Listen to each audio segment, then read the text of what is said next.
うすぐ始まるよ。ちょっと待っててね。Please wait for a moment. Stream starting soon. 稍微等一等，马上就开始啦。もうすぐ始まるよ。ちょっと待っててね。Please wait for a moment. Stream starting soon. 稍微等一等，马上就开始啦。もうすぐ始まるよ。ちょっと待っててね。Please wait for a moment. Stream starting soon. 稍微等一等，马上就开始啦。もうすぐ始まるよ。ちょっと待っててね。Please wait for a moment. Stream starting soon. 稍微等一等，马上就开始啦。もうすぐ始まるよ。ちょっと待っててね。Please wait for a moment. Stream starting soon. 稍微等一等，马上就开始啦。もうすぐ始まるよ。ちょっと待っててね。Please wait for a moment. Stream starting soon. 稍微等一等，马上就开始啦。もうすぐ始まるよ。ちょっと待っててね。Please wait for a moment. Stream starting soon. 稍微等一等，马上就开始啦。もうすぐ始まるよ。ちょっと待っててね。Please wait for a moment. Stream starting soon. 稍微等一等，马上就开始啦。もうすぐ始まるよ。ちょっと待っててね。Please wait for a moment. Stream starting soon. 稍微等一等，马上就开始啦。もうすぐ始まるよ。ちょっと待っててね。Please wait for a moment. Stream starting soon. 稍微等一等，马上就开始啦。もうすぐ始まるよ。ちょっと待っててね。Please wait for a moment. Stream starting soon. 稍微等一等，马上就开始啦。もうすぐ始まるよ。ちょっと待っててね。Please wait for a moment. Stream starting soon. 稍微等一等，马上就开始啦。もうすぐ始まるよ。ちょっと待っててね。Please wait for a moment. Stream starting soon. 稍微等一等，马上就开始啦。もうすぐ始まるよ。ちょっと待っててね。Please wait for a moment. Stream starting soon. 稍微等一等，马上就开始啦。もうすぐ始まるよ。ちょっと待っててね。Please wait for a moment. Stream starting soon. 稍微等一等，马上就开始啦。もうすぐ始まるよ。ちょっと待っててね。Please wait for a moment. Stream starting soon. 稍微等一等，马上就开始啦。もうすぐ始まるよ。ちょっと待っててね。Please wait for a moment. Stream starting soon. 稍微等一等，马上就开始啦。もうすぐ始まるよ。ちょっと待っててね。Please wait for a moment. Stream starting soon. 稍微等一等，马上就开始啦。もうすぐ始まるよ。ちょっと待っててね。Please wait for a moment. Stream starting soon. 稍微等一等，马上就开始啦。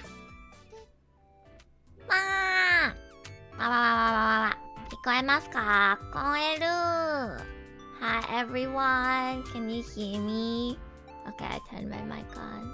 Hello! Look at what I have with me today.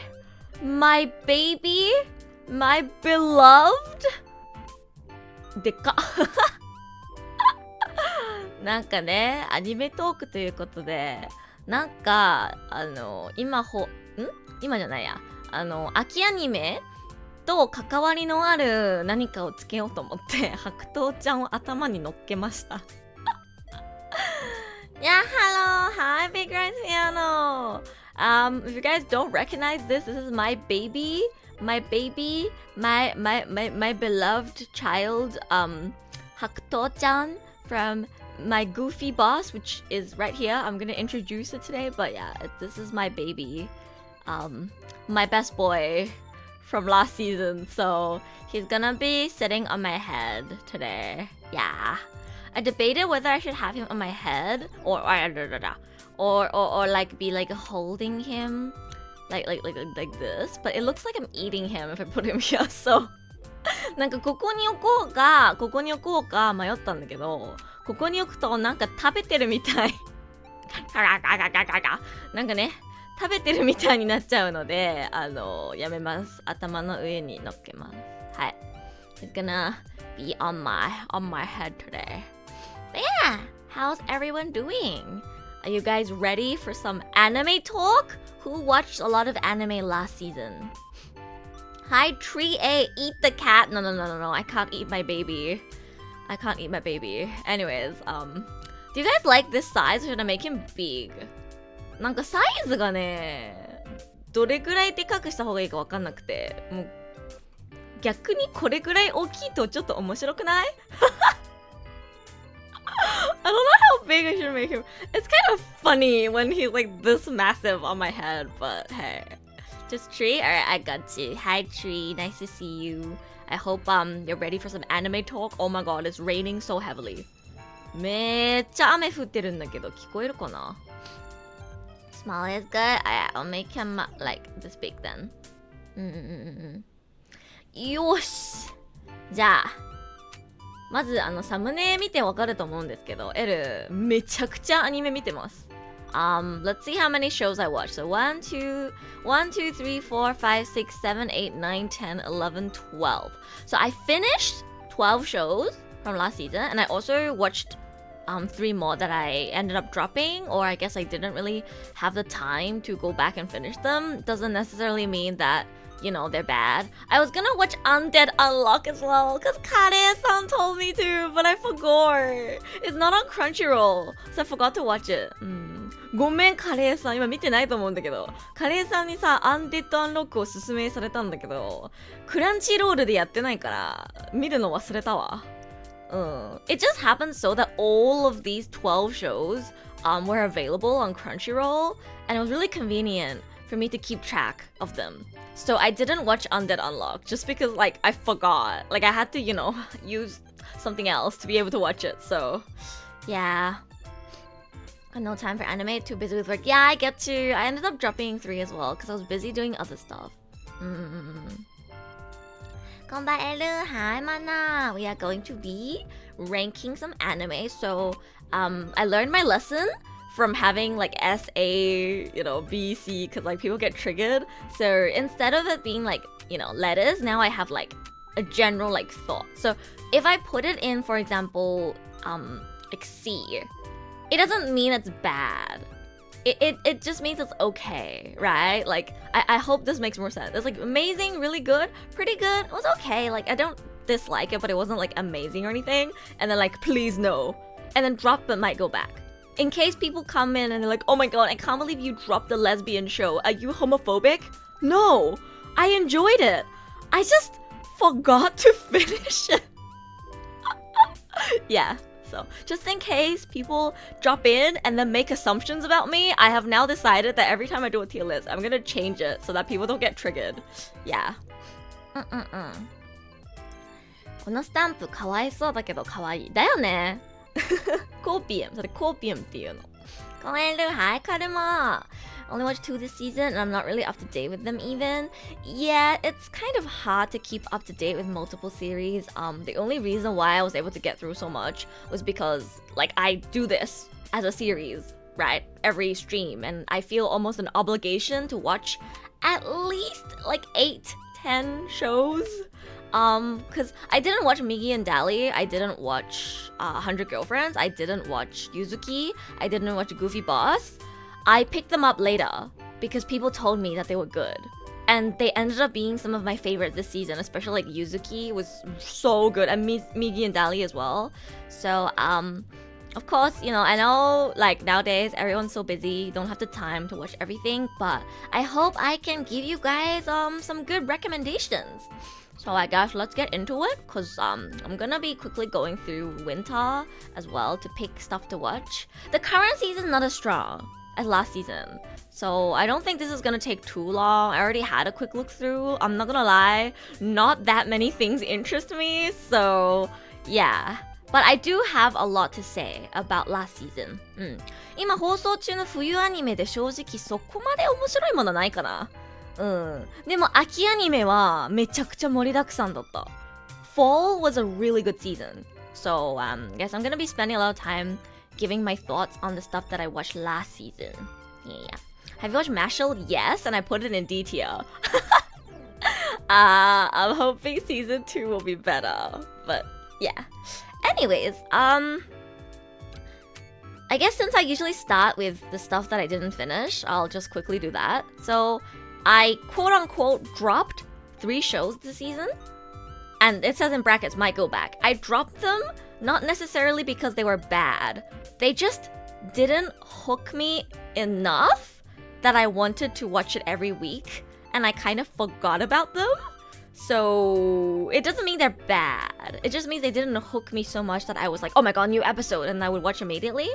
I quite liked the lesbian show actually. I thought it was pretty good, but yeah, it didn't hook me too strong, so I ended up forgetting to catch up, and before I knew it, I was like half a season, like halfway behind. Yeah. And then Butareba, I watched this one because Matsuoka-san as a pig, funny. I am from Tokyo, Japan ってとこが面白くて PV 見て、あ、松岡さん豚役なんだ、面白いと思って1話見たんだけど、なんて言うんだろう、物語自体にそこまで興味がなくて、ただ松岡さんが豚演じてるのか、へえ面白いくらいの気持ちで見てたから最後まで見てないって感じですかね。はい。で、このなんかローン鴨の橋のなんとかなんとかもう1話見てそこまで面白くなかったかなと思って、全部は見てないですね。This one I believe is by the same author as Katekyo Hitman Reborn? I think. But it wasn't that interesting. It didn't really get me. So I only watched one episode. This one I only watched because Matsuoka-san voiced pig funny. So yeah, I ended up kind of dropping these 3. So I guess you can take that from me as they're not bad necessarily, but they're not super good. So I would not recommend these. Like these would not be my top recommendations for fall anime. There are much stronger picks that actually had me hooked and had me wanting the next episode as soon as it comes out. So yeah, I guess in a sense you can take it as I don't particularly recommend these. They're like okay. Plus I didn't finish them. Yeah. はい、この3つは、まあ、L そこまでハマらなくて最後まで見てないからおすすめとは言えないですね。別につまらなかったわけじゃないけど、うわー最新は早く見たいみたいな気持ちにさせてくれなかったからおすすめとは言えないかな。他の作品の方が面白かった。Hello, Louis. We can see the cutest creation in the world, and then under is Eru-san. Well, you know what? I agree with you. Hakuto is the cutest creation in the world. You're not wrong. I'm not even offended.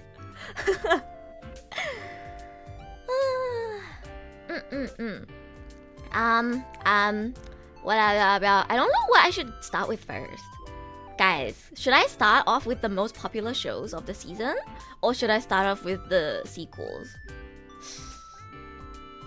I don't know. Okay, let's start off with the most popular shows of the season, because otherwise you guys are gonna lose attention and then leave the stream. Anyways, so, Frieren.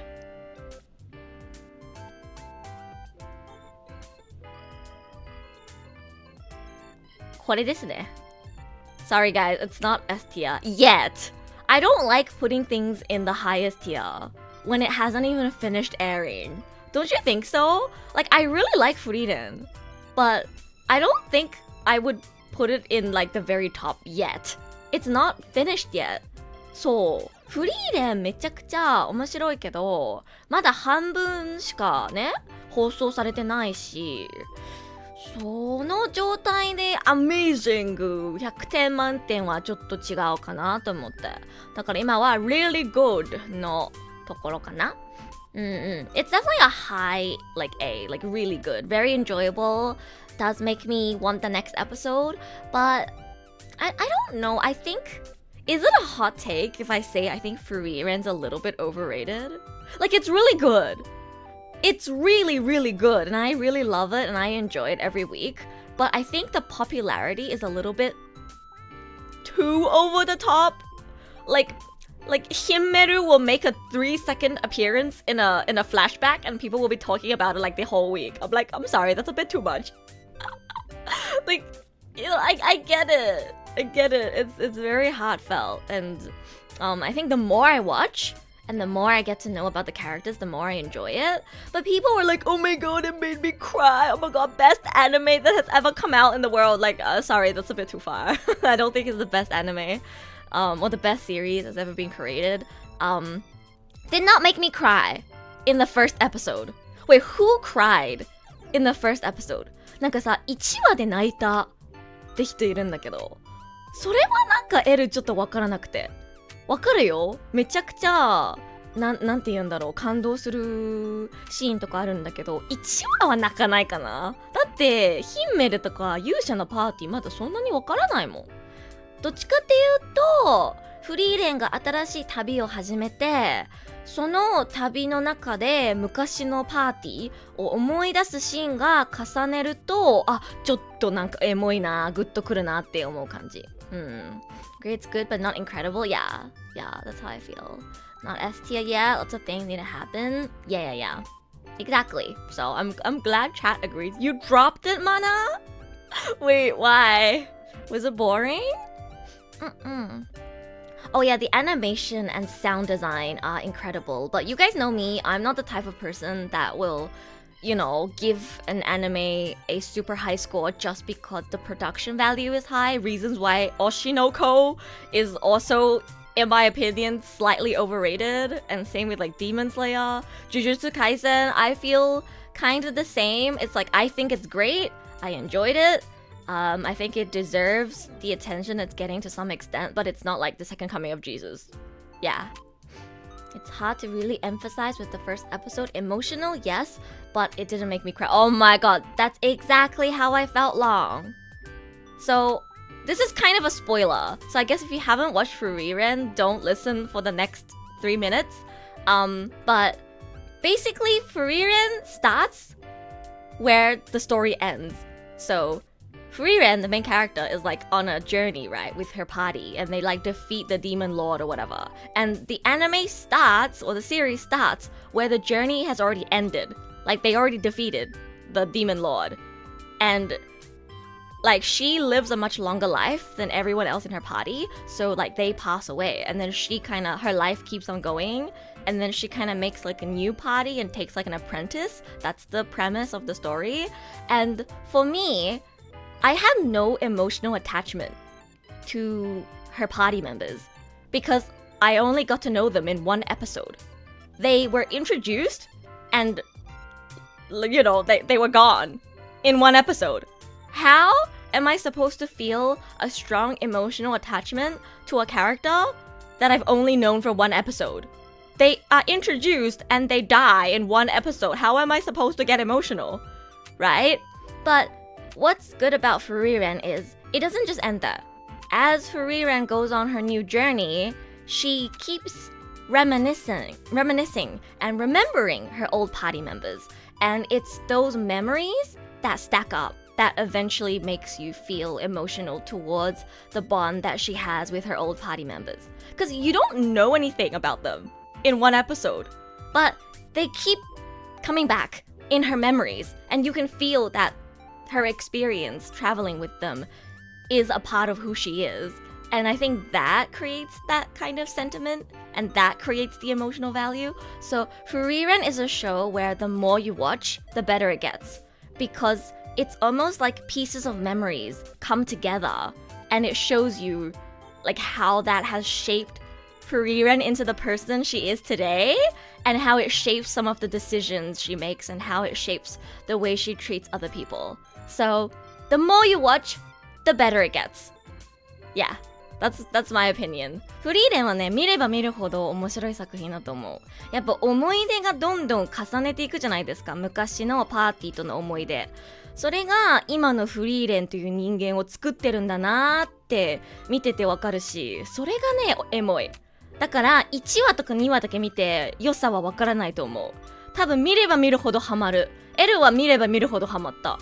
フリーレンとフェルンだけな時はなんかまだちょっとつまらないなって思ってたんだけど、シュタルクがパーティーに加わってからもっと面白くなった。I also thought it was a little bit boring when it was just Frieren and Feren, because you know, you only get to see kind of their interactions. But once Shitaruku was also added to the party, that created like more dynamics. Now you get to see the three of them interact. And then they also, you know, meet all these different people on the way.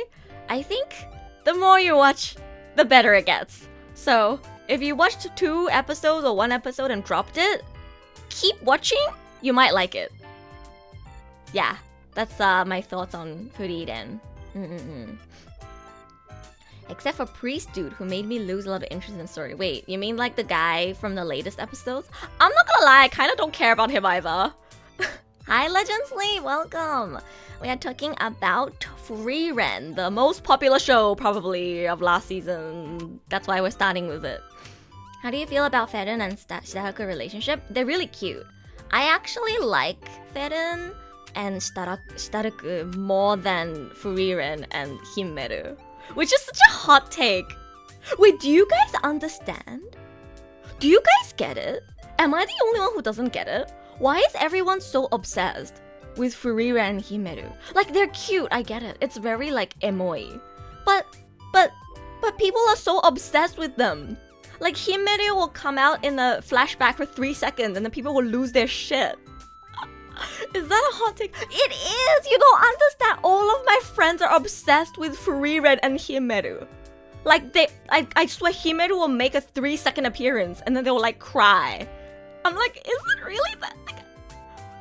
Like, I like Himmeru, and I think the way he really shaped Frieren as a person, because she lived for so long, right? But, like, you can tell how much Himmeru had an impact on her life. And I think it's very sweet, and I think it's very sentimental, and I understand the appeal, but I think people are a bit too obsessed with them. Low-key. You see them more as brother, sister? I mean, I've been spoiled on the manga, but I just think people lose their shit a bit too much over them. Is that because Himen is an ikemen? Hot take, I think Shitaruku is better looking than Himen. Wait guys, is that a hot take? エルはヒンメルよりシタルクの方が見た目好きなんだけど。ヒンメルイケメンかな？そんなにイケメンでもないと思うんだけど。I don't even think Himen is that イケメン。I think シタルク looks better. Is that a hot take? 私はシタルク好きなんだけどな。ヒンメルそんなにイケメンじゃなくない？ Say it more? I don't know. Maybe it's just my Twitter feed. I don't know about you guys, but I keep seeing people lose their shit over Frieren and Himmeru. You know that one episode? Again, sorry if this is a spoiler. If you haven't watched the show or you want to avoid spoilers at all costs, I guess don't listen for the next 2 minutes. But there's this scene where, like, you know, Himmeru, like, buys a ring for Frieren and gives it to her. But in the same episode, Feren and Shitaruku had like their moment as well, where she picked like a birthday present for him, or he picked a birthday present for her. I forgot. But when I open my Twitter feed, right, everyone is talking about the scene between Frieren and Himmeru. Nobody is talking about Feren and Shitaruku. And I'm like, why? Low-key, Feren and Stataku's moments hit harder. But maybe that's just me. I think Himere looks more like a traditional ikemen. I guess. Yeah. He's not my type though. Maybe that's why. I don't like the way he's like, yeah, I'm so handsome. Like Loki, that turns me off. It reminds me of like Hiro. I don't like it.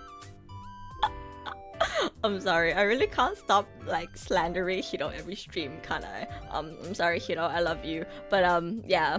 Don't you guys think it's kind of annoying that he's like, yeah, I want them to build a statue of me because I'm so handsome. ヒンメル好きだけど、なんか、そう、俺イケメンでしょみたいな感じ。ちょっと苦手かも。That's so narcissistic. He's a gentleman though. I don't dislike him. He's a good character.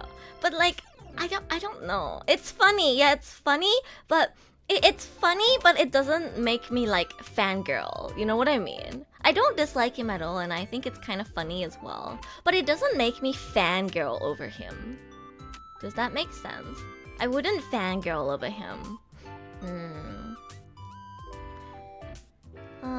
Oh, he didn't ask for that. The townspeople begged him to do it. No, but it's his attitude. Like, he's handsome and he knows it.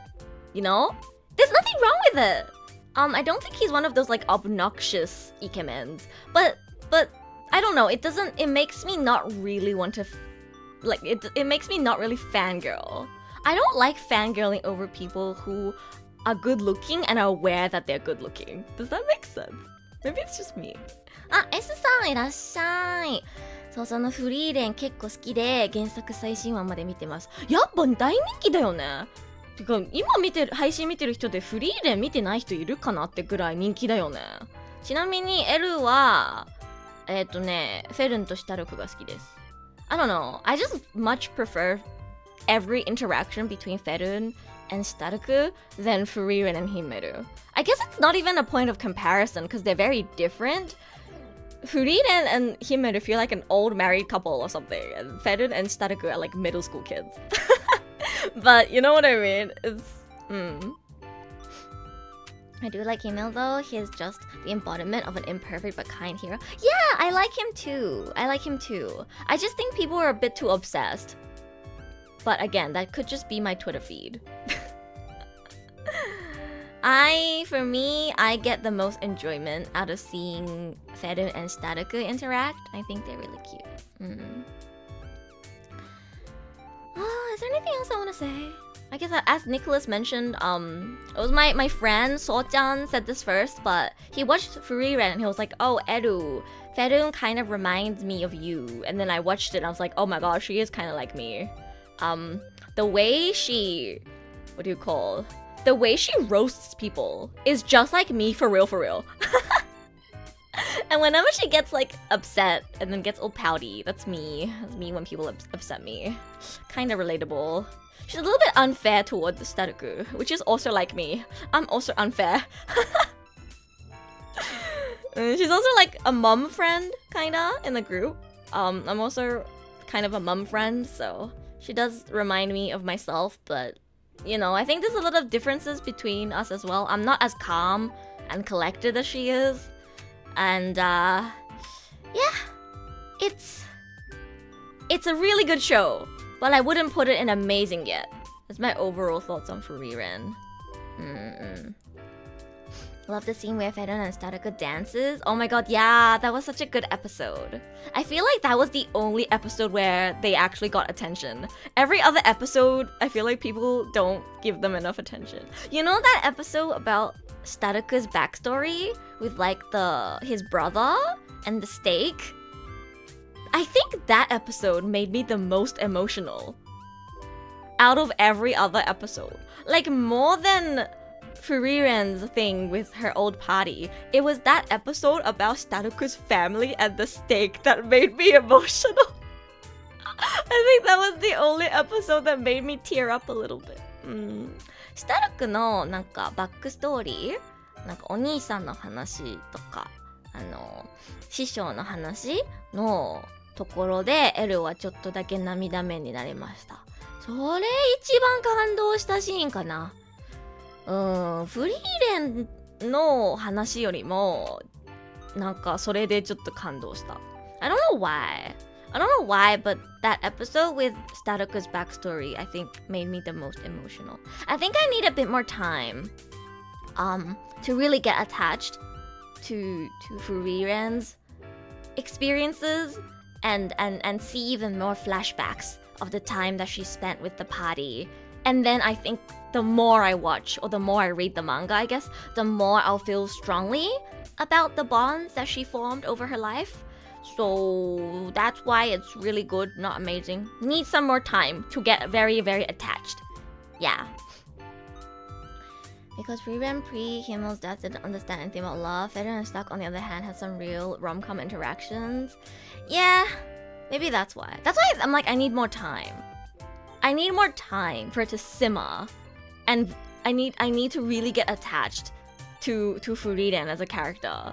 Because her timeline is so different to a normal human being. So it also makes me feel like I need more time than usual to get really attached to her, which makes sense. So, looking forward to watching the second half of the show. And yeah, it's a very promising show. I'd even say I'd go read the manga after the anime finishes, because I think it becomes a better experience the more you spend time with the characters. Hi, Mixie. Are we doing this again? Yeah, we are. I hope we don't get into a fight today. Haha. Anyways, moving on to another one of my favorites this season.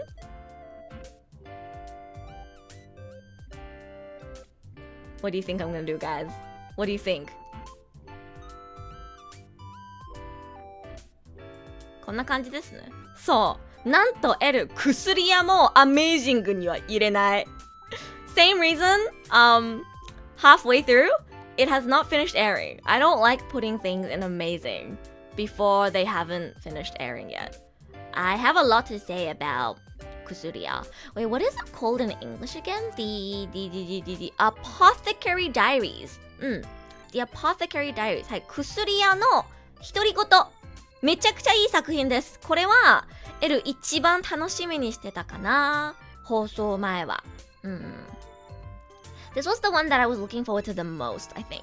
Like last tier list, when I was looking at what shows I want to watch, this one was the one I was looking forward to the most. Pace was off, but I still think it's pretty good for Kusuriya. Let me explain why I think it's really, really good, but not like, I guess, amazing. For me, it's not so much the pacing. For me, it's the fact that Mao Mao carries the show too hard. So, if you guys haven't watched the Apothecary Diaries or Kusuriya no Hitori Goto, I think the reason why it's so popular is because of the main character. She carries the entire show on her back, in my opinion. Like, she carries the show so hard. Her quick wit, her intelligence, her independence, her ability to adapt, the way she's so unapologetic about being herself, the way she doesn't give a fuck about what others think of her, the way she doesn't try to live up to societal expectations and instead finds smart ways to get around it and live the way she wants to live, her passion for poison and medicine, and how she's fully okay with just being herself and just focuses on her own interests. But she's simultaneously compassionate and tries to help others when she can. She's like the perfect person. I don't know how to explain it. She's so perfect. She's such a good, well-written character. She's detached from others in a good way, but she's not heartless or lacking empathy and compassion. She's not afraid to speak her mind and call out others for their bullshit, regardless of whatever status or position they have. But she's also not reckless, because usually she does it in a smart way so that she won't get into real trouble for it. Can you tell how she's like just very well written and special? And she's voiced by Yuki Aoi, who does an amazing job delivering her lines. Exactly. She's just perfect. Or like, even her imperfections make her an even better character. Does that make sense? It's just unbelievable how well written and likable she is as a character. I don't think I've ever seen someone say they don't like her. That's how incredible she is. And the reason why Kusuriya is not S tier or amazing for me is because Mao Mao is what makes the show S tier. Like if I'm judging Mao Mao as a character, it's here, right? Mao Mao as a character, S tier. The whole show, really good. Because nobody stands out. Nobody stands out the same way that she does. She carries the show. She is 90% of what makes the show good. And every other character only makes up about 10% of the show, in my opinion. It's Mao Mao that is like the heart of the show. And I think if a series has to rely so hard on how good one character is, it's not really a 10 out of 10, if that makes sense. 結城葵さんすごすぎるでしょ。マジでさ、キャスティング最高。本当にめちゃくちゃいいキャスティング。いやー、結城葵さんをマオマオ役に選んで本当によかった。Oh, Sharina, hello. Welcome. Nice to see you. Do you watch anime? We are currently talking about fall 2023 anime. I'm talking about the Apothecary Diaries. I've been binging the manga too, but so far her character is not my cup of tea. In fact, every character feels flat to me. Interesting. For me, every character felt kind of underwhelming. Besides Mao Mao.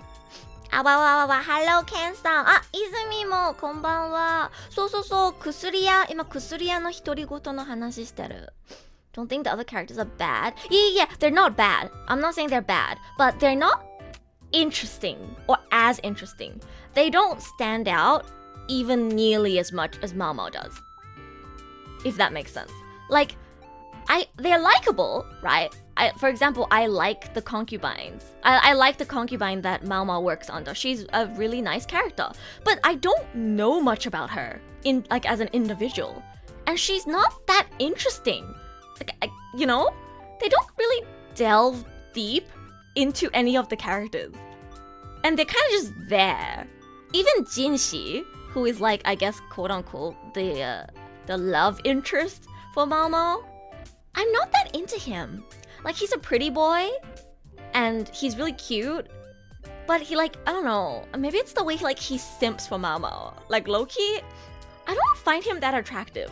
He's really cute, but I don't find him attractive. Is that weird? He's like a simp. He's so down bad for Mao Mao. He's funny and he's cute, but I don't find him attractive. Yeah. Just me and JJK. No, I agree. Except JJK doesn't even have one character that's strong like Mao Mao is. Haha, JJK slander. やばい、あのアニメすごく好きなんだけど、いいよね。めっちゃいいよね、薬屋。Again, I know not everyone's into like the whole inner palace kind of plotline, but I assure you that Kusuriya is a show that can be enjoyed by everyone, even if you're not necessarily a fan of the whole inner palace thing. It's good mystery. So for everyone who doesn't understand what I guess the inner palace genre is, it's a really popular genre, especially in like Chinese media, because it's based on Chinese history. Like, you know, there's an emperor and then he has like concubines, right?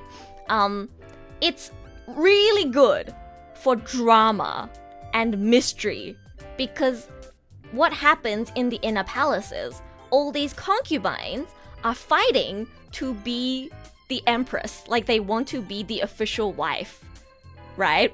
So they want to give birth to a son so that then their son can be the next emperor.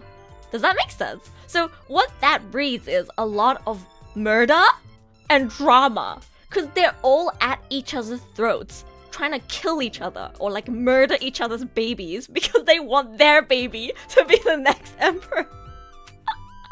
So there's a lot of like people drugging each other behind the scenes, you know, people like attempting murder, people pretending like they like each other on the surface but actually hating each other's guts. It's like, yeah, it's like a detective drama almost. So if you enjoy like that kind of, what do you call, plotline, like mystery, detective drama, watching inner palace shows would be your cup of tea, because it breeds basically like a murder drama. So, 後で動画見るわかった。おやすみなさい。Jujutsu Kaisen doesn't have one character that's as strong as Mao Mao because they're dead.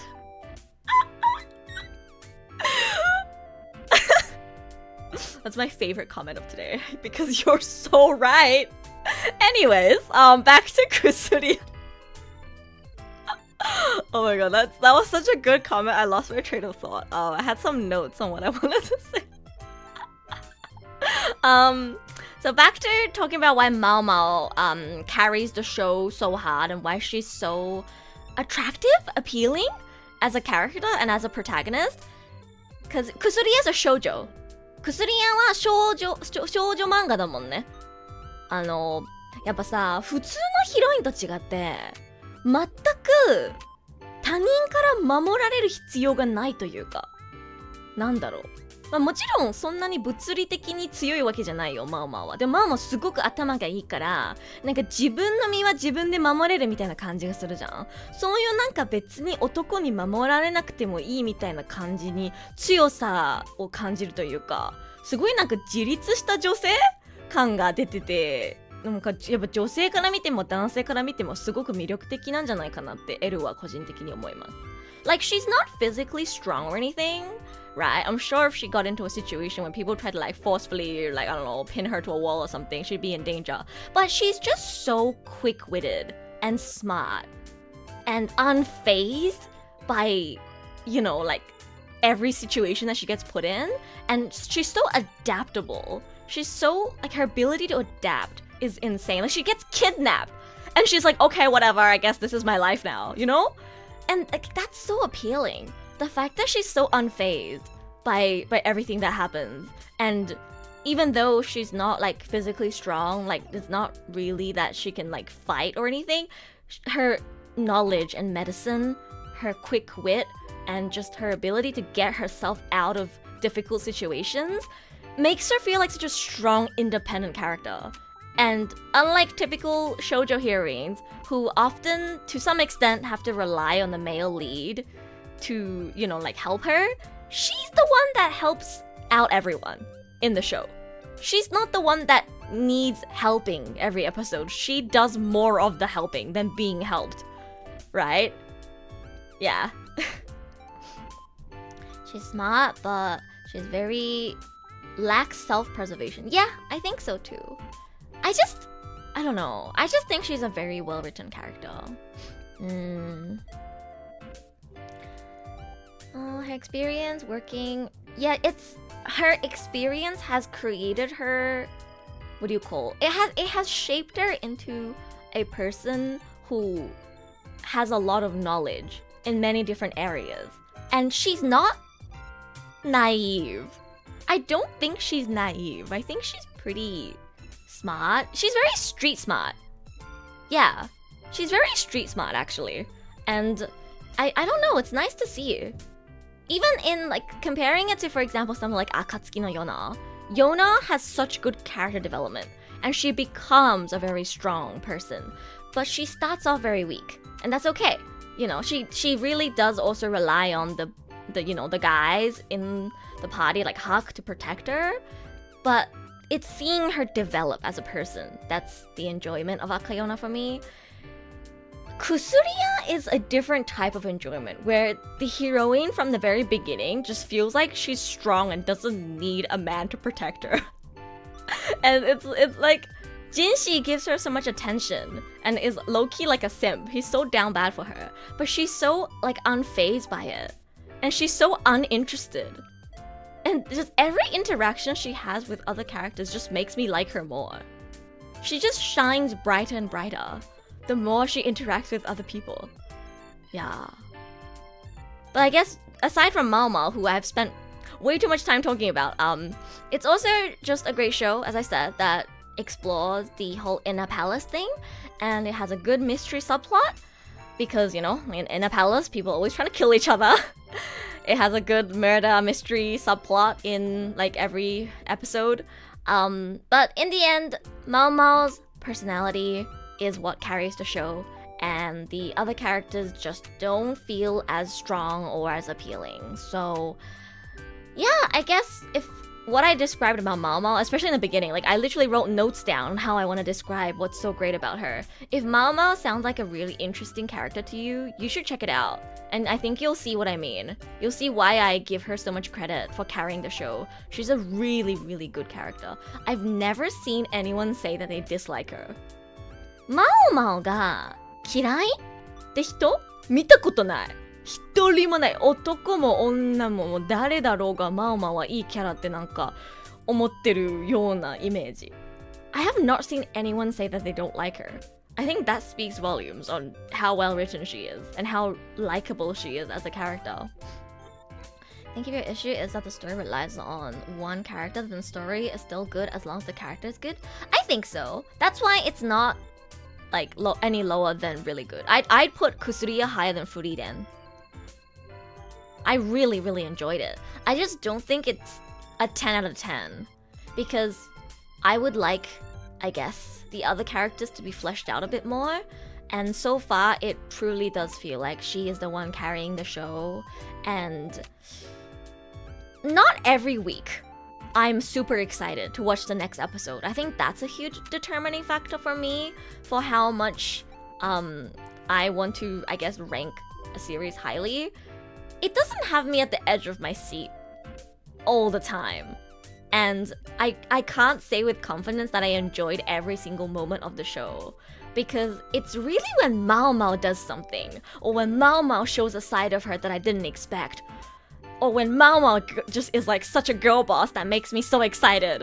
I don't think any of the other characters have done something that has made me excited. So taking that into consideration, because as much as she's the main character in the center of the show, she's not present in every scene. And if her not being there makes me less interested in watching, then I think this show is flawed and does not deserve to be amazing. Yet, who knows, maybe from here on out, the other characters will get more development. Maybe we'll get to know more about the concubines. Maybe we'll get to know a lot more about Jinshi's backstory, and then it'll actually feel like there's so much more depth to his character than just being a simp for Mao Mao. I think Jinshi's really cute, by the way. I think he's really cute. I think he's really funny. I really enjoy his interactions with Mao Mao, but I feel like we don't know enough about him individually, and his motivations, and his backstory, and his real personality. Like, I feel like he's hiding something. And yeah, just because it's halfway through the season, I think putting it in a high A or a really good tier is about just right. Hi, Emu. Yeah, I have Hakuto-chan with me today. I like the second opening. I haven't watched the second opening yet, I think. I need to go catch up. But I really like the first opening. 花になってめっちゃいいオープニング曲だった。後半も第2クールもエルは楽しみにしてます。I'm really excited to watch the second core as well. Alright, I think I talked a bit too much about Kusuriya. Did I explain well enough why I think it's good, and especially like why Mao Mao is such a good character? If everything I said about her character sounds good to you, especially if you're like me, because I actively seek out shows with good female characters. Because it's so rare. It's so rare to have shows with good female characters. I was so impressed when I watched Fate Stay Night, Unlimited Blade Works, because Rin exceeded my expectations on how good of a female character she is. Like that. I seek that. I actively seek that in the media that I consume. As a woman, I like seeing strong women that I look up to. And Mao Mao is that. I love her. She makes me happy. She's a good portrayal of a good female character. So if you like good female characters, please watch the Apothecary Diaries or Kusuriya no Hitori Goto, please. Thank you. Thank you. Alright, next. What should I do next? Zuki どうしようか? Actually, you know what? I'm gonna talk about お嬢と番犬くん next, because it's like also shoujo. I don't know if you guys remember me talking about this briefly last tier list, but I watched it so you don't have to. I watched it so that I can tell you whether it's defendable or whether it's grooming the anime like everyone accuses it of being. And I can confirm that it is indeed grooming the anime and you shouldn't watch it. Thank you for coming to my TED Talk. I tried, guys. I tried to see if I could defend it. Halfway through, I was like, nope, I can't defend this show. It is indeed grooming the anime. It's kind of gross. Don't watch it. There's better shoujo out there. Please do not dismiss shoujo as a whole genre just because they decided to animate this one gross show, okay? Okay? There's better shoujos out there. Like Kusuriya is a shoujo, don't forget. I hate that people are tying shoujo with like grooming now just because of this one show. Guys, there's better shoujo out there. Just don't watch this one. Yes. Ohayo, hi Jenny.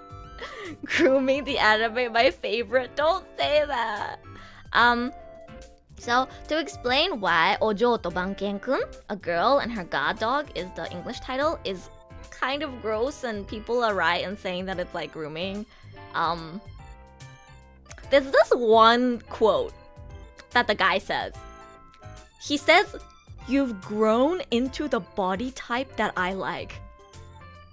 That was so fucking gross. I was like, okay, dude, I can't defend you anymore. It's like, in the beginning, it felt like it wasn't too bad. Because even though they have a big age gap, it's not like he was her father figure. He was like, just like an older brother kind of figure in her life. You know what I mean? And like, she had a crush on him ever since she was young. So it's not like necessarily grooming, I thought to myself, copium. But like after some of the things he said, like, you've grown into the body type that I like. It feels like he's been waiting ever since she was a kid for like his chance to be with her. And that like was like, okay, no, yep, grooming, nope. Yeah. Another thing that made me go was the fact that as soon as she confessed her feeling, like that she likes him, he immediately jumped on her. Like he literally pushed her onto the bed right after she confessed that she likes him. Like he literally jumped on her like an animal.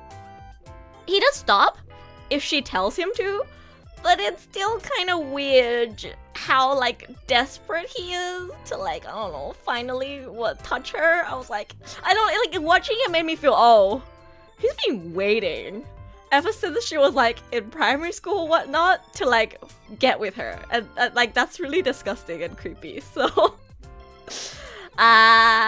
yeah. His values, the guy, his values also messed up. IMO.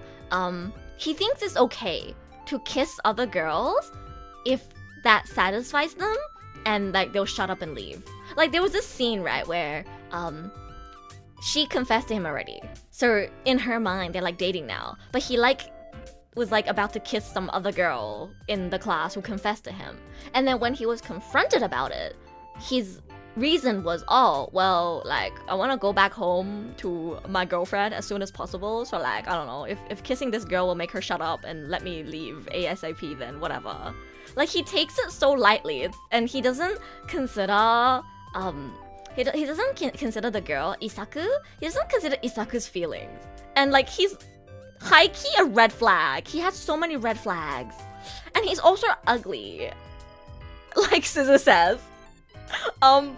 He looks like a groomer, I'm not gonna lie. Cause they don't add highlights in his eyes. And he kind of looks like a groomer. I don't know if it's weird for me to say someone looks like a groomer, but wait. Ojo to Banken kun. Let me grab a picture and show you guys and see if you guys agree with me. I don't know how to explain it, but the way he's drawn, like, he just looks like...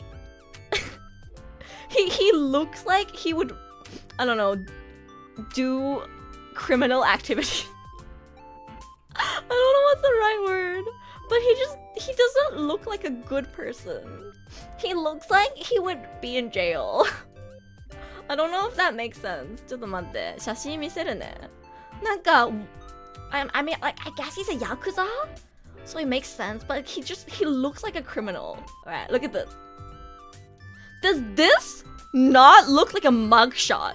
Like, I don't know. Like,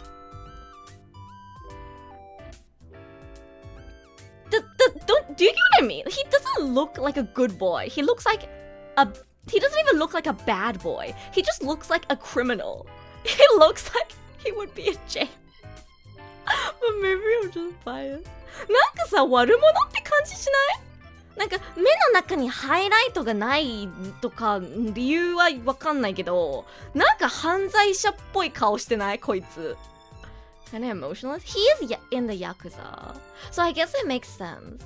But yeah, like it's very hard for me to feel like he actually loves the heroine and cares about her because of his actions, the things he says, and even the way he looks contributes to it. Because in romance, right, a lot of the times the way characters look at each other, the way you can almost feel the love through their gaze is what makes it feel like, oh, like they're so in love. Like the sparkles in their eyes and the way you guys know what I mean? Like it's often portrayed in romance where the way characters look at each other really shows how much they love each other.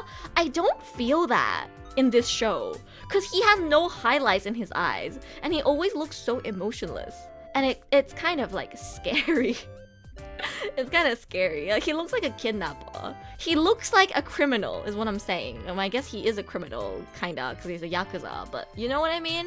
So, his kind of questionable actions and dialogue combined with the fact that he also looks very emotionless and lacking, like, love. Like, when he, holds her, I don't feel love and affection and, he's holding someone that's very dear to him, that he cherishes her. He feels like a criminal. So it's very hard for me to watch this show and be invested in their romance, even though they are technically in love with each other. Yeah, he looks kind of yeah. He doesn't look like he loves anyone. He looks like he wants to slit people's throats open. Which is so unfortunate because he's voiced by Ume-chan. He's voiced by Ume-chan, guys. CV 梅原雄一郎さんなのに残念こんな顔で。イケメンだよ。イケメンだけど、なんか目の中にハイライトが入ってないところとか、言動とか言葉とかで、なんか本当に伊作さんのこと大事にしてるのかわからないっていうか、犯罪者っぽいっていうか、ヤクザだから犯罪者かなーって感じだけど、ドキドキしない。この人が何を言おうが何をしようが全然ドキドキしない。だからおすすめしませんね。お嬢と番犬くんはっていうことでした。はい、I do not recommend. Do not waste your time with this show. Is my final opinion. Yeah. Hi Spike, welcome. We are talking about anime. I think there's not much to say about this anime other than it's creepy. Yeah, it's pretty creepy. I don't like judging things before I give it a try. Like even Sword Art Online, right? I kept watching the new seasons. Even Alicization, I watched a good half of it. Because I don't like judging things before I actually check it out. So I did make sure to finish it before I give my thoughts. And I can confirm as somebody who watched the show that it is very weird and creepy. And there are much better shoujo out there. Please do not watch this. It's not even okay. It's please no. So yeah. Moving on to good shows that you should watch this season, like Migi and Dali, which is the only show, I think, that I am going to give an S tier to. I thought about this. I was like, is it more like here or is it here? And because my reasoning for these two not being in the amazing tier is because they're not finished yet, Migi and Dali had such a good ending. Like, it was just a great experience. Migi と Dali は秋アニメで唯一アメージングに入る作品だとエルは個人的に思ってます。なぜかというと、エンディングがめっちゃ良かった。最初から最後まですごくいい作品だったんだよね。Best show of the season, life-changing, gave me everything. So based, Suzu. So based. So let me explain without spoiling why Migi and Dali is so good. It had me on the edge of my seat every episode. I don't think there's another show this season, or last season I guess, that had me on the edge of my seat as much as Migi and Dali did. Migi and Dali made me strongly desire the next episode every time I finished one. It had me hooked. And it was a really good combination of mystery horror and comedy. It gives you both. It's not just comedy or just horror. It like somehow blends the two really well, which is so weird because you don't typically associate mystery horror with comedy. But Migi and Dali gives you both. It creeps you out but makes you laugh at the same time. And it does both really well. Never at any point did I feel like, oh, stop the murder mystery plot. Give me more funny moments. Or, oh, you know, actually focus on the mystery plot, please. Like, stop joking around. I enjoyed both parts of it. And it's so well written. そう、ミギとダリは本当にいい作品で、毎週多分この作品が一番、うわー、次早く見たいって思ったの。だから、アメイジングに入れたいです。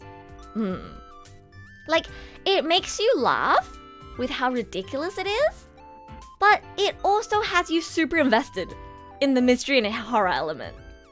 It had such an amazing and satisfying ending, as well as good character development.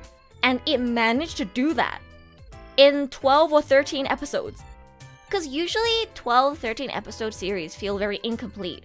Either rushed, bad pacing, loose ends, etc., right? No. This show had a runtime of 12 to 13 episodes and made me attached to the characters, have a good experience, and wrapped up in a way that had me satisfied. Do you know how rare it is to find a show that can achieve that in 12 to 13 episodes? Sure, maybe some things were cut out from the manga, but I didn't particularly feel like it was rushed very badly or that the pacing was super off, and yet somehow it made me attached to the characters and delivered a satisfying ending in just 12 to 13 episodes. That's so incredible. So if, right, I still have other shows I want to talk about, but I can tell you right now that if you're only willing to watch one recommendation from my list today, go watch Migi and Dali.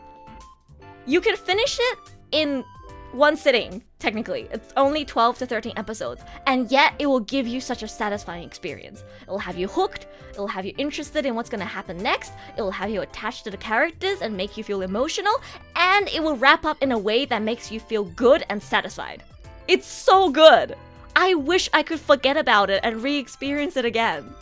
Again, I'm not giving any details on what the actual murder mystery is about or what the plot twists are, because I don't want to ruin the experience, but hopefully I was able to explain why I think it's so good, and hopefully I made you interested in checking it out. Because I wasn't super interested. When I first saw the premise, I was like, oh, it sounds kind of interesting, but I'm not super keen on watching it. And then when I gave it a try, it ended up being my favorite of fall 2023. So, もう騙されたと思って見てください。ミギとダリ。エルもさ、最初は、面白そうではあるんだけど、別に見なくてもいいかな、ぐらいの気持ちだったの。それが、本当に見たら、やっべ、超面白い。早く次見たいわってなって。で、最後のエンディング、めちゃくちゃ心地よかったっていうか、なんか12話、13話でよくあんなにうまくまとめたんだなって思った。めちゃくちゃいい経験でした。ミギとダリを見るのが。だからみんなにも経験してもらいたい。時間がある時にぜひ見てみてください。ミギとダリめちゃくちゃいい作品です。Do you think I need to give it until episode 3? I think you'll be hooked from episode 1. That's how good it is. One episode is enough to hook you. And it'll keep hooking you every episode. I mean, I guess I can't say for sure because everyone has different tastes, but I guess the biggest point I wanted to make was that I didn't particularly feel keen to watch it in the beginning, And when I did give it a go, it hooked me so hard. And I think if it can hook me, it's very likely that it can hook a lot of other people as well, because I'm not that easily hooked. And it's not like it particularly appeals to my taste or anything too. I usually don't watch mystery horror. So it's, yeah, like comedy isn't necessarily my favorite genre either. And yet it hooked me so hard. It made me laugh so much. And it also had me like nervous sweating, monka-essing, and worrying what's gonna happen next. And it had a lot of unexpected plot twists. And I love plot twists! Do you love plot twists? Then you should watch Migi and Dali. I love plot twists. I think plot twists are one of my favorite things in like fiction. Plot twists that I could have never seen coming. I love plot twists that I could have never seen coming. And Migi and Dali had so many plot twists that I could have never seen coming. And it was just an exciting experience. So if you ever want an exciting experience, something that can make you laugh, but make you, you know, be nervous as well and have you at the edge of your seat, and something that can also make you, you know, emotional at times, watch Migi and Dali. It's actually so good. It's so good. I prefer foreseeable plot twists. It has both. I think it has some plot twists that you can foresee and some others that you can't predict, which is, it's like a roller coaster. Like sometimes things go as you expected, sometimes things don't, and it's a very good balance between being unpredictable and predictable, and again, it's just so good. How do I explain how good it is without spoiling it? Just thinking about it makes me cry. I think I haven't emphasized enough on how emotional it also is. Like, you get very, very attached to the characters, especially Migi and Dali. You get super, super attached to them, and for me at least, it didn't take me long to really care about them as people. And you guys know me from how much I complain about like Jujutsu Kaisen and stuff, that I need time to get attached to a character unless they're written very well. And I think Migi and Dali are written so well that I got attached to them in like one season. It only took around half a season, like maybe up to like 5-6 episodes for me to really get attached to them. And that like shows how well written their bond is and how well written the characters in the show are. Please watch Migi and Dali. Hi, Migi to Dali, 見てください. It is the dark horse of the season, for real, for real. It's a hidden gem, and I consider it the dark horse of the season. It is so good. I can't believe that not more people have watched it, because like I don't see that many people talk about it. Everyone's talking about Frieren, right? And like Kusuriya. And I guess 100 Girlfriends was also talked about a lot. Where are my people talking about Migi and Dali? It's literally so good. Can I have a confirm of people in chat? Was I able to successfully convince anybody to watch it? Please? Please? 誰か今の L の話を聞いてミギとダリちょっと見ようかなって思った人いる？いたら嬉しいな。Seems interesting. Please check it out. Troy. Again, I know, you know, some people like Troy and Asa as well who said he was gonna lurk earlier. I know you guys, you know, check out my seasonal tier list streams to decide what shows you want to check out that you maybe missed out on the previous season. So if you only have time to check out one extra series, my top recommendation is 100% Migi and Dali. There it is. もう見ちゃってるから。そう、ボマーさん結構アニメ見てるね。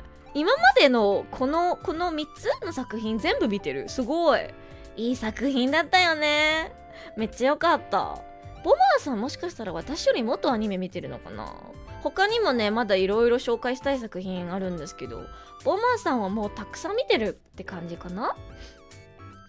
So glad they're twins, because otherwise I wouldn't give it a try. Huh, interesting. I think the fact that they're twins adds a lot to it as well. But yeah, I think I was able to do my best and express what's so good about it without actually spoiling the plot points that make it so enjoyable. So, 騙されたと思って見てください。見てない人はミギとダリお願いします。just pretend like you got fooled into watching it and just give it a try, please. Please. Like, don't think too deeply about it. Like, oh, what if it doesn't fit my taste? No. Just trust Edu. Sauce, trust me, bro. Just watch one episode, please. This is like me with Mukai-kun right now as well. Sauce, trust me, bro. Just watch one episode. If you watch one episode and it doesn't hook you, whatever, drop it. But trust me, bro.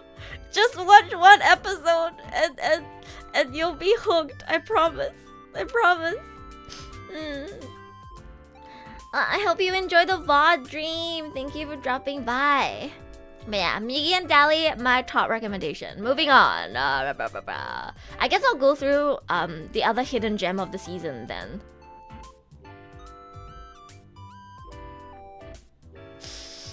Ah, よくわかんないなこの3つのランキング。ここぐらいかな。Next, Yuzuki Family's Four Sons. Banger, so true. This one, guys, Yuzuki Family's Four Sons is for me the second hidden gem of the season. I would recommend Migi and Dali more, but this is the second hidden gem of the season, guys. Holy shit, not enough people are talking about it. It's so good. You haven't finished it? It's the reason why Yuzuki Family isn't really good and not amazing is because it didn't have me at the edge of my seat. Because it's more of a feel-good slice of life kind of show. It's very wholesome and I thoroughly enjoyed it and I really want to recommend it to more people. But it's true that it didn't really have me at the edge of my seat and I wasn't particularly like desperate for the next episode every week. So it might not be everyone's cup of tea, but if you enjoy comfy, yeah, if you like comfy shows, I think you should definitely check this one out. It's such a feel-good show. It is so wholesome, and I think it's probably very relatable to people who have siblings, especially if you have brothers. Crispy, you should watch this show. Who else has brothers in chat? If you have a brother, you should watch this show. You will relate to it so much. Trust me. Trust me, bro. I also want to say, I would marry Hayato in a heartbeat. Holy shit, I would marry Hayato. Hayato と結婚したい。ボマーさん、ゆずき、なんだっけ、ゆずき家の4兄弟見てる？これめっちゃ、兄弟がいる人におすすめなんだけど。Get me a big bro like Hayato. I know. I would marry Hayato in a heartbeat. And I would love to have an older brother like him. He's such a good man. Holy shit. それは見てないか。おすすめですよ。めちゃくちゃ温かい作品というか、特に兄弟がいる人にとってはすごく共感できる話だと思うし、なんだろう、心が温まる作品です。家族の話だからね、めちゃくちゃ心温まったし、素敵な作品だと思います。よかったら見てみてください。It's a very heartful show, and I think it'll warm your heart. Like if you love wholesome family dynamics, you'll love this show. If you like comfy, wholesome family dynamics, you'll love this show. It's such a feel-good show and it'll make you feel very warm inside. That's how it made me feel. And I guess aside from being comfy and wholesome, it's surprisingly deep and it isn't just a feel-good slice of life show. Because I know some people find feel-good slice of life shows boring. I can tell you that it does have some pretty deep themes that it explores as well. Some episodes and moments felt quite heavy actually. Like it's not just purely slice of life feel good. It explores things like the loneliness associated with a younger sibling being born and like seeing your parents give you less attention. I never had to go through that, but I'm sure that's something that a lot of people who have siblings can relate to. Whichever side you're on, right? If you're the older sibling, right? The loneliness associated with seeing a younger child born into the family and then feeling like your parents now give you less attention, or being on the other side, being the younger child that is born and getting the attention, and maybe having your older sibling treat you in a hostile way and not understanding why, because you're young and you don't get it, and you don't understand the jealousy and frustration that they might feel, and like that whole dynamic, it delves really deep into that.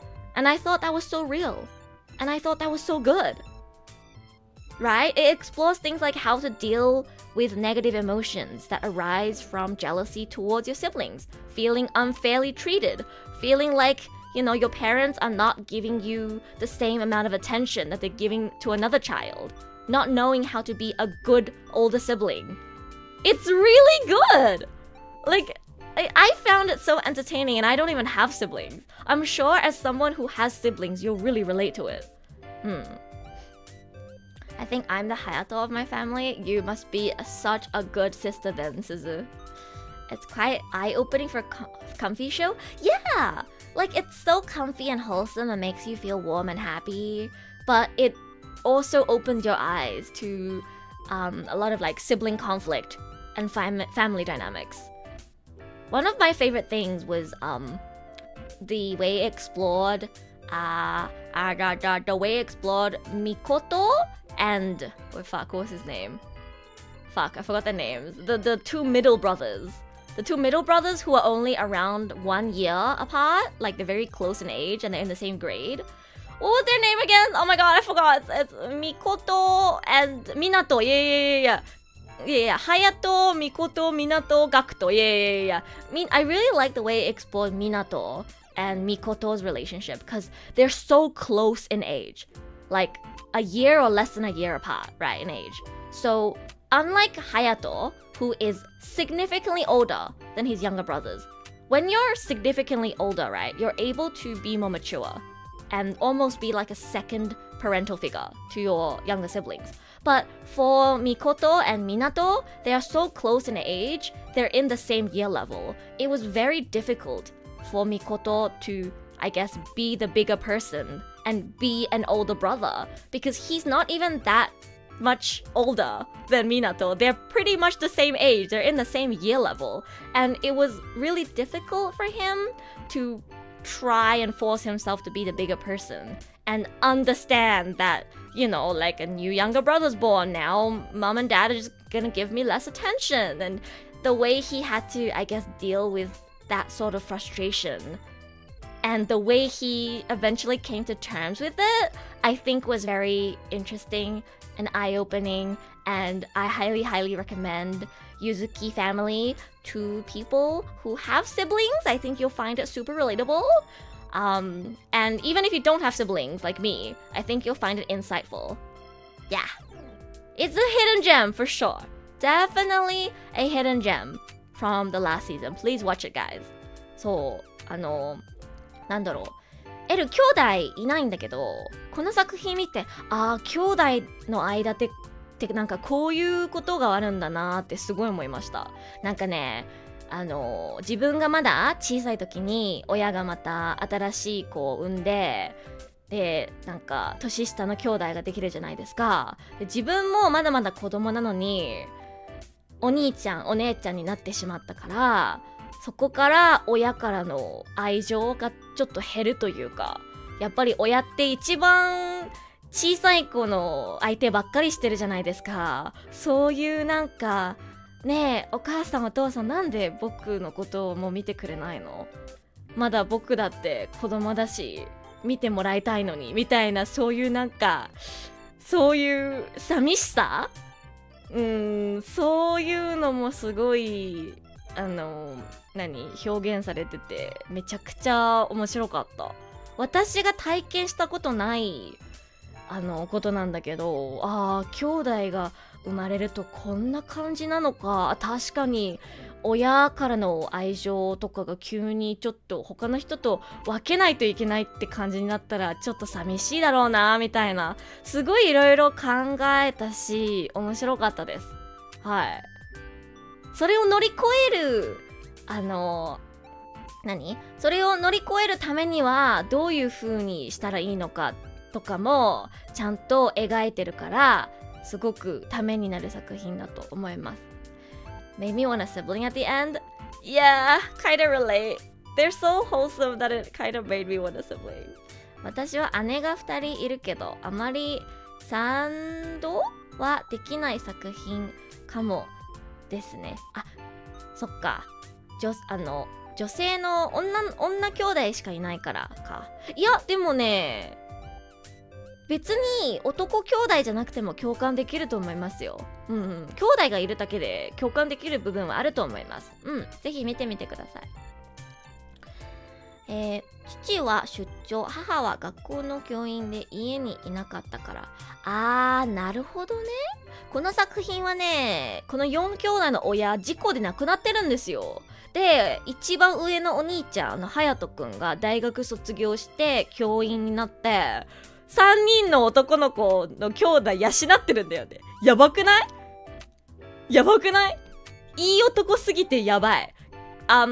This is not really a spoiler since you find out right away, but basically the premise of the show, like the reason why it's just like focused around 4 brothers is because their parents pass away in an accident, and like you see that right away from episode 1. So it's just the 4 of them. Their parents are not there anymore, and Hayato, who's the oldest brother in the family, he's around like uni age. I think it's like 23 or something, 23, 24. And like it starts off with him being in uni, and then like he becomes a teacher, and he supports the entire family on his own. My man, I want to help him out so bad. He's so hardworking. It's Hayato makes me so I want to help him out because like, a lot of family members, like, like aunts and stuff will ask, hey, like, do you want help? Because obviously it's so difficult to be literally like raising 3 school age boys on your own as a newly graduated like adult yourself, right? Like it must be so hard on him. There's so much on his shoulders, and yet he refuses to like let like grandparents and like aunts and uncles take the siblings, and he doesn't want the family to be split apart, and he puts so much weight on his own shoulders and does his best to keep all the brothers together because he doesn't want them to be separated, and he wants to be there for them. And when he was like still in uni, he would like try his best to leave as fast as possible so he can go pick up the youngest brother, and he works so hard and cares about his brothers so much. It's so wholesome. Hello Kurt, welcome in chat. It's definitely a best boy. I know, he's the GOAT. He is the GOAT for real. Hi Ilham. Yeah, so like I almost think he's a little too responsible. Like he needed to learn to, rely on other people a little bit, right? And he does. He goes through a bit of character development where in the beginning he really tries to shoulder everything on his own, but eventually he, lets the older siblings help out around the house, and he lets the like grandpa next door, look after the youngest brother so that he doesn't have to rush home after work every day. And it was really heartwarming seeing him learn to rely on other people a little bit more and stop, shouldering all of the burdens on his own. And there's this episode, right, where he goes to a class reunion, and he talks about how he's like, looking after his younger siblings, and then, his ex-classmates, like classmates that are the same age as him, are a little bit turned off by it. Like they're like, wow, he's only like 23, 24 and he's already living like a single mother. And that made me so sad, because if I was his classmate and I heard that, his parents passed away and now he was looking after 3 of his younger siblings on his own, I would be so impressed and I would respect him so much, and I would tell him like, bro, if you ever need help, literally call me up anytime.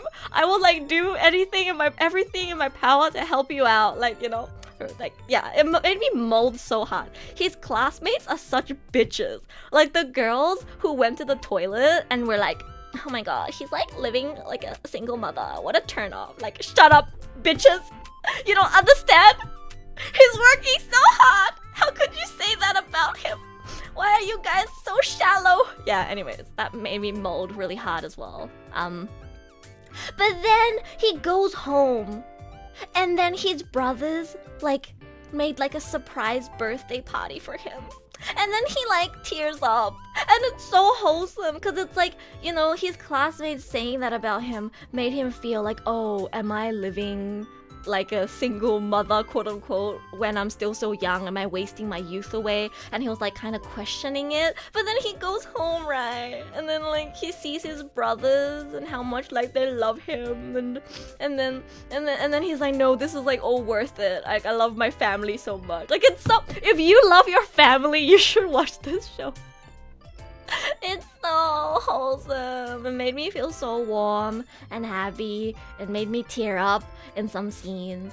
And yeah, just hidden gem from last season, guys. Please watch it.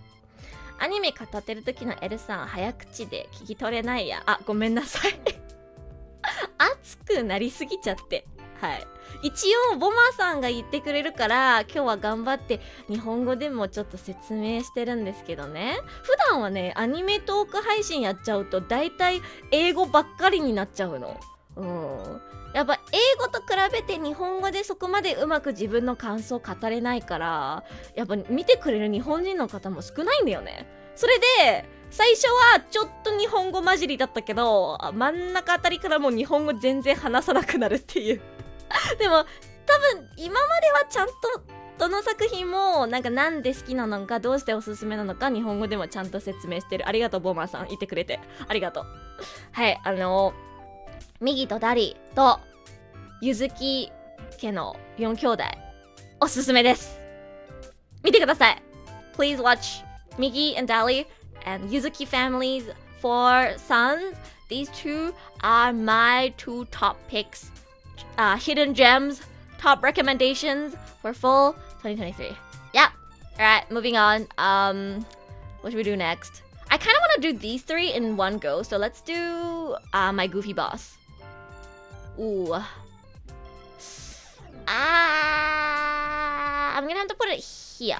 Now, you might have thought I was gonna put it higher because I literally have, a character from this show on my head today, but I have to be fair and objective, and while Hakuto-chan is clearly in an S tier, this whole show, like, I think is more like high B. I don't really think it's good enough for me to put it in A.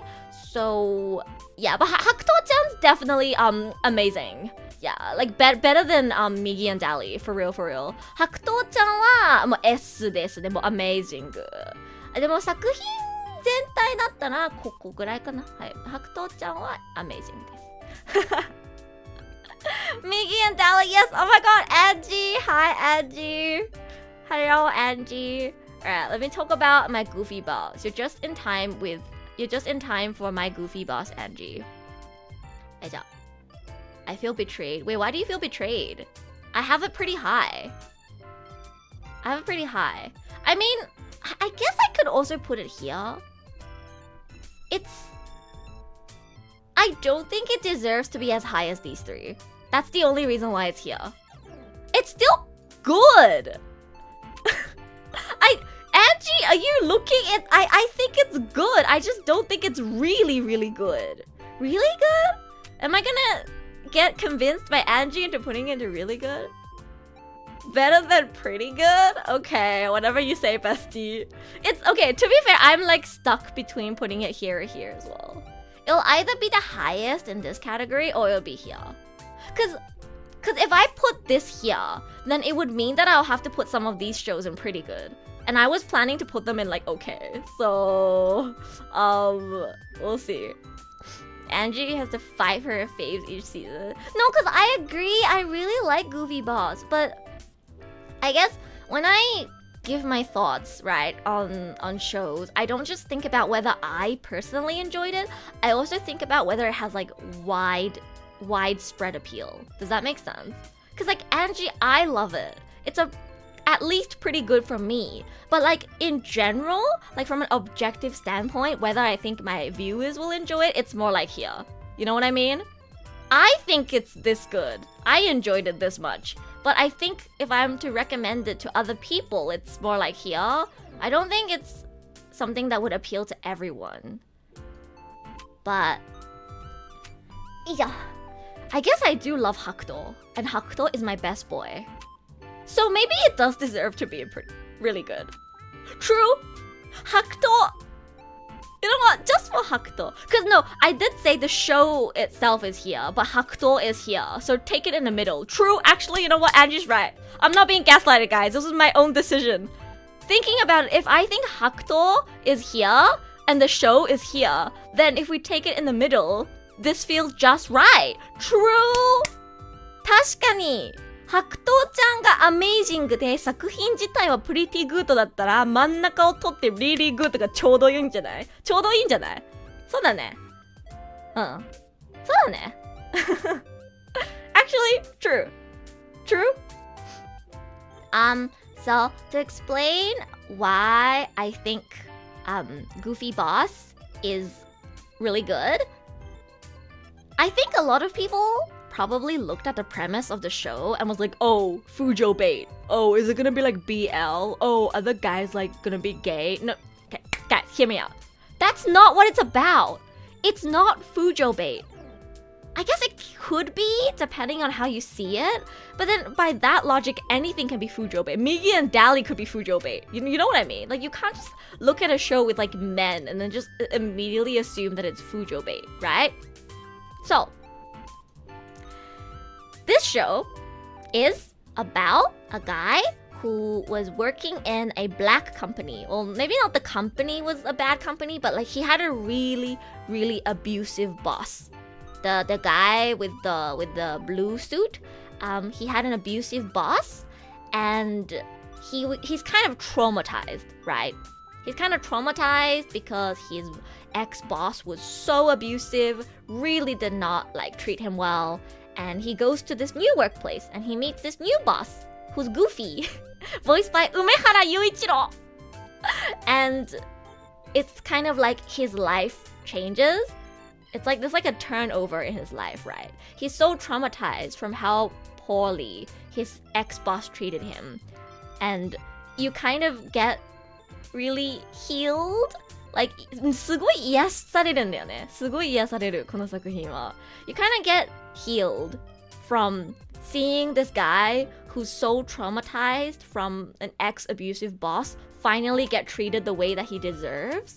Like, he gets so touched every time his new boss does something for him. Because, like, for example, in episode 1, I think, there's a scene where he had a stomach ache because he was very nervous. And then, like, his new boss went off somewhere, and he was like, oh shit, is he angry at me? Am I gonna get yelled at? Am I gonna lose my job on day 1? Because he's so used to being treated like shit and being abused. And he just assumes, I guess, the worst of everyone because of the trauma that he carries from his old workplace. But what actually happened was, his new boss went to the convenience store to buy some painkillers for him, like some stomach medicine so that he can feel better.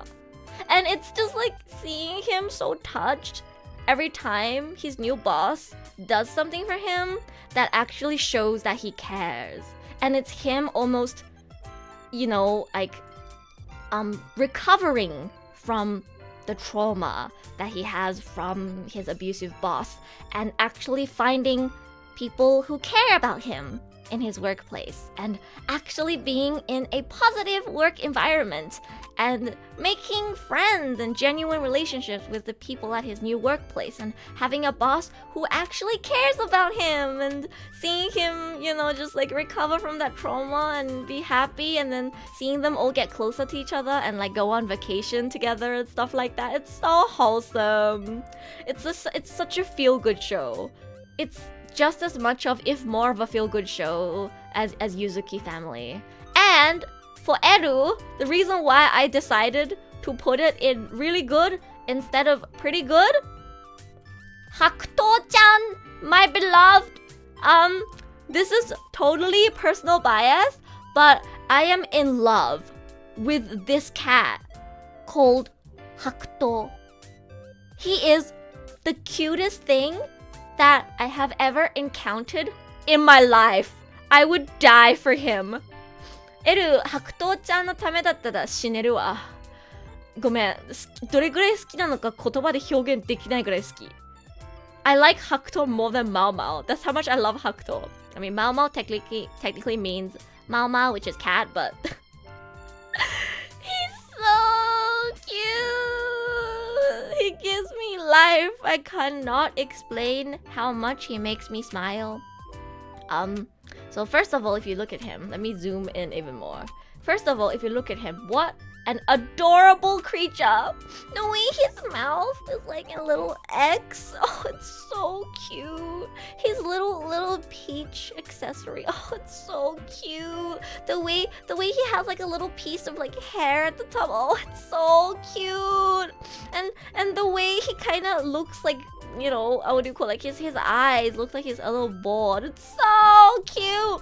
And then sometimes his eyes will light up and he'll do like a PN face. It's really, really cute. And most of all, he's voiced by Shimono Hiro-san. 最高ですよ。白桃ちゃん CV 下野紘さんにしてくれた人、ありがとうございます。もう一生感謝。ありがとうございます。マジでありがとうございます。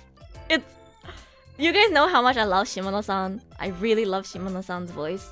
And not only is this adorable cat voiced by Shimono-san, he's also a tsundere. So you hear his inner thoughts, right? And then he'll say things like, 別に遊んでほしいとか思ってないにゃ。かわいい。いや、マジでかわいい。毎回癒される。めっちゃ癒される。超癒される。白桃ちゃんのグッズ欲しい。Yeah, he'll say things like, it's not like I wanna play with you or anything, nya. And he says like nya at the end, and it's really cute because he's like also a tsundere, and he's so cute. He'll like wait for his owner to come home, and then he'll like, jump onto his owner and like, rub his face against his owner, but he'll be like, it's not like I missed you or anything. It's so cute. ごめん、興奮しすぎた。あまりにも可愛くて。And she's right. Like, if I would fangirl this hard over how much I love Hakuto, then I think this show deserves to be really good. He carries the show. Yeah, he's really small as well. I guess like a realistic size for how big he is in proportion to the characters in the show is like this, or even smaller. Like, what? No, I made myself smaller. He's like this tiny.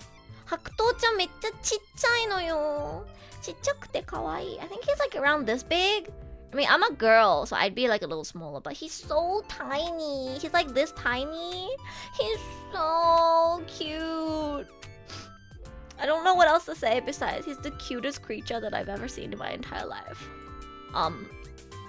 You might not understand if you don't love cats and tsunderes and Shimono Hiro-san the same way that I do, but 目つきが下野さんに合ってる。あー、わかる。それな。そう。本当にキャスティング下野さんでよかったわ。この作品、説明しなくてもボマさん見てるよね。元上司がすごく、なんていうの、嫌なやつで。それでちょっとトラウマになって新しい上司に出会って、その新しい上司にもすごいひどい扱いをされるんじゃないかなって心配したら、すっごくど天然な可愛い新しい上司ですごく自分のことを思ってくれるし、優しくしてくれるし、そのねトラウマからゆっくりなんて言うんだろう、新たな一歩を踏み出す百瀬くんを見るのがすごくなんか心を癒されると言いますか、百瀬くんが癒されていくのを見てると自分も癒されていくみたいな、そんなすごく素敵な作品です。そして何より白桃ちゃんが可愛すぎて毎話癒されてる。もうほんと3話か4話からもう最高。I have to admit it's not as exciting for me until Hakuto got introduced. It's really like episode 3 or 4 when Hakuto got introduced, and then I have an extra source of excitement for every episode, because whenever I see any interaction between Hakuto and the characters, I'm like, oh, that's so cute. Like there was an episode where he wanted to do something for his owner, because he was like, he gives me so much, but I haven't been able to give anything back to him. And then he was trying to like find the button that his owner lost, because he was like, I want to do something for him in return for everything that he does for me. And then he couldn't find the button, and then he felt bad and he started crying, and he was like, you're so good to me, but I can't do anything for you in return. And then his owner holds him and is like, but just seeing you every day makes me happy. And I was like, yamete naku. Yeah, do you guys get it? The episode made me so LPN. It was so wholesome. Because he starts like crying as well, being like, oh, just me being here like brings you happiness. And then he like tears up because he was abandoned by his old owner as well. So it's like kind of similar to the, Momose, the guy who had an abusive boss. Like Hakuto-chan also got abandoned by his old owner, and then he gets picked up by Shirosaki, and then he's like treated really well, and it's really wholesome. It's so wholesome. I love how you can hear the vulnerability in his voice. Yeah, you're so right, Jenny. You can feel that he's somewhat traumatized as well from his old owner abandoning him, and you can feel that he's like a little anxious and worried that if he does something wrong or if he's not good enough, maybe his new owner will abandon him as well. Like you can feel that worry and that vulnerability in his voice, and every time it's proved wrong, every time it's proved that, his new owner isn't going to abandon him. It's so wholesome. It's so wholesome. I think maybe this show hit so hard for me, and especially, the interactions with Hakuto resonated with me so much because I have very strong abandonment issues, and when somebody, tries to reassure me that they're not gonna leave me, it makes me cry. And I guess in part I related to that. I never had an abusive boss or anything, but I have had people treat me poorly and then throw me away like I was trash. So I have really bad abandonment issues and a lot of trauma with being abandoned by friends and stuff. So I guess in part that contributes to why this show resonated with me and made me feel so much, because seeing someone finally meet people in their life who treat them the way that they deserve and finally, feel happy and secure in the relationships that they have, it's so wholesome. And it makes me so happy. So I guess if that sounds like something wholesome you would like to check out, please give My New Boss is Goofy a try. And especially if you're a cat lover, like I am, I think you will really love Hakuto. 猫好きな人にはめちゃくちゃおすすめです。絶対白桃ちゃんに恋すると思います。エルみたいに絶対白桃ちゃんのこと大好きになっちゃうから。なんかさっき英語で言ってたんだけど、エル結構人に捨てられるっていうことに恐怖を抱いてて、昔仲良かった友達とか新しく仲いい人ができたらすぐエルと喋らなくなっちゃうんだよね。すぐ私と遊ばなくなったりとかして、結構友達に見捨てられた経験とかあるから、親も離婚してるし、まあね、今まで生きてきた中でそういう見捨てられた経験をたくさんしてきたから、やっぱり悪い扱いをされた人とか、白桃ちゃんみたいに飼い主に捨てられて、でもやっとちゃんと自分を大事にしてくれる人に出会ったみたいな物語にすごく弱いんです。だからやっぱ見てて心温まるし、癒されるし、素敵な作品だなって思います。ぜひ見てみてください。Making me wanna watch it even though it doesn't look like its female main character. It's very wholesome and I think it's more of a female targeted show than a male targeted show, so please do check it out if that sounds interesting to you. Again, it's super wholesome and heartwarming, and I think it'll bring a lot of warmth and happiness into your day if you decide to check it out. Yeah. Or if you like Ume, yeah, this is, I mean, you know, just me probably, but the fact that the two main leads are voiced by Umehara Yuichiro and Nishiyama Kotaro is very emoi as well for me, because they used to host a radio together called Hyorotto Danshi, and Hyorotto Danshi went on for like 6 to 8 years. Ume-chan and Ko-chan have a very long history together. They debuted around the same time and have kind of been like a duo for so long. It's like the kind of Onodai, like Onodi Kamiyan kind of dynamic, right? Like they've always been together. And even though Hyorotto Danshi is gone now, they have a really strong kind of like bond or dynamic that was built over like a 6 to 8 year time frame. So the fact that they got casted as the two main leads is also, I guess, one of the reasons why I really like this show, but I guess that's just me. ひょろっと男子知ってる人いるかな？そう、この作品なんと主演が梅原雄一郎さんと西山幸太郎さんなんですよ。この2人はひょろっと男子っていうグループでもう何年も活動してて、ラジオ番組もめちゃくちゃ長い間やってたから、エルもひょろっと男子大好きでラジオ番組聞いてたんですけど、その2人がね、番組終わってからまたこういう風に主演で同じ作品に出るのってエモいなーって思いながら見てました。はい。拾ってくれる人が見つかるのはいいことだよね。そうそうそう。拾ってくれるっていうか、ちゃんと今度はちゃんと自分を大事にしてくれるっていう人に出会うっていうところで、エルはめちゃくちゃ心を動かされました。はい。Yeah. I mean, I fucking hate the fact that this show was so bad because I can't really be like, oh yeah, Ume is in it, watch it. Because I don't recommend this, even though Ume is in it. It sucks. Don't watch it. Even the fact that Ume voices the main male lead doesn't save the fact that it's disgusting and grooming.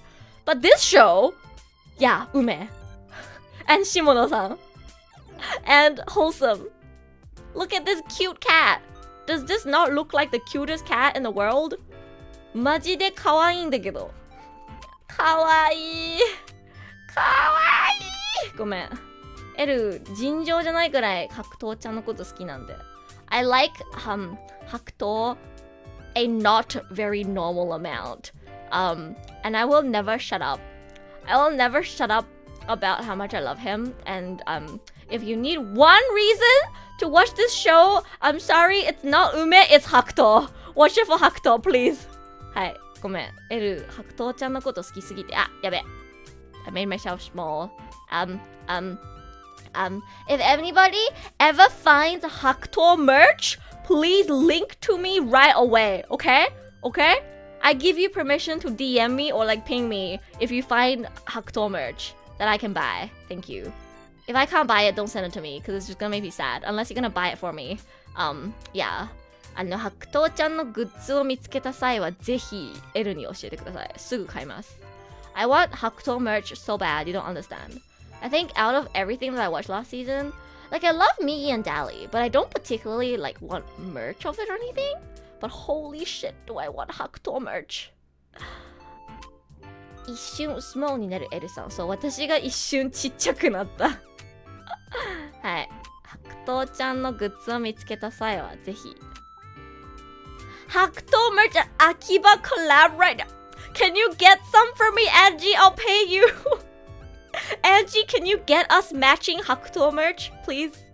Bestie, can we get matching 白桃 merch? I'll pay, please.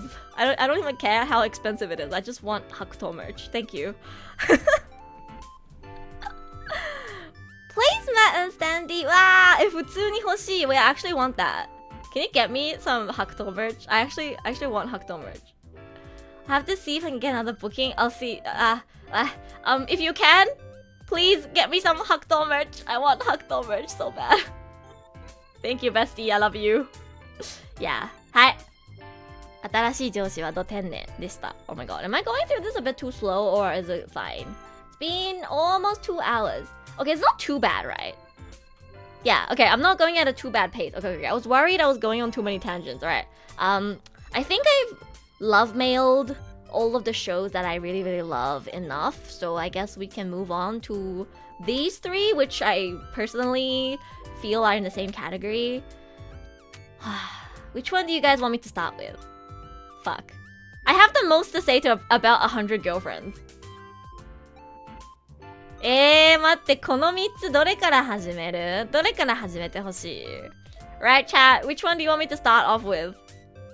I'm sure most people watched 100 Girlfriends. Probably some people watched Girlfriend as well. And then there's this show which is not the same, but I would say is in the same category. 100 かの? Should we start with my hottest take? Okay, you're not ready. 3 romance. Is it even romance? I guess it is. It's more like comedy harem, right?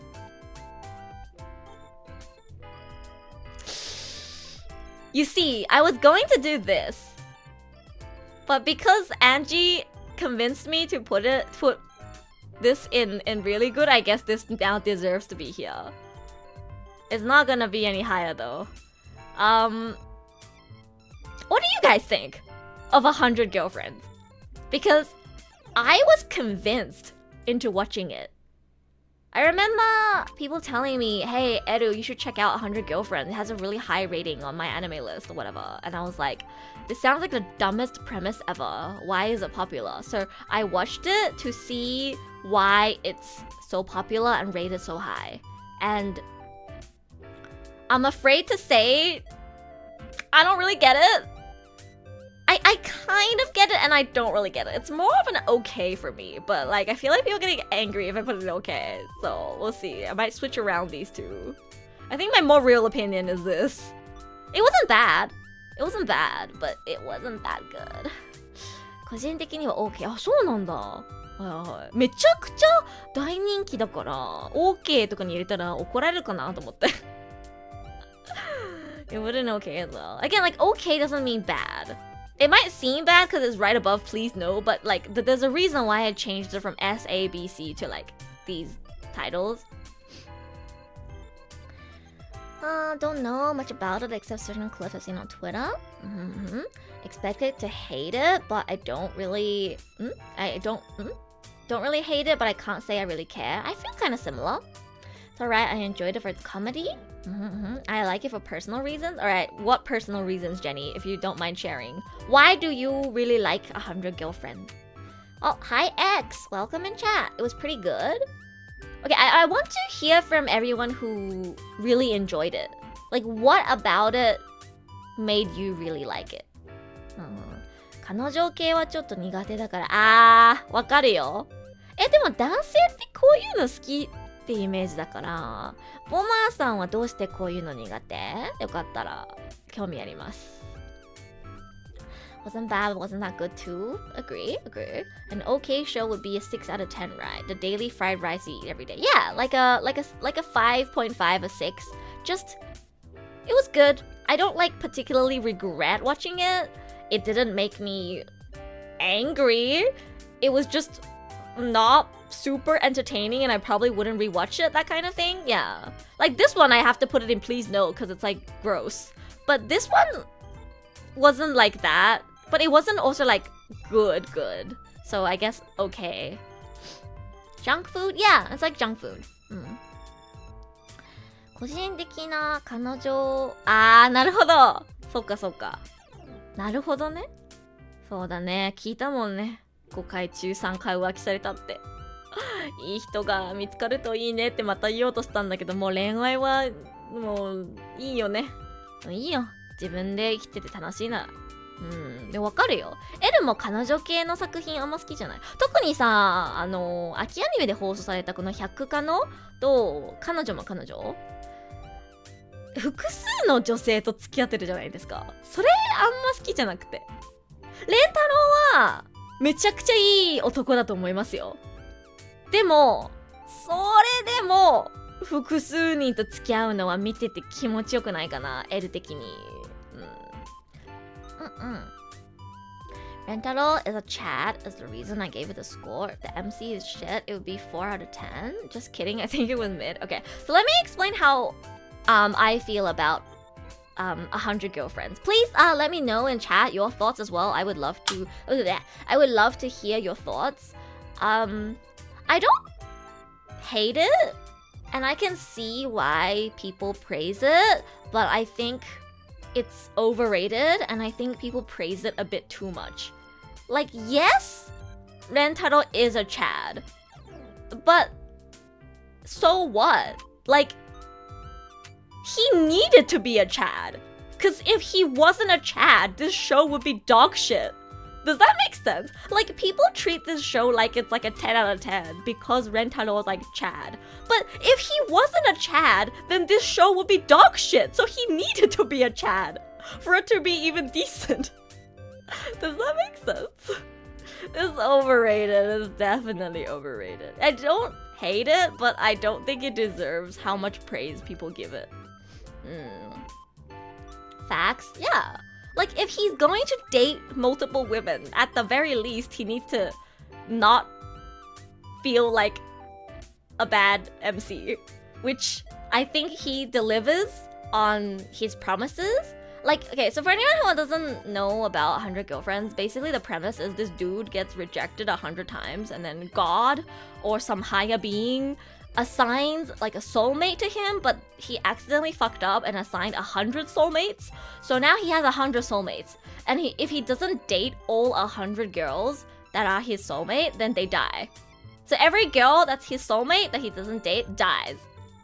Like, from the premise, you can already tell it's like parody, stupid, comedy. Like, you're not supposed to take it seriously. I know you're not supposed to take it seriously, but I don't know, I like taking my romance seriously. Girls die in the show. No, they don't die because he dates all of them. They die if he doesn't date them. So he dates all of them so that he doesn't die. I think everyone went in expecting the worst, so anything better just makes it feel good. Maybe the expectations were so low that it appeared to be better than it actually is. True. Love at first sight, Edu's favorite. Yeah, I think that's also one of the reasons why it personally doesn't appeal to me, because basically how they all fall in love is their soulmates, right?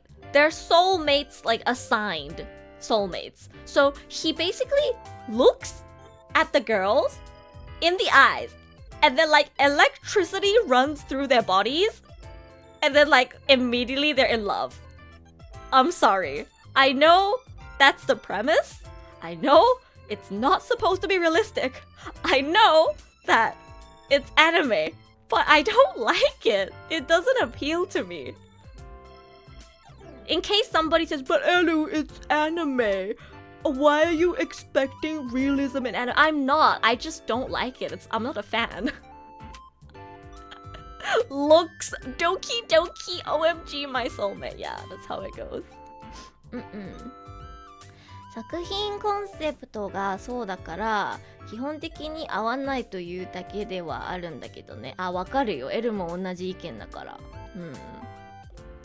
Almost felt like a harem that was made for me. It's my first time found a show with comedy that's so close to my personal taste, and most of the girls are also my archetype and more relatable than I expected. I see.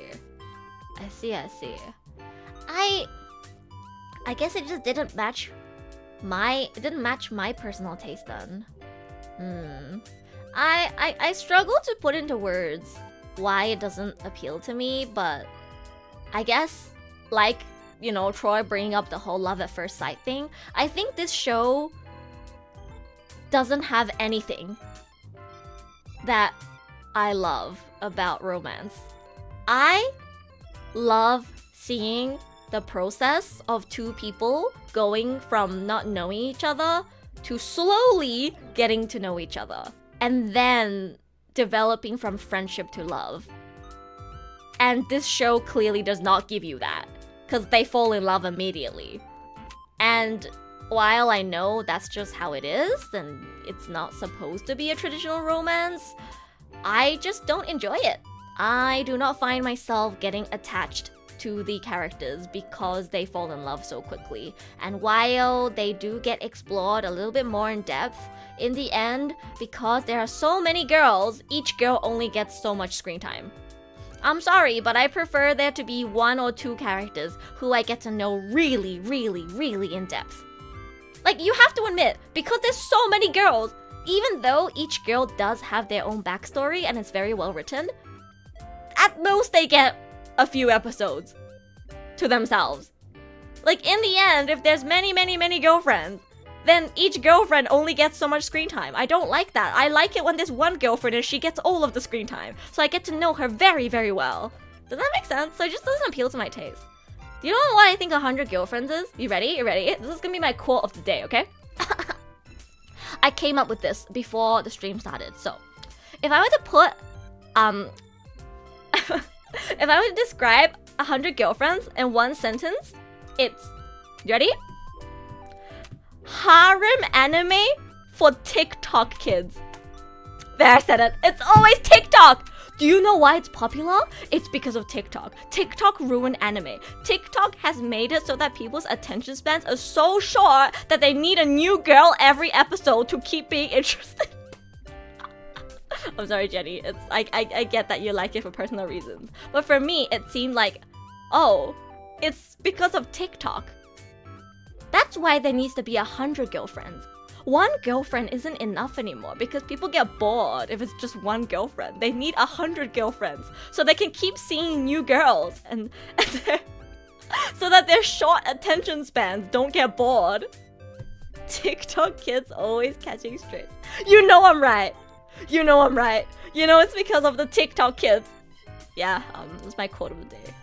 はい。最近さ、TikTok とかが人気じゃないですか。そういうなんか15秒、30秒の動画を見て、人の脳って変わったと思うの。うん。昔みたいに50話、100話とか見れなくなったと同じで、やっぱ恋愛作品を見ても、もしかしたら今の子って、一人の男性と一人の女性が恋するのを見るのつまらないと思ってるんじゃないかなってエルは思うのね。だから彼女が100人とか彼女が4人とか前は彼女が変わるみたいな感じじゃないと脳に刺激が足りないのよ。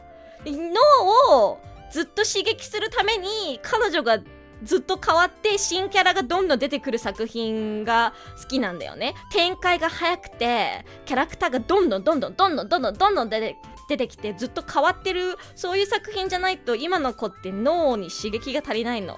だからこういう作品が人気なんじゃないかなって私が勝手に考察してる。はい。All good. I just really like the stupid comedy. Yeah, I get it. I think the comedy is funny and I can definitely see why it appeals to people, but I guess it just doesn't appeal to me. I guess the comedy, while I also enjoyed, was not enough to make up for all of the other elements that I don't particularly enjoy.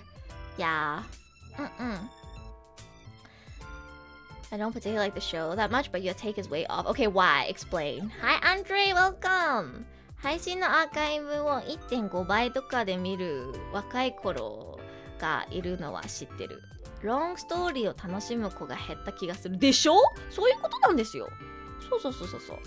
Okay, maybe my take is a little too extreme, but I think I have a point. I think there's a reason why shows like this are popular. Because people don't have the attention span to watch something where it's just about one guy and one girl. They like the stimulation. Like, it's not a bad thing. I'm not like roasting TikTok kids. I'm saying that's just how it is now. That's why it's popular. People like it when they get to see a new girl every episode. They like it when it's not always the same two characters. They like it when they keep getting something new. It's just the way people's brains are hardwired now. It's for better stimulation. I think that's why shows like this are popular. I think shows like this will be popular regardless because teenage boys. Yeah, it's also pretty horny. So, yeah, true. Yeah, I guess Jenny, usually Jenny and I agree on everything, but I guess Jenny really likes the comedy in this show and it didn't appeal to me as much. I'm not as harsh on it as I thought I would be, because I can see that Rentaro is indeed a Chad, and he is written in a way where he truly does love all of his girlfriends equally. I can feel that, I can see that, and he truly does do everything in his power and goes above and beyond to make all of them feel equally special. And I do not doubt that he loves any one of them more than the other, and I do not doubt that he's a Chad, okay? I think they did really write Rentaro to be some superhuman Chad. But I like realism in my romance. I guess if I saw this show as pure comedy, I could put it here. But because it's a romantic comedy, I have to put it here. I'm very strict with what I like to see in romance, because as much as it's a parody and a comedy, it still is romance. And I don't like the romance. I don't like the whole soulmate, they look at each other and they just fall in love.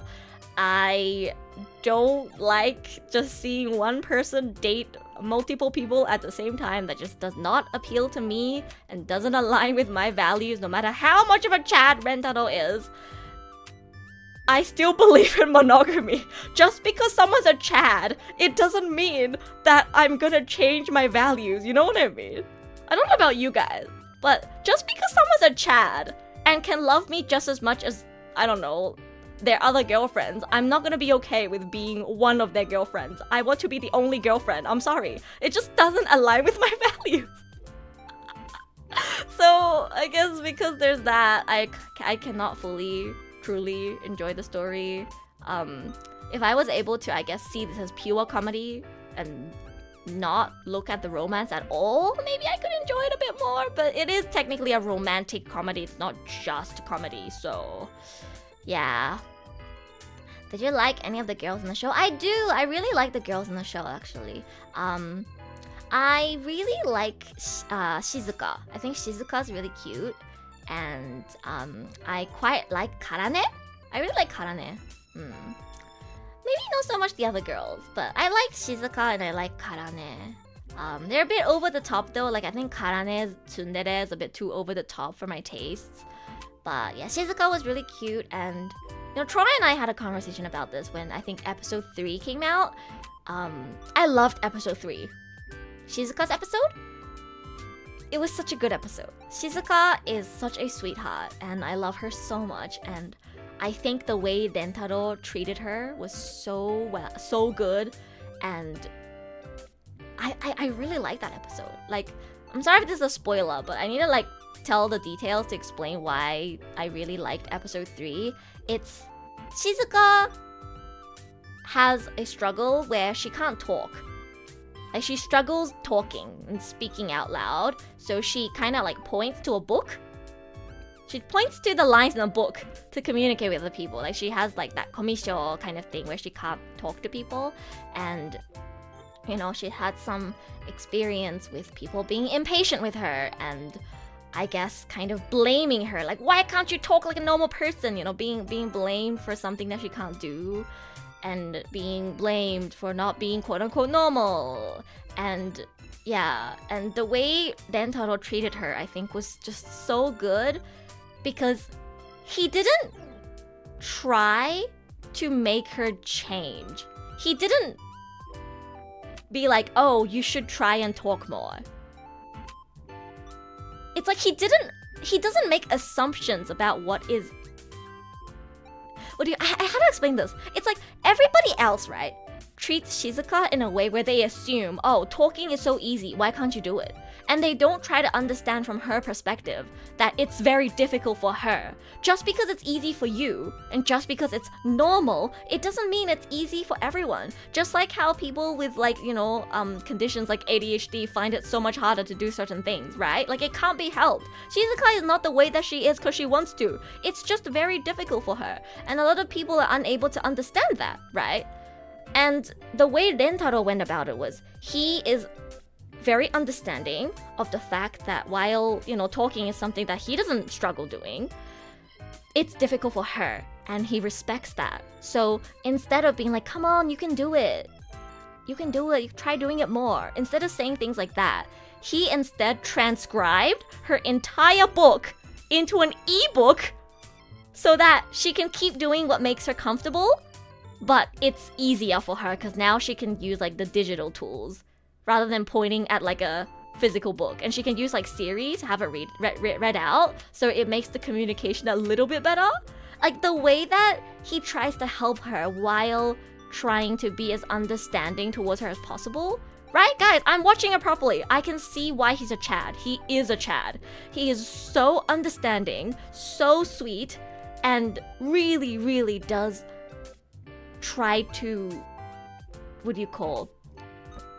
empathize with other people. He's a great person. He's such a great person. And as I said, he truly does treat all of his girlfriends equally. I don't feel like he, values any girl over the other. He lives up to his word. He is so understanding. He is a Chad. Chad Taro for real. But does that change the fact that I still would have preferred it if it wasn't him dating 100 girls? Yeah. Am I making sense? I think what episode 3 made me feel was, oh, I wish this wasn't a show about him dating 100 girls. I wish it was just about him and Shizuka. And this was how I felt about a lot of the girls. I wish it was just about him and Hakari. I wish it was him treating all of the girls equally and loving them just as much as the other does not change the fact that I wish each girl could be exclusive with him. I would have loved to watch a whole 12 episodes or read a whole manga about just him and Shizuka's relationship. I don't like the fact that the attention is split between so many girls. I want each girl to be exclusive with him, but there's only one of him. And that, I guess, frustrates me. Like, each girl has so much depth to their character that could be explored further, and yet they don't get the full extent of, the potential of their character because the series has to keep introducing new girls. Like, yeah, they all have backstories, but their backstories really only get to be in the spotlight for an episode or two or for, a short arc, and they don't get to be the focus or the center of the story for the entire series, and I don't like that. I wanted a whole 12-episode anime on Shizuka and Rentaro's relationship. Yeah. If each girl had their own timeline, it would be enjoyable. Yes. If this wasn't, not otome game, ギャルゲー。この作品、もしギャルゲーだったら、L楽しめたと思う。It's very well written, his relationship with each girl.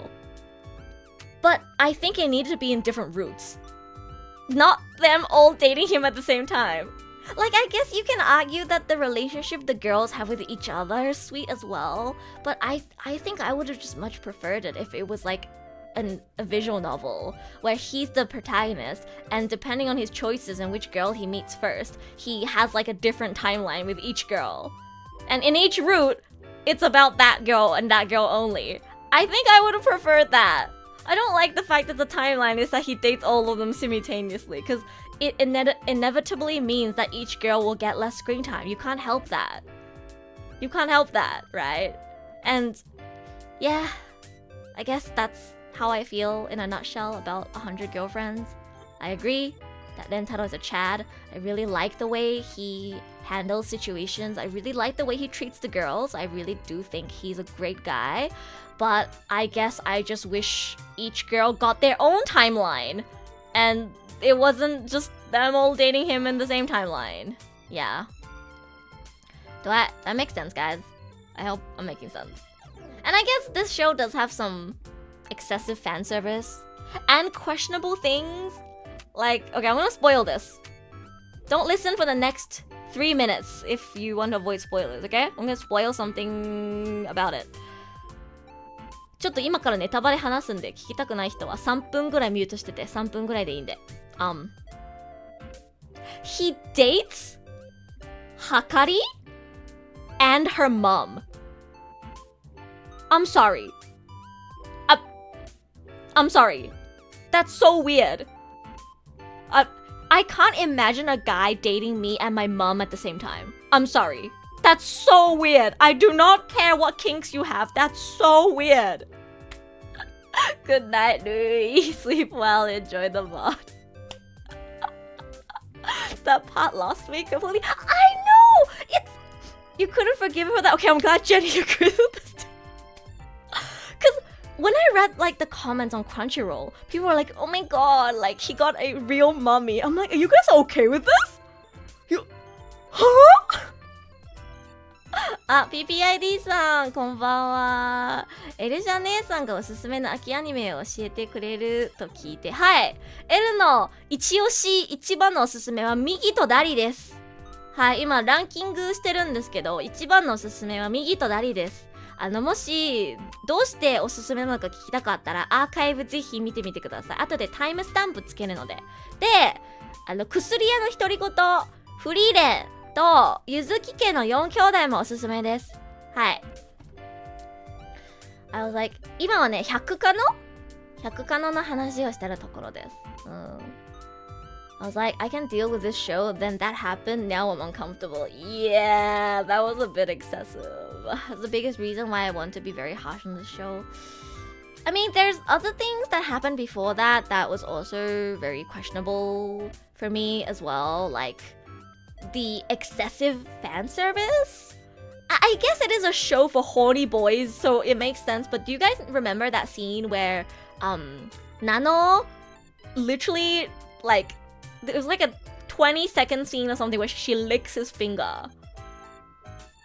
That made me really uncomfortable. I was like, I get it. This is a show for horny boys. It's not made for me. But why did they add in a 20-second scene of her licking his finger? That scene, yeah. You know, like stuff like that. And also that scene where Hakari has an imagination of her becoming quote-unquote sexier. And then her assets get amplified by like 10% and she has like massive badonkas and ass. That was really weird as well. I guess that's a part of the show's comedy. But for me, that was uncomfortable fan service. Fan service is okay in moderation, but some of those things kind of turn me off. Hakari's whole character design made me a little uncomfortable at times. Like, her skirt is so short, and a lot of the camera angles really emphasize how busty she is and how thick she is, and often will have a low angle to show like the mole on her thighs. Like, I don't know, guys, I'm sorry, I'm a girl. I don't enjoy seeing my own kind being objectified like this. Yeah. I just wanted to enjoy a stupid funny moment, not porn like scenes. Yeah, I think if they toned down on the fan service, like made it a bit more tasteful and didn't have him date Hakari and her mom at the same time, I would have been this would have been at least in here for me. But because of some of the other reasons, like the excessive fan service and the fact that he's dating a girl and her mom at the same time, I guess okay it is. Yeah. Yeah. 待って、全然日本語で説明してないんだけど、この作品の主人公めちゃくちゃいい人なんですよ。本当にいい人って私から見ても思うんだけど、いくらいい人でも複数人の女性と付き合っていいだろうかとは思います。それからこれネタバレになっちゃうんですけど、最後らへんではかりちゃん、同級生の女の子とその女の子の母親と同時に付き合ってるんですよ。それやばくない？想像できますか皆さん。L の彼氏がもし L と L のお母さんと同時に付き合ったらマジで無理なんだけど。はそれマジでちょっと困惑した。想像できる？一人の女の子とその女の子の母親となんか両方同時に付き合ってる親子丼。やば。嘘無理。そう、親子同時に付き合ってる。おかしくない？まあそういうのが燃えるって人もいるかもしれないけど、L 的にいやそれはないって思いました。はい、そういう展開もあるということで、この作品はまあ OK ぐらいかな。面白い部分もありました。レンタロウくんめちゃくちゃいい男だとは思うし、彼女のことすごく大事にするってのはめちゃくちゃ伝わってきます。それでも親子丼はどうかな、それでも100人の彼女はどうかなとは思います。まあそこはコメディだから深く掘り下げないということで。 Oh my god, I just heard thunder. Did you guys hear the thunder? 今雷聞こえたんだけど、やば。今日天気すごいな。But yeah, I'd give it like a maybe, I don't know, 5 or 6, or maybe I think 4.5 is a bit low. I'd probably give it like a 5 or 6. It was somewhat enjoyable. I can see the appeal. I think I made myself very clear that I, do agree that Rentaro is a good character, and some of the scenes did make me feel, this is so wholesome. Like, I really like the relationship. But the fan service, the weird things that happen afterwards, like him dating Hakari's mom, and just the fact that no matter how good of a guy he is, I don't believe in dating multiple people at the same time, kind of drags this down to a 5 for me. Yeah. So, do you think season 2 will be better? No. I think I will enjoy this show less the more girlfriends there are. I think when it was just 3-4 girlfriends, I enjoy it more. I think the more girlfriends introduced, the more I'm gonna not like this show. 多分 L は彼女が増えれば増えるほどこの作品好きじゃないかな。Cause you know what makes it good when it was only just a few girls? Because the girls have very genuine bonds with each other too, and they're all connected. But say if it gets to a point where he has 50 girlfriends, there's no way all 50 of his girlfriends can have some kind of close bond with one another, right? They're probably gonna form small cliques. Every 3 or 5 girls are gonna be friends. They're not all going to have interactions. And for me, that's gonna make me feel even more disconnected.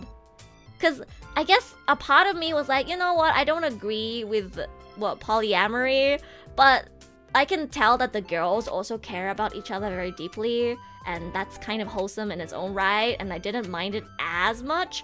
But I think the more the girls increase, the more I'm gonna not like it. Yeah. 神様、わしもどうかと思う。そうだね。神様も私に同意してくれたってことかな。レンタロウは優しいけど、実際100人と付き合うたら1年に3回くらいしか尊重されないんだ。ありえない。そう、そこも思うんだよね。まあアニメだし現実味を求めてもどうかとは思いますけど、L はもうちょっと現実味がある作品が好きというか、特に恋愛に関してはどっちかっていうと現実味がある作品が好きだから、こういうパラディコメディ中心のもう現実ではありえないような展開はあまり刺さらないかな。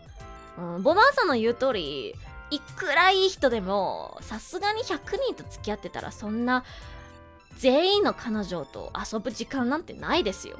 一人一人をちゃんと見てあげられる時間はすごく限られてくるから、現実ではありえないし、アニメだから成立する話だと思うんだよね。そういうところでもエルはあんまり個人的に好きではなかったかな、この作品。正直タイトルの時点でアニメじゃなくてロケであれと思う。まあですよね。まあそうですよ。だってありえないもん、普通の恋愛でそんな100人の彼女とか。The fan service is not that bad. It's not that bad. There's only certain fan service scenes that made me uncomfortable. But yeah, overall, still a very male gaze show. I think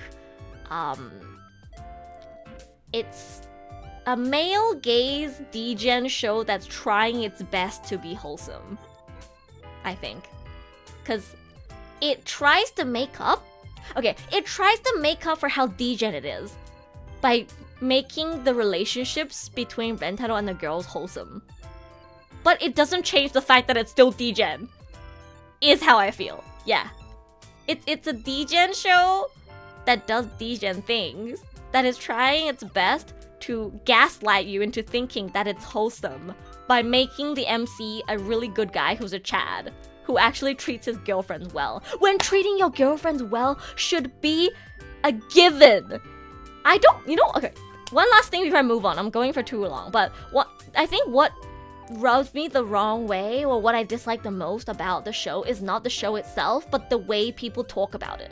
I see so many people just praise Rentaro as if he's like the second coming of Jesus, like the best protagonist ever, and like, you know, he's so good. Like, he is good, but like, he only appears to be this good because other harem protagonists are shit. If other harem protagonists don't even do the bare minimum, then Rentaro looks good in comparison. You know what I mean? Like, the standard is so low that when he's doing the bare minimum, aka treating his girlfriends like they deserve, people are like, oh my god, what a Chad. Like, you know, people can't do this. Like, you know, no, you're supposed to do this. You're supposed to treat your girlfriends well. What the fuck do you mean? What? You're supposed to treat your girlfriends well. Treating your girlfriend well is not something that you should be proud of. You're supposed to do that. I'm sorry. Yeah, そういうこと。Hi, Snowman. Welcome. Going off about 100 girlfriends. He's still overall on the better side. I agree. Like, if you think I'm complaining about Rentaro, just go back to my tangent, especially on episode 3, talking about why I think he's a really good guy. Like, again, I can see the depth in his character. He's not just a nice guy. He actually does do things with the other person in mind. Even with Nano as well, right?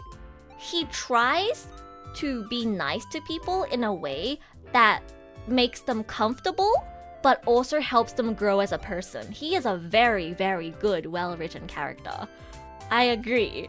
But I still think people give him too much credit or rate this anime too high just because other harem protagonists suck too much. Like Cross says, if you want to look pretty, find an ugly friend. That's how it kind of feels. It's other harem protagonists are so dense and stupid and rizzless that Rentaro appears to be a Giga Chad with too much riz in comparison. When sometimes the things he does, I'm like, people should people should strive to be treating others like this. Maybe not everyone can achieve it, but like I think people should be trying to achieve what Rentaro does for his girlfriends. It's not going above and beyond. It's, if you really love someone, this is how much you should do. You know, respect them, make them feel comfortable, put their needs above your own sometimes to make sure that, you know, they are happy. Like, are my standards just too high? I feel like people's standards are too low. It's like, oh my god, he actually treats his girlfriends well. What a Giga Chad. Like, I'm sorry, you're supposed to treat your girlfriend well. His circumstances are 100 girlfriends. Granted, he only has 3 in the beginning, but it stacks up later. I'd be hard-pressed to treat 2 girlfriends properly. Yeah, I think Boma-san brought this up earlier. Here, let me drink some water. Oh my god, I have not drank water at all.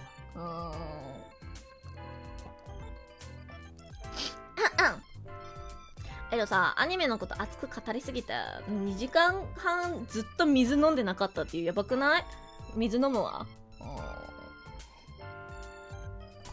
I become so heated and a fast talker whenever I do anime talk stream.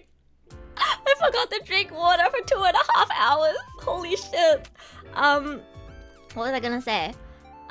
Yeah, like Boma-san said earlier in Japanese that realistically it would be impossible to date 100 people. There's no way you can humanly treat 100 girlfriends equally. If you did, then each person would get like very small fraction of your time, right? And when you are dating someone, typically you want most of their time or a lot of their time, or you know, there's no way this would work IRL. This only works because it is fiction, and while there's nothing wrong with that, right? Before anybody tells me, Edu, why are you expecting an anime that's a parody to be realistic? I'm not expecting it to be realistic. I prefer romance to be a little more realistic. And therefore, this one personally does not appeal to my tastes. End of conversation. Alright, we're done. Finally, move on. It's okay. You can watch this for escapism. You can watch it, you know, while fully understanding that it's fiction and that this would be impossible to achieve. But I prefer my romance to be a little more realistic, and therefore this doesn't appeal to me. Yeah. I'm pretty sure he does get 100 girlfriends, so that's the plan, but right now I think he has like 25 in the manga? I don't know.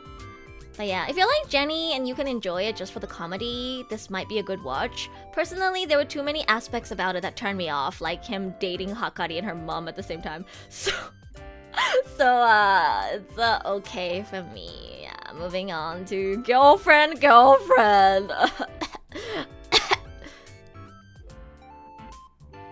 Shino best girl. Moving on. I only talk about fucking girlfriend after 100 girlfriends. Oh, let's see.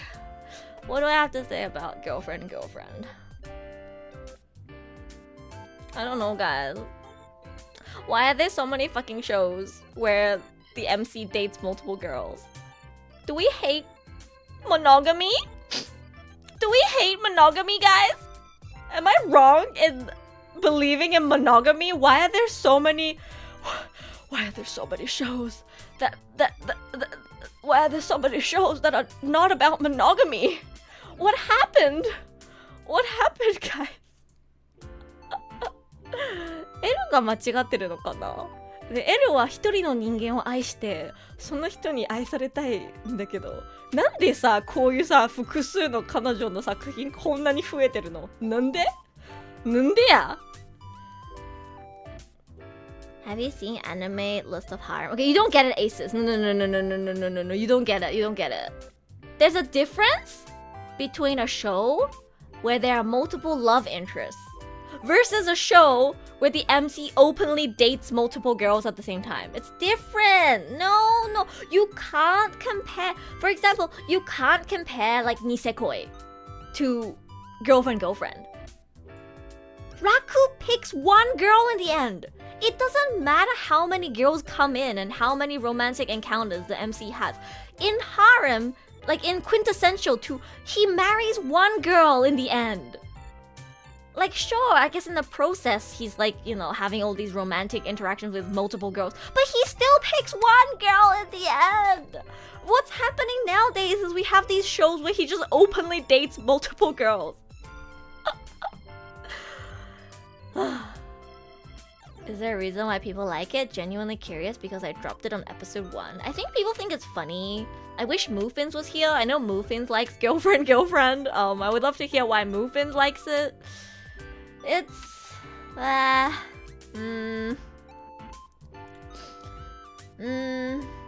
俺がいる again also picks one girl at the end. Yeah. It's the TikTok boys. TikTok ruined anime. Other than School Days, I don't remember a show where MC dates many girls at the same time. Exactly. I feel like there's been a trend recently with shows where, you know, the MC, instead of having a harem where he has romantic encounters with all the girls, but he only, ends up with one. He just openly dates multiple, and somehow it's okay. Like, the girls are okay with it. Kind of weird for me to say after watching, but shut up, guys. We're not talking about school days right now. Guys. I don't know how you guys feel about it. I think you might not relate unless it was the opposite way. But imagine if girlfriend was boyfriend. Okay, no, guys. I know most of the people in my chat right now are guys. We have like Mana and Suzu and Jenny, but like guys, think of it. Imagine if girlfriend was boyfriend, okay? And it's the exact same story, but the MC is a girl, and the 4 girls are 4 guys with like different personalities. And like, the girl, the heroine, dates like her childhood friend. But then like this other boy confesses to her. And then like, the other boy is so sincere that she decides she wants to date both of them and then begs her childhood friend boyfriend if she can date both of them at the same time. Would you be okay with that? Like, do you see how fucked up that is? The fact that the girls agree to this offends me as a woman. Women should... I don't like seeing female characters being okay with being in a harem. You should want... Like, in my values, I think they should want the guy to be exclusive with them. And if he's not willing to do that, then fucking leave him and find someone better. That's just my values, though. So I guess it pisses me off because it doesn't align with my values. それは見てないな。見てなくてよかった。ボマーさんは絶対こういう作品気に入らないと思う。だって浮気みたいなもんだよ。知ってる？この作品の始まり方。教えてあげます。主人公、このピンク色の髪の女の子、幼馴染なんだけど、と付き合い始めるじゃん？告白して付き合い始める。で、この水色の髪のみなせちゃんって子が告白するの。で、みなせちゃんがあんまりにもけなげだったから、2人同時に付き合えないか、その幼馴染の彼女に土下座して頼むのよ。お願い！2人とも同じくらい愛すからみたいな感じで土下座して、2人とも同時に付き合うことになるんだよね。わけわかんない。それさ、了承の上の浮気と何が違うのみたいな感じですよ、マジで。Let's see. Oh wait, what does everyone say? Damn, that's just my otome game. Okay, aces again. I don't like the fact that whenever I make this argument, people say, oh, isn't that just otome games? It's not! There's a difference between having roots and dating multiple people simultaneously. In otome games, I am a huge otome gamer. I've played over 15 games. I've never, ever played an otome game where the heroine dates multiple boys at the same time. Yeah, there are multiple love interests, and maybe sometimes they simultaneously all like her. But she always chooses one and ends up with one. That's what matters. That's the difference between harem and these like polyamory shows. There's a difference between having choices and then you picking one and going down that route versus just dating multiple of them at the same time. I'm sure there are otome games like that too. Like what? Dating multiple at the same time? Find one! You guys are talking out of your ass. You're slandering otome games, like saying, oh, I'm sure there's female media like this too, when I don't know any. Maybe there is one or two out there, but the fact that I don't know any and I consume so much female media shows that this is not something that's very prevalent in female media. And you guys are slandering otome games for no reason. Have you even played one? Sorry, I'm getting very heated. Let me drink a water. I hate it when people slander otome games when you haven't even played any. ごめん、ちょっと熱く語りすぎた。乙女ゲームを悪く言う人はね、許せない。マジで。やったこともないくせに何言ってんだよ、お前って思います。I can't keep calm. Because I know, like, you guys haven't even played otome games. And otome games have had, like, a really huge impact on my life. And some of them truly like have such good stories that it really pisses me off when people slander otome games or make assumptions about otome games when they haven't even played. Like if you want to say, oh, there must be otome games out there too where the heroine dates like 4 guys at once, Find it and send it to me. Where? Maybe there is one and I don't know it. But how many are there? If you can give me at least 2, maybe I'll believe you. Can you name one? You can't even name one. Don't claim things that you don't have evidence of. It's okay, Edu, we get it. Polyamory isn't your thing. Yeah, that's my whole point. I don't like polyamory. Do you guys like polyamory? Should I get rid of my poll and ask you guys who believes in polyamory? Put your hand up if you believe in polyamory. Guys, am I weird for believing in monogamy? What's this? Is monogamy out of trend? Huh? Is it a cool kid thing to like polyamory now? Like,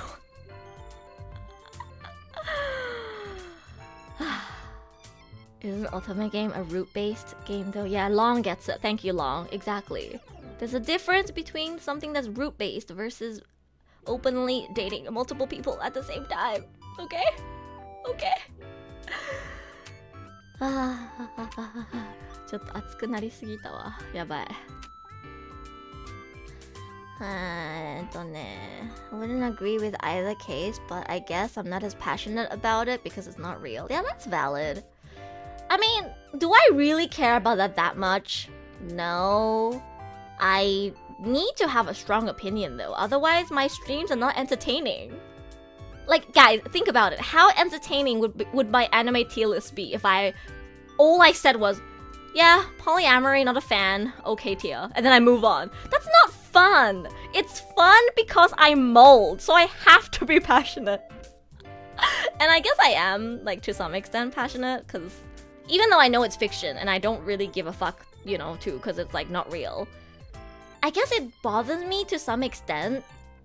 It bothers me to some extent that this is popular, because it makes me think, oh, if there's a demand for this, doesn't mean that people subconsciously want this, and it worries me a little, I guess. Yeah, I believe in polyamory because I have multiple boyfriends.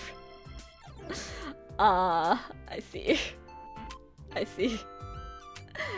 Not IRL, and I can't say I've read any mangas with it. IRL, hell nah.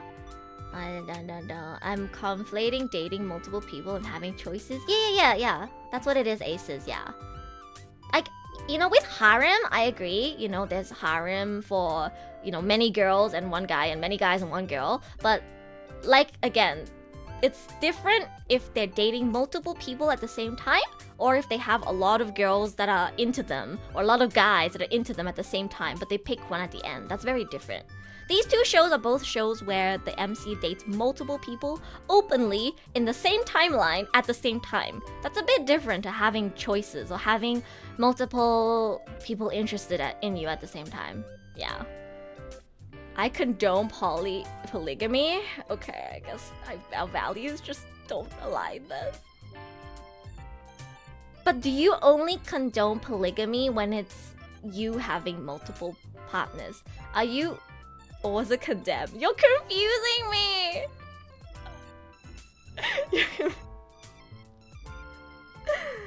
I can... what? A fiction is still fiction? I know. I have no good opinion, so I'm not in this. I see. It's okay, Edu, we men are dumb. I think chat wouldn't be happy about you talking for everyone, Nicholas. I'm not really like complaining about men necessarily.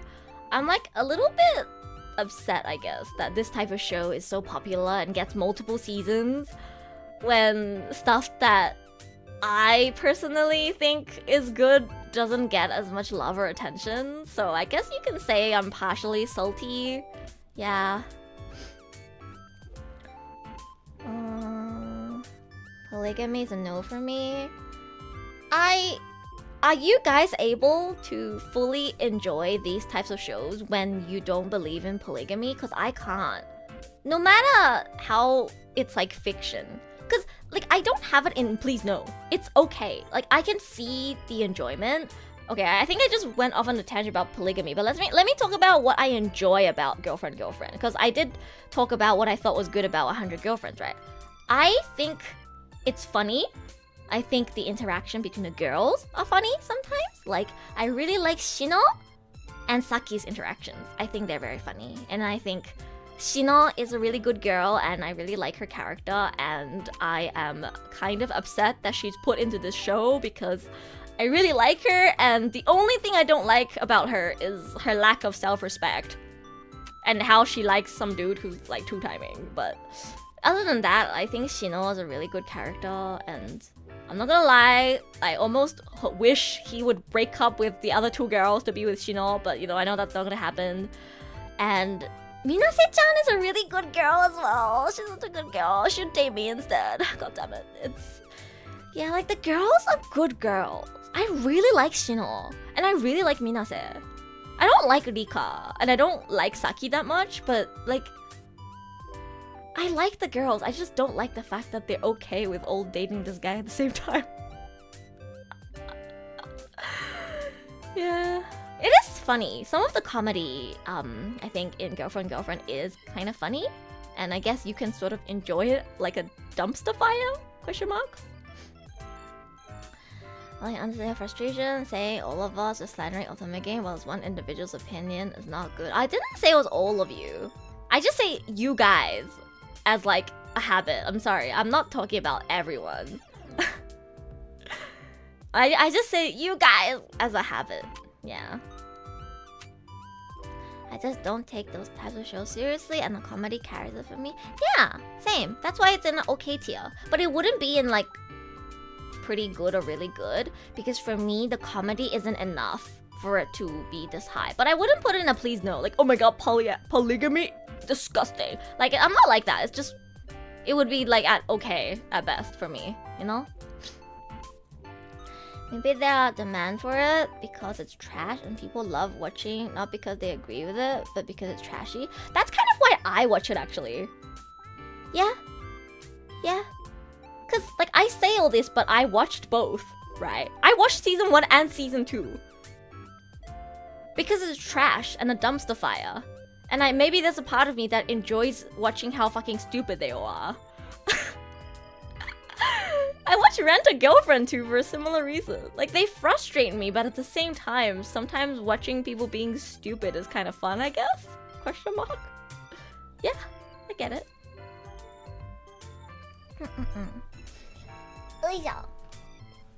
I don't know where I was trying to go with this, but Season 2.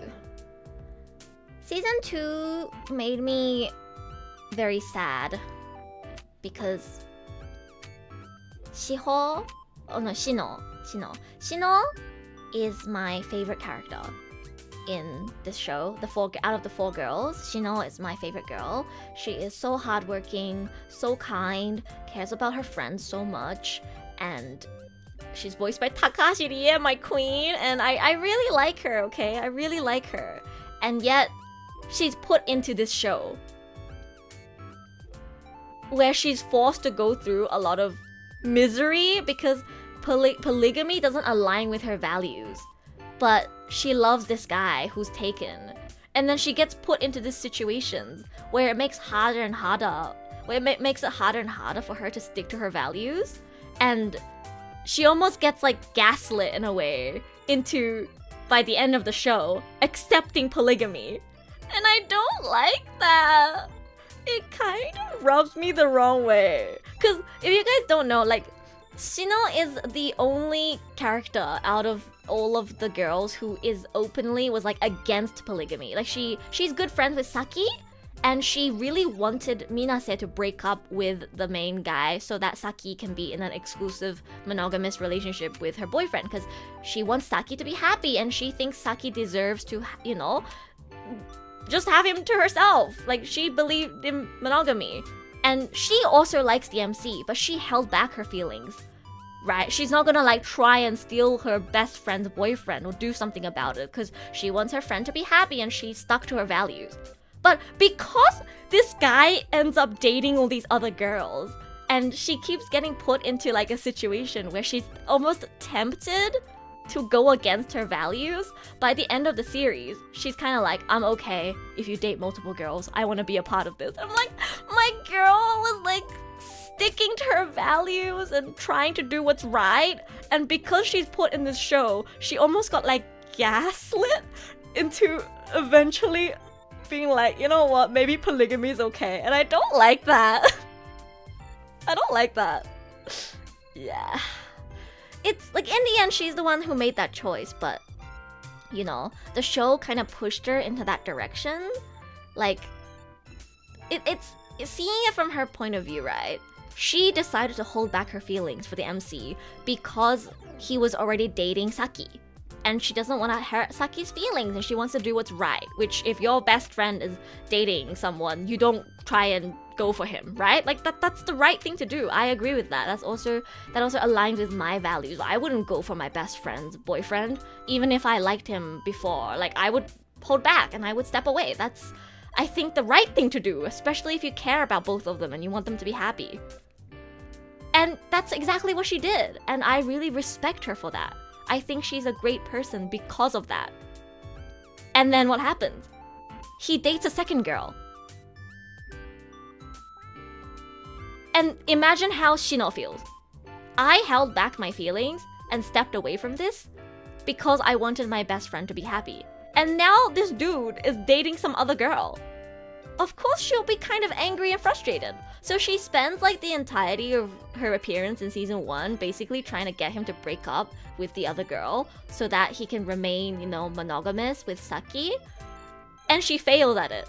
And then because she keeps sticking her nose into, you know, this problem and trying to, you know, destroy the polygamy, she ends up getting closer and closer and closer to the guy, and they have like a lot of moments. And then her feelings become harder and harder and harder to hold back. And by the end of season 2, she's now, you know what, polygamy is okay. And I'm like, I don't know how I feel about that. Yeah, that sounds so anime. The blonde pisses me off. Me too. I really don't like Rika. ボマーさん、今説明したことわかる？私、しのちゃんが本当に好きなの。めちゃくちゃいい子で、親友がさ、彼氏とうまくいってるんだったら、その男のことが好きでも、もう何もしないじゃん。だって親友のこと大好きだし、親友の彼氏も好きな人だったら幸せになってもらいたいじゃん。そこで自分でもなんか告白してとか狙ったりとかしたら悪いから。普通を引くよね、そこで。しのちゃんはまさにそれをするの。でも、その男は、みなせちゃんっていう女の子と付き合い始めるのね。で、しのちゃんから見れば、お前、は？さきちゃんを大事にしてくれるんじゃなかったの？お前、何二股してるの？って許せなくなるじゃん。しのちゃんは正しいことをしたのに、この男は二股なんてことをするから、しのちゃんがちょっと怒って、お前別れろよ、みなせさんと。さきちゃんを大事にするんじゃなかったなみたいな感じで怒るじゃん。特になんか自分もさ、身を引いた身分としてそういうの許せないでしょ。それが日記を通してその主人公ともっといっぱい時間を過ごして自分の気持ちも抑えられなくなって、最初はいや二股とか三股とかもう絶対ダメでしょっていうスタンスから、私だけじゃなくてもいいからあなたと一緒にいたいみたいな感じになってるの。それがマジでやだ。マジでやだ。ほんとやだ。そういうのどうかなって思います。Like Saki's little sister more, the girl got sass and common sense. Oh, you mean Rika? Yeah, the little sister is good. Copium. Yeah, that's how I feel about Girlfriend season 2. Copium. Yeah. Show sounds super trashy. It is trashy. And I guess season 2 made me sad. I mean, I should have known that it was eventually gonna go that direction, but, you know, I wanted Shino to stick to her values. And she ended up being like, you know what? I don't care if you're dating 2 other girls. I want to date you as well, which, sad, but it is what it is. Moving on. はい、次。経験済みな君と経験ゼロの俺が恋をする話？Something about the experienced you and the inexperienced me. Whoever's doing timestamps, you can timestamp this as our dating story. I think that's how it begins. Yeah, our dating story, the inexperienced me and the experienced you or something. Just title it our dating story. Yeah, it's an okay. How many people watched this? これ確かキミゼロだったかな？キミゼロ。It's messy. Wait, did you watch it, Troy? It made me mold. Why? キミゼロ見た人はいますか？ It's pretty messy. It is pretty messy, yeah.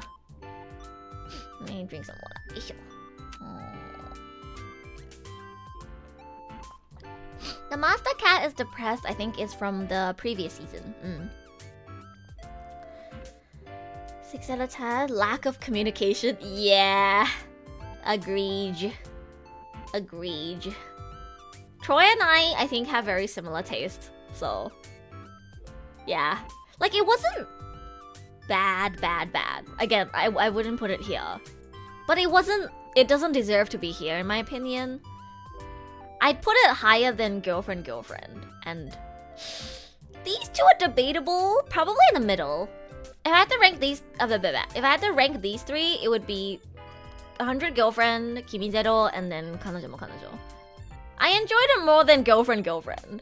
But yeah, like as Troy says, it was frustrating because of the lack of communication.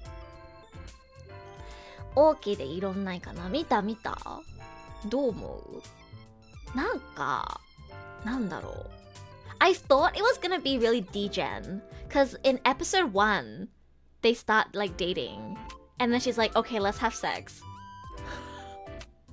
So I was like, oh, is it gonna be one of those shows?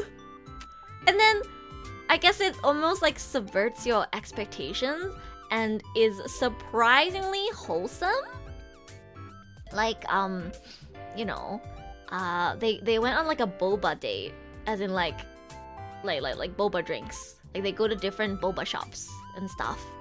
And like, I don't know, I thought that was pretty wholesome. Like, the concept is that she's dated many guys before who kind of only really like wanted to just do it with her and didn't really like actually cherish her as a girlfriend. And this guy that she's dating is, I guess, the first guy who's actually treating her properly, I guess, and actually like cherishes her as a girlfriend and isn't just, you know, with her to have sex with her. And I guess if you see it from that perspective, it's somewhat wholesome. He still only liked her because she was pretty and popular in class though, so I don't know. The bra anime, I just knew it was gonna be the typical crap with typical events. Yeah, it was pretty generic with typical events, you're right.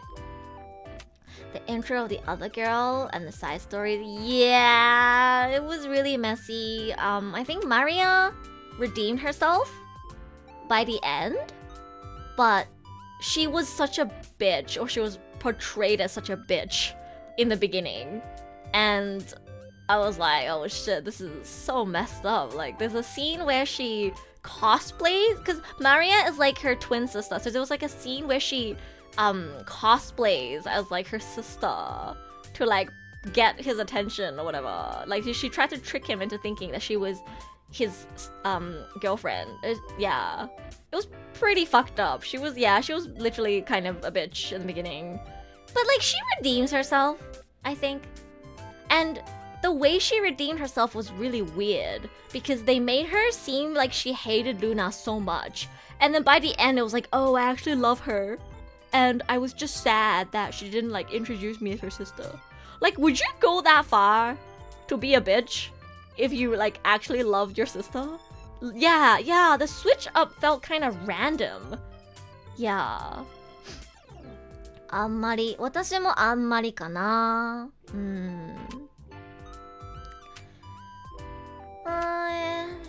Similar to another gather romance. I think this is better than some other Gyaru romances I've watched, like Hajimete no Gyaru. This one's better than Hajimete no Gyaru, but I think Fufu Ijo was better than this one. If you want to watch this or Fufu Ijo, I'd recommend Fufu Ijo. Good morning, Serena. Hello, hello. We are currently talking about Kimi Zero.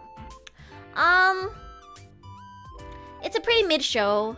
I don't think it's worth your time. I do not recommend anything that's not at least in pretty good tier, so I don't think it's worth your time. But it wasn't as bad as I thought it would be. I thought it'd be more degen. Like, I thought if she offered to have sex, he'd just take it, like that kind of show.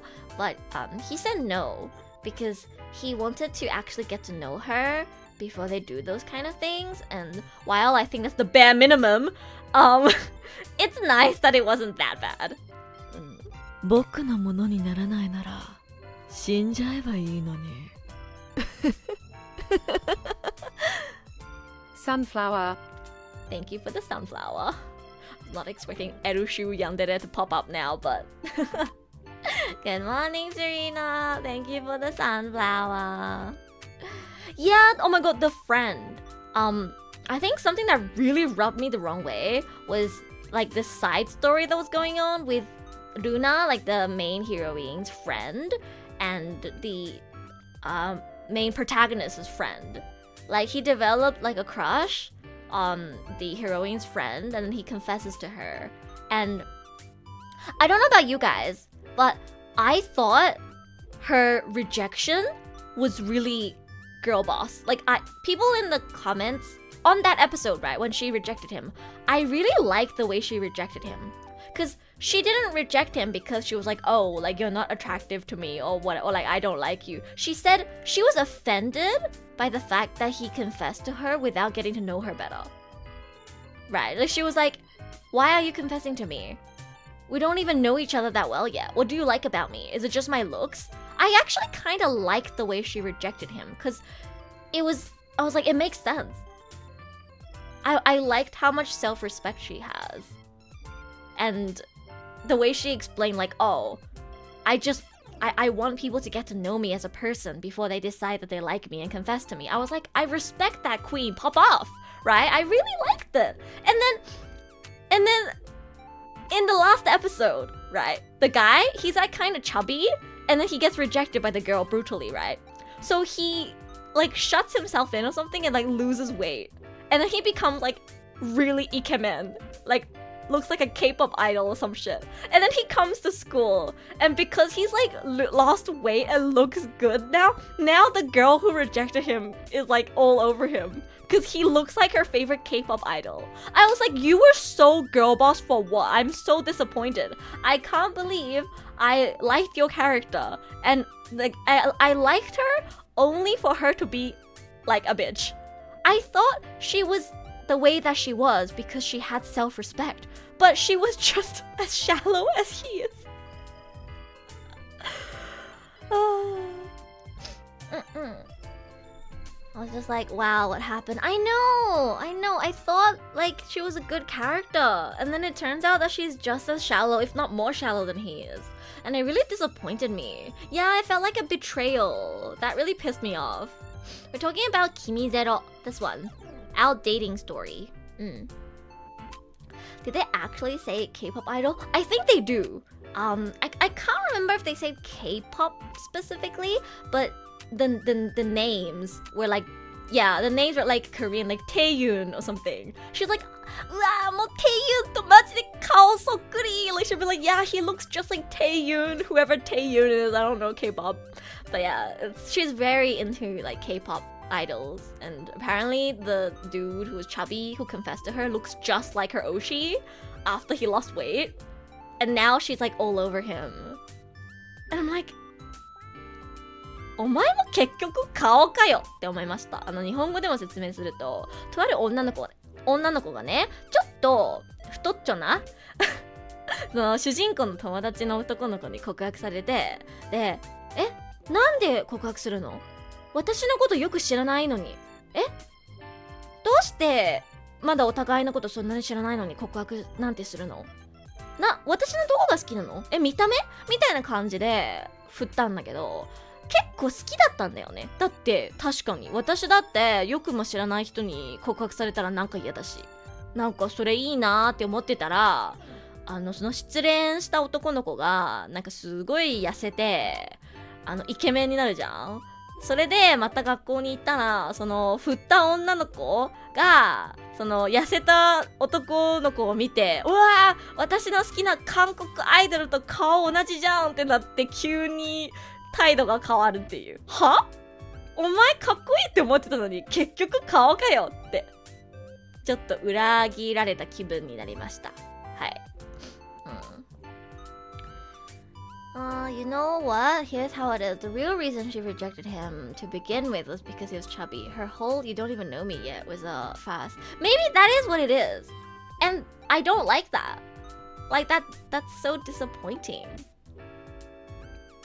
Right? So I feel betrayed. Cause maybe to some other people it felt like from the beginning, right, she was using that as an excuse to reject him. But I wanted to believe that she just really wants people to actually see her for who she is before they decide that they like her. And I really respected that. And that left like a strong impression on me, and they just fucking ruined it. And it's almost like they're portraying women as shallow, and I don't like that. It's like I don't like anything that, what do you call, I don't like anything that makes me feel like they're feeding into a preconception of what girls are like. Cause to me that was like, oh, she's doing exactly what those people in like YouTube relationship advice video comment sections say, like, oh, girls only care about looks, blah blah blah blah blah. I don't know about you, but like looks has always been the last thing that I care about. And the fact that this show almost what do you call, agrees with or shows with an example of a girl only caring about looks pisses me off, because I'm not like that, and I know a lot of people who are not like that, and I don't know, it makes me sad that they went with that kind of stereotype. Yeah. You'd be surprised with the amount of crap people can come up with for fast. Yeah, I know. Again, I'm just disappointed. I don't know how you guys feel when you see, like, you know, bad portrayals of male characters. Like, how do you guys feel seeing Makoto from School Days, right? Like, for me, it feels like that. It feels like my gender is being slandered for something that not all girls do. Because if she does that, then everyone who watches the show is gonna be like, yeah, I knew she was a bitch. Like, yeah, girls only care about looks, blah, blah, blah, blah, blah. You know? It doesn't make me feel good. An idol? Wow. I'm glad you put the JK at the end. I think somehow this show made me mold the most. Which part about it pissed you off the most? The lack of communication? At least not all girl characters are like that in the show. I think Nikoru is a good character. Or not, because she's kind of cold towards everyone besides her boyfriend, but Luna is also very questionable because I feel like all of the girls in this show aren't that good. I mean, not like the guys are any better, but yeah, I think that's why I don't like it. Like, all of the characters are not like good. I don't like any of them. Yeah, I think that's why I don't really like Kimi Zero. I don't like any of the characters. So for example, the main girl, right, that you see on the cover, Luna, she is a good girl, but she's so naive that it pisses me off. And she has this thing where if she feels like it's not gonna work, she just lets go, and she doesn't try to communicate. Like, there's a plot point where she felt like you know, her boyfriend is a better match with her sister than her, so she was ready to like break up with him. And she doesn't even fucking communicate! But she just assumes that just because her boyfriend has more in common with this other girl, that he now will like choose her. Like, what the fuck? Communicate! What? That also pissed me off. Like, she's a good girl, but like, she doesn't know to communicate. She assumes things without asking. And she almost like puts herself a bit too low. Don't make me remember. Yeah, I think that part frustrated me the most. Like, she assumed that just because he has more in common with someone else that he like doesn't love her anymore, whatever, and is gonna break up with her for someone else. Like, have you asked him? Have you communicated? It was kind of frustrating. So she was frustrating in a different way. Yeah. It's kind of unfortunate because people, men or women, instinctively judge people by their appearance, whether they notice it or not themselves. I think it's fair to, you know,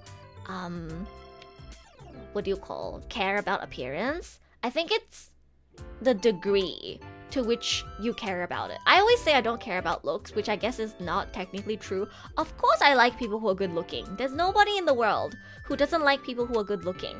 Everyone has certain physical traits that they find attractive. I have that too. But to me, that's not as important as someone's personality and how they treat me. You know what I mean? Like, they cannot have a single physical trait that I find attractive, but if they treat me so well, and I really, really enjoy spending time with them, their looks don't matter that much. Does that make sense? Like, it's fair. Everyone has traits that they find more attractive or more unattractive. It's about the extent to which that matters in how much you would want to get to know someone. I wouldn't, what do you call? I've never been like, oh, I don't like how this person looks, and therefore, there is a 0% chance that I would be potentially romantically interested in them, and therefore I'm not even gonna try talking to them. I've never done that. But there are people who do. There are people who completely just see a 0% chance of ever considering you as a romantic interest if they don't like how you look. And I don't agree with that because I'm not like that. And I'm sure there are other people in the world who are not like that. Yeah.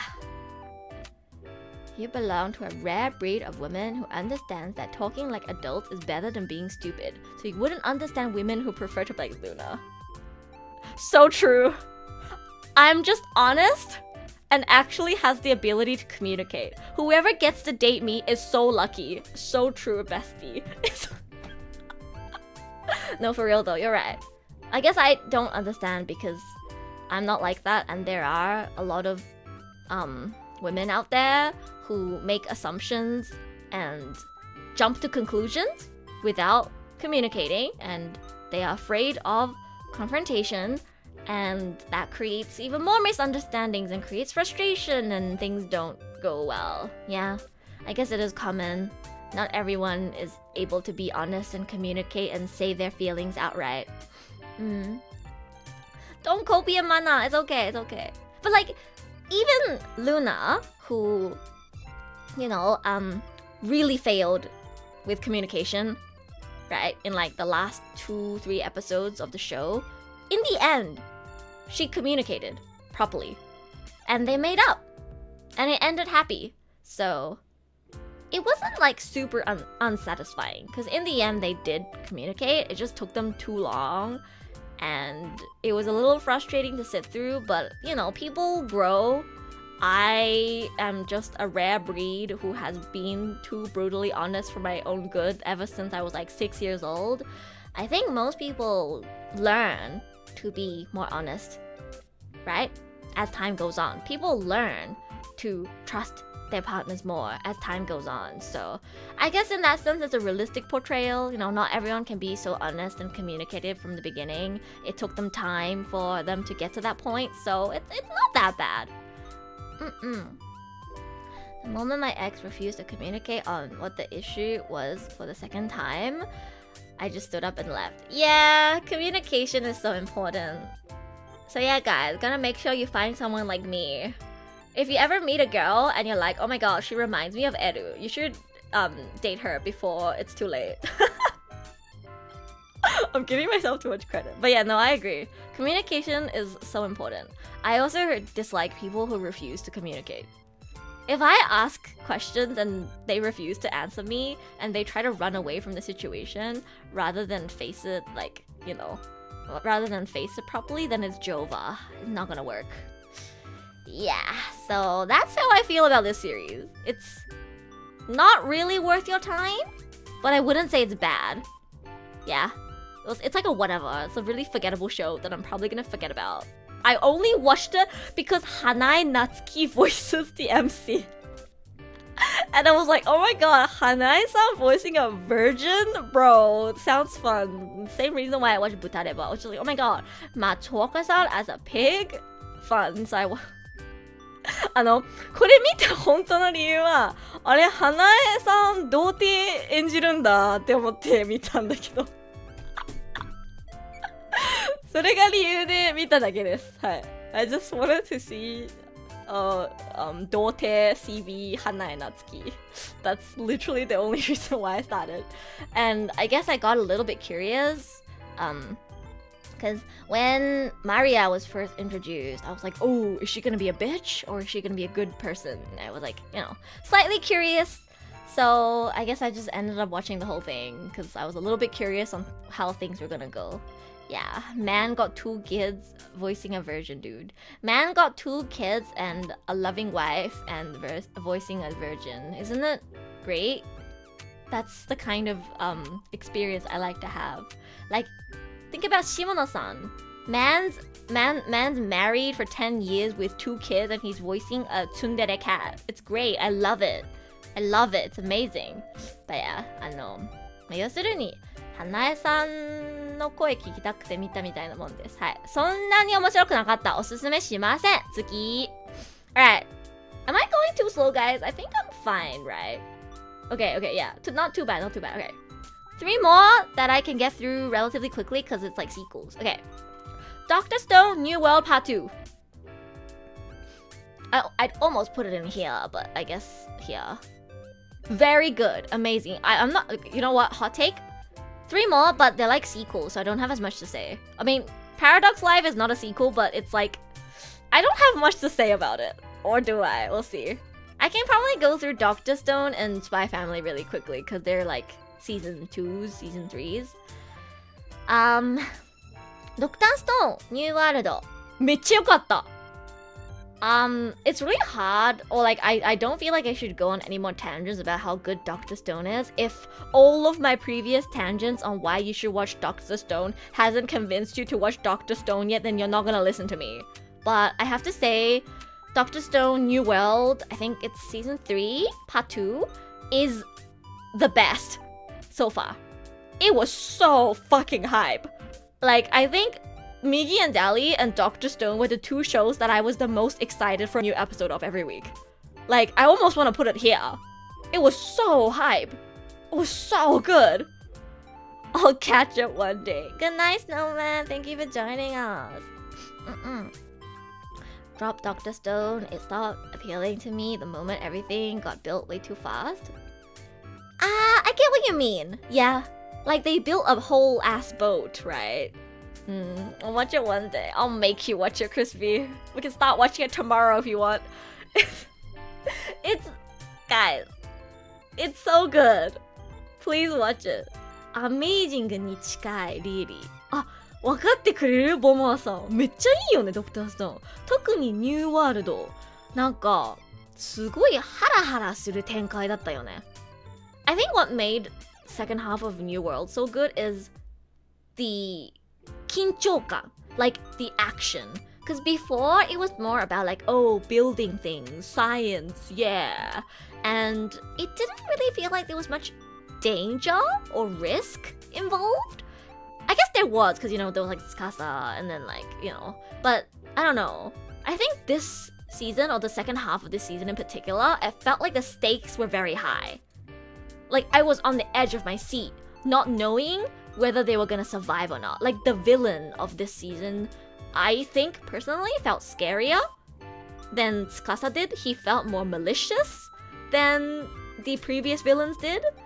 Because the previous villains were villains who had just their own morals. But this villain felt like pure evil. Like, he just wants to fuck everything up, kind of. Like, he's just a selfish prick, right? Like, this was the first villain that felt like a true villain. And it felt really satisfying. Seeing his ass beat.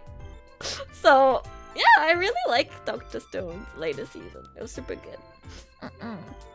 Feel sleepy. Bye-bye, X. Thank you for joining us today. Hope you had fun. Please check out the VOD if you are interested in going through winter 2024 as well. We're probably gonna have a quick look through this as well. it should be shorter than usual, guys, or not. I don't know. I had a quick look through and there wasn't that many that I'm interested in. Besides, of course, 30歳まで童貞 is obviously a must watch, but yeah, we'll get to that later. Yeah, I can't really say much about Dr. Stone if you're not caught up. This is like the 3rd season, but I hope you understand that from how much I promote it every time there's a new season, that it is a good show, and I believe it hasn't fallen off. I think it keeps introducing new, exciting things every season. The characters are very strong. I am very attached to them, and when they do introduce new characters like Ryusui, I really like Ryusui. なんかドクターストーンって新キャラが出ても好きになれるんだよね。エル結構さ、新キャラが出すぎるとやっぱ昔のキャラクター見ていたいみたいな人間なんだけど、ドクターストーンをね、なんか急に流水とかをパーティーに入れてもなんかしっくりくる。I think the best part for me for Dr. Stone is shows like Promised Neverland and like Jujutsu Kaisen as well to some extent. When they keep introducing too much new characters, I lose interest because I'm so attached to the original group of characters, if that makes sense. Dr. Stone doesn't make me feel that way. Even when they suddenly randomly introduce a new character, after spending some time with the character, it feels like they blend in so well with the party and with the rest of the characters, and I can get attached to them. Yeah, exactly. Like Ryusui got introduced randomly in the OVA, but now he feels like one of the bros. You know? I don't know how they do it. They manage to keep introducing new characters and make me feel like they're part of the team, part of the gang. The writing is really good. Yeah. They're about to head off to America? Any Americans in chat? You should watch Dr. Stone. Anybody a fan of America? You should catch up to Dr. Stone because they're about to go to America. アメリカ行くんだよ次。Guys, catch up now, so you can watch the next season and see them go to America. I don't know. Dr. Stone never feels boring. It always feels exciting because the world keeps expanding. Right, like they start off in like little village and just like doing little things like making soap and making medicine and then making light bulbs, and then they built a boat and they're like eventually gonna make a rocket and they're about to like go to America. Like it feels like the world keeps expanding. I'm sure they're gonna like, I don't know, meet like foreigners or something that they can't communicate with or whatever. And in the latest season, they introduced a new source of mystery where there's this person called Y-Man that is like, you don't know who they are and where they're from. And I don't know, it just gets more and more interesting. Because the whole world is like petrified. Is that the right word? Like it becomes stone, right? That's the premise. And then Senku wakes up and then he uses science to like wake up everyone because there's like this liquid thingy mabob that makes the petrification go away. And then the latest season kind of explores what is even this petrification technology? Like, where did this come from? Who is doing this? Who petrified the entire world? Like, it introduces this grand question that I guess wasn't really thought about in the beginning because they were so busy just like trying to rebuild civilization and make stuff that they don't have in this new stone age. And in the latest season, they're now thinking about, who's behind all of this? Yet the whole world got Zhongli ulted. Now they're trying to figure out, who's the one that unleashed the Zhongli ult on the entire earth? And there's this mysterious person called Y-Man. Yeah, Y-Man. That's literally the name. Y-Man. And it's like a new source of mystery. And it's just getting more and more interesting and more exciting. I don't know what to say, guys. Catch up to Dr. Stone before it's too late. Don't you want to watch them go to America?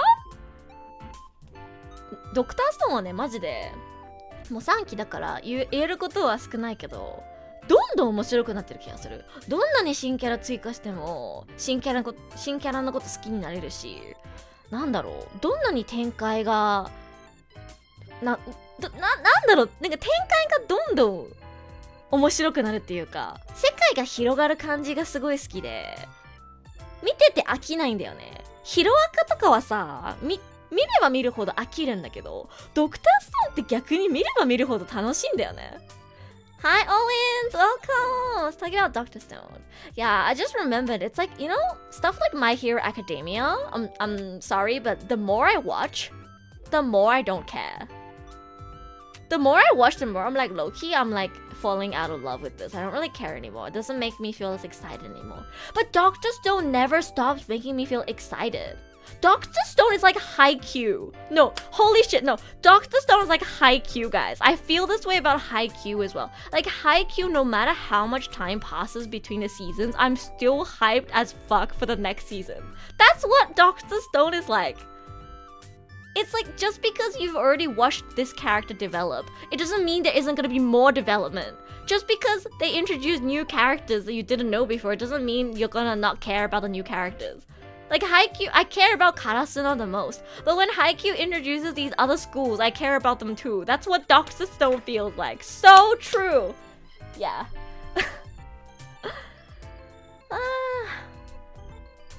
Not really for me. Every anime that says they're gonna go to a foreign country, it's always almost gonna be America. Okay, you're right. Maybe. But I don't know. Maybe because they were stuck in such a small little bubble for so long, it feels really exciting that they're going overseas. I guess it could have been Australia instead of America, but you know. I guess the exciting part comes from the fact that they've been stuck in this like small little bubble, like one village for so long. And it feels exciting that the world map is suddenly going to expand so much. Yeah. But yeah, enough about Dr. Stone. Please check it out. If you can't tell, Edu loves Dr. Stone very much. One extra reason why you should watch it is that my kami oshi, Kobayashi Yusuke さんが先駆役ということで、ぜひ見てください。大好きです。もう、ユッキのそうするぜ。これは毎回助かる。You don't get it, guys. Every time Yuki says そうするぜ。これは I like fangirl for 5 minutes. So I guess that's just for me. That's just for me, but yeah, it's... He doesn't use this voice for any other character. It's a weirdly attractive tone of voice that he uses for Senku. It's very tasukaru. So if you also like Kobayashi Yusuke, please do watch Dr. Stone. Alright. Spy Family Season 2. うわー、むずい。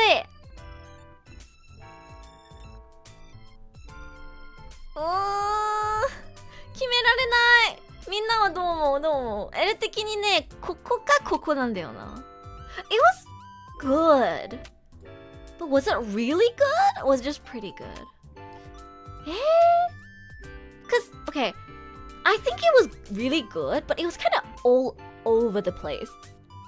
Cause like the cruise arc with Yor was really good. But other than that, it was kind of just like random episodes pieced together, like Bond going on like a journey or something, you know? And it felt very episodic. And I don't know if I would put it in really good, if, like it's a high end of pretty good.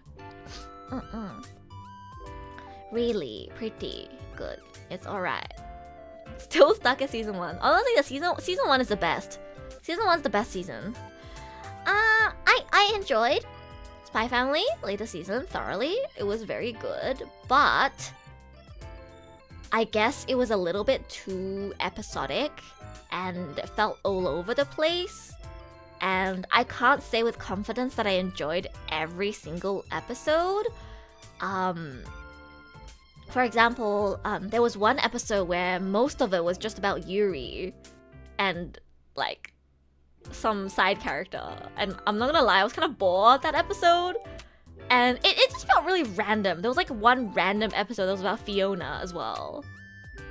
I kind of preferred it when there was a little bit more structure, or when it's more like focused on, it centers around the family and then like other characters come in, kind of. There was a few random episodes where it was just about this one character, and it just felt weird and random and episodic, like I was watching Pokemon or something, you know what I mean? The best part of this season was definitely the cruise arc. Yoru-san no, なんかところはめっちゃ良かった。そこは感動したしめっちゃ良かったけど、それ以外はなんか急にボンドが冒険に出るとか、急にフィオナの話になるとか、急にユーリの話になるとか、なんかちょっとなんだろう、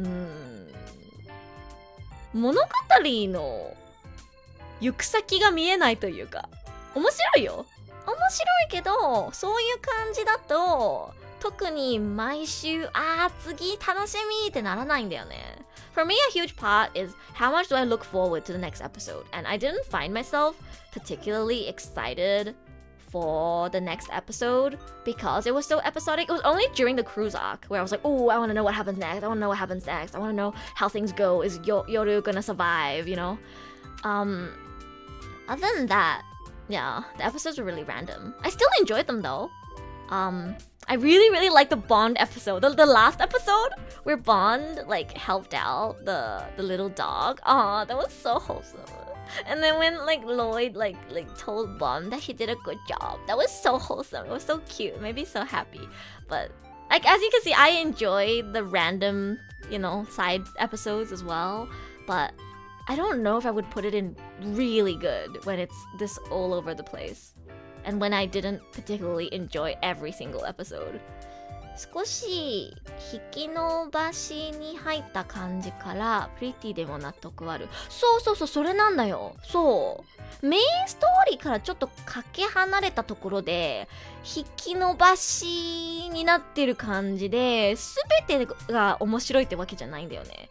ユーリの話が急に出るとか、フィオナの話が急に出るとか、ボンドの話に急になるとか、そういうのも面白いっちゃ面白いけど、なんかストーリーの行く先が見えなくて、なんか特に次早く見たいってならないと really good に入れるのはどうかなとは思います。I kind of like that. I'm a Fiona fan. I mean, I like the side characters too.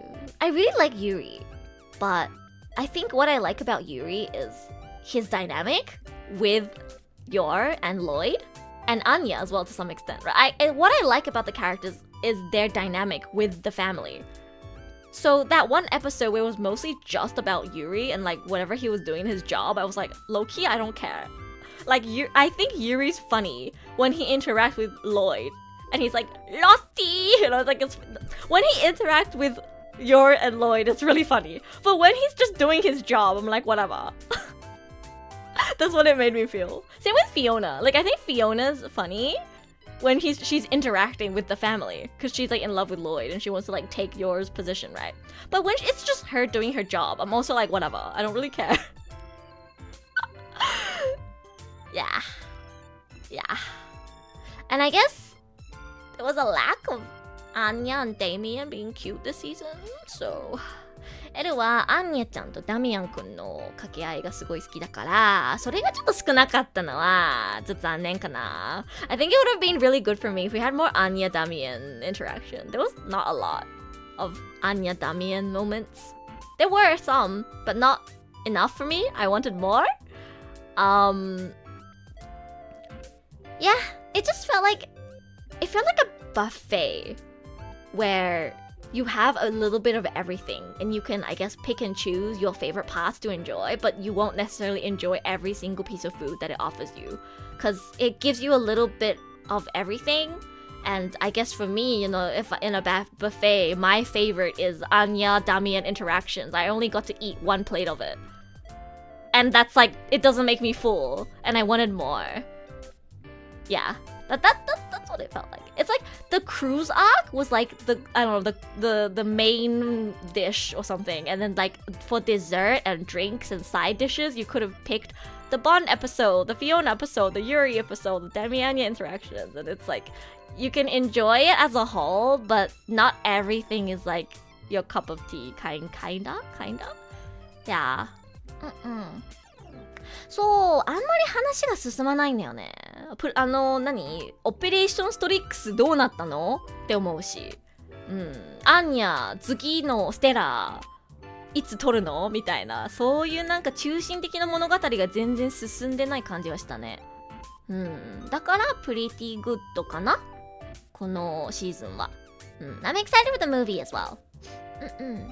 Episodes when they interact with the family is better, but I don't mind when they're doing shenanigans on their own. Yeah, I don't mind it either, but I guess it's not super exciting or super entertaining all the time. Like, you know how the previous season or the second core of first season, people were complaining that they hated the part with Fiona, like the whole like tennis thing. They were like, you know, give me Anya back, give me your back. Like, I don't care about this bitch. I thought it was entertaining. I thought the tennis arc was great. But it was great because it was an arc. Like, there were multiple episodes exploring that whole mission that they were on. I don't like it as much, I think, when it's just like a little bit. When it's just like a very short portion of this one character. I prefer there to be like a short arc, I guess. Yeah. 少しでもオペレーションやステラ暗殺に関する話が出ればよかったんだけどね。そうだね。だからクルーズのところはよかった。だってそれってなんか3話4話5話ぐらい夜さんのなんかね護衛の任務の話だったじゃん。そこはめっちゃよかった。次どうなるんだろうって展開楽しみにしてたんだけど、それ以外だとやっぱエピソディックというかぐちゃぐちゃな感じがして、そんなにメインストーリー進んでない感じということで pretty good です。It's good, but I don't know if it would be really good. If I were to put it in really good, it'd be at the end of really good. Yeah. Alright, last one.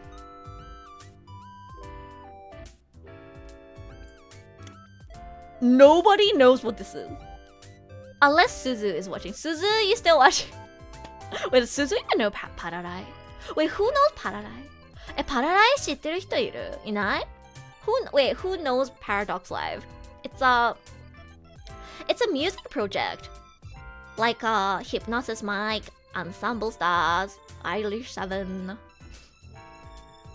それは見てないな。これ女性向けって言わないかな。女性向けだと思う。女性向けのヒップホップのなんかミュージックグループみたいなやつです。それのアニメ。Paradox Life is the worst anime I've ever seen. It ruined my life. I wish I could lose my memory to forget about it. Wait, why? Wait, are you being sarcastic, Suzu? Or do you actually feel that way? Wait, why? Wait, was it that bad? I only watch... You mean Bang Dream? Yeah, I get it. I wouldn't particularly recommend this one to you guys, but I enjoyed it. I'd give it at least a pretty good. It makes me so mad out of frustration. Wait, why? Why? この話はね、ヒップホップでパフォーマンスで戦いとかするやつ。Thank you for subscribing, Cagrill. Thank you. I was supposed to ask you guys if you watched my vlog, but guys, remember to go watch my Japan vlog. Leave a like and comment. Go leave a comment, guys. I want to know what you guys think of my vlog. I was supposed to say this at the start of the stream and we're like, 3 hours and 30 minutes in, but I don't know why. New subscriber reminded me that I wanted you guys to let me know what you think of my vlog. ブログじゃなくて Vlog アップしたじゃないですか、昨日。もし見たならぜひコメント欄で感想を教えてもらいたいです。It was okay until episode 7. They ruined everything. They ruined Kanata my Oshi. Did they cut out a lot of detail? K-On! Fave music anime? I really like K-On too. I'd say this one's less about music and more about family. I don't think I can sell it to you guys. Troy might enjoy it. I don't know. First of all, I enjoy the music. I think the music is good. I really like the opening. I think the opening is a banger. I think a lot of the groups have some good music, but it won't appeal to everyone. You can go have a listen on their YouTube channel first to see if you're interested. I really like the voice actors that appeal. You know, Kajiwara Gakuto voices this guy.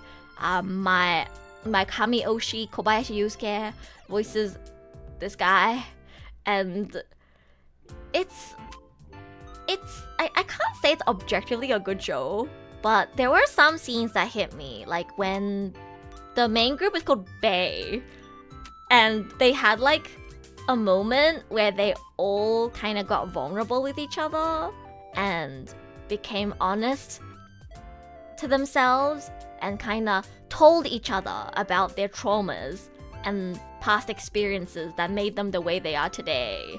And I really enjoyed seeing them bond as a group and see them get vulnerable with each other and communicate. And it felt like I could feel like the found family trope, you know? Like this show has so much family, because like the twins, Kanata and Nayuta, you know, they're also like family, and then like the other group is also like family. I don't know, I just like family stuff.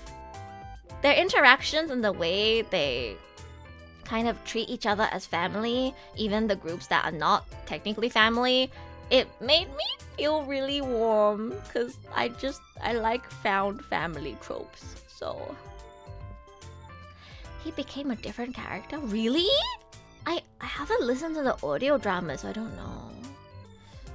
Not an Idol Master Million Live that is entirely fan service and does not attempt to get anyone to know about Idol Master. I've watched Idol Master Side M.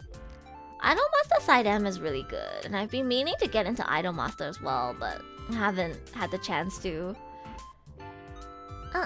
Don't watch it, guys. Just listen to the music or the drama CD. Problem with animes, they made everything about Bae. Okay, yeah, it was very centered around the main group, but I think the plot about Bae was very touching. Again, it's only in pretty good, so I guess that's not convincing enough to get people to watch it. It definitely is not my top recommendation of the season either. My top recommendation of the season is Migi and Dali. But I thoroughly enjoyed it. I looked forward to a new episode every week. I enjoyed the music. I look forward to listening to the opening song every week.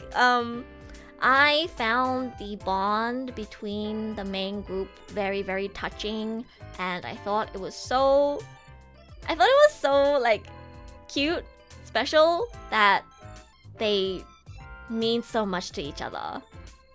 And it really felt like they were like a found family, you know, like people who almost got like kind of abandoned by their real families coming together and forming their own bond. I don't know, I'm really weak to that kind of stuff. Have a lot to say, so I'll stop here, but I hate it. I guess maybe the anime doesn't do the drama series justice, but you have to understand that not everyone is invested enough to listen to the drama CDs.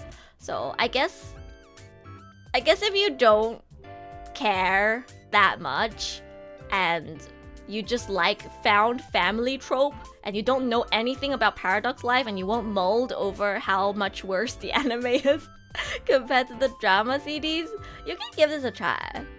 If you don't want to watch the anime, listen to the music. I really like the music. パラライはね、アニメ見なくても音楽おすすめです。めちゃくちゃいい曲たくさんあるので、ぜひ聴いてみてほしいですね。あと、結構有名な声優さんとか、歌い手さんとか、舞台役者さんとかも、キャラクターとして出演してるので、ぜひ見てみてほしいです。There's a lot of famous 歌い手 and there's famous utaites and some stage actors as well, and different seiyuu who are in this project. And I guess it's more like a seiyuu project, I think. If you're not into seiyuu, you might not be into this. Like for me, the biggest reason why I follow this is because Yuke's in it. And in some recent newer groups, they got like Amatsuki, and they have like Kitamura Ryo, who's a stage actor. You know, it's more about, I think, the seiyuu for me. Like the main group is voiced by Kajiwara Gakuto, Murase Ayumu, and Kuroneko. I really like Kuroneko-san's voice as well. Dude, she's such a good voice actor. Kuroneko-san さ、演技うまくない？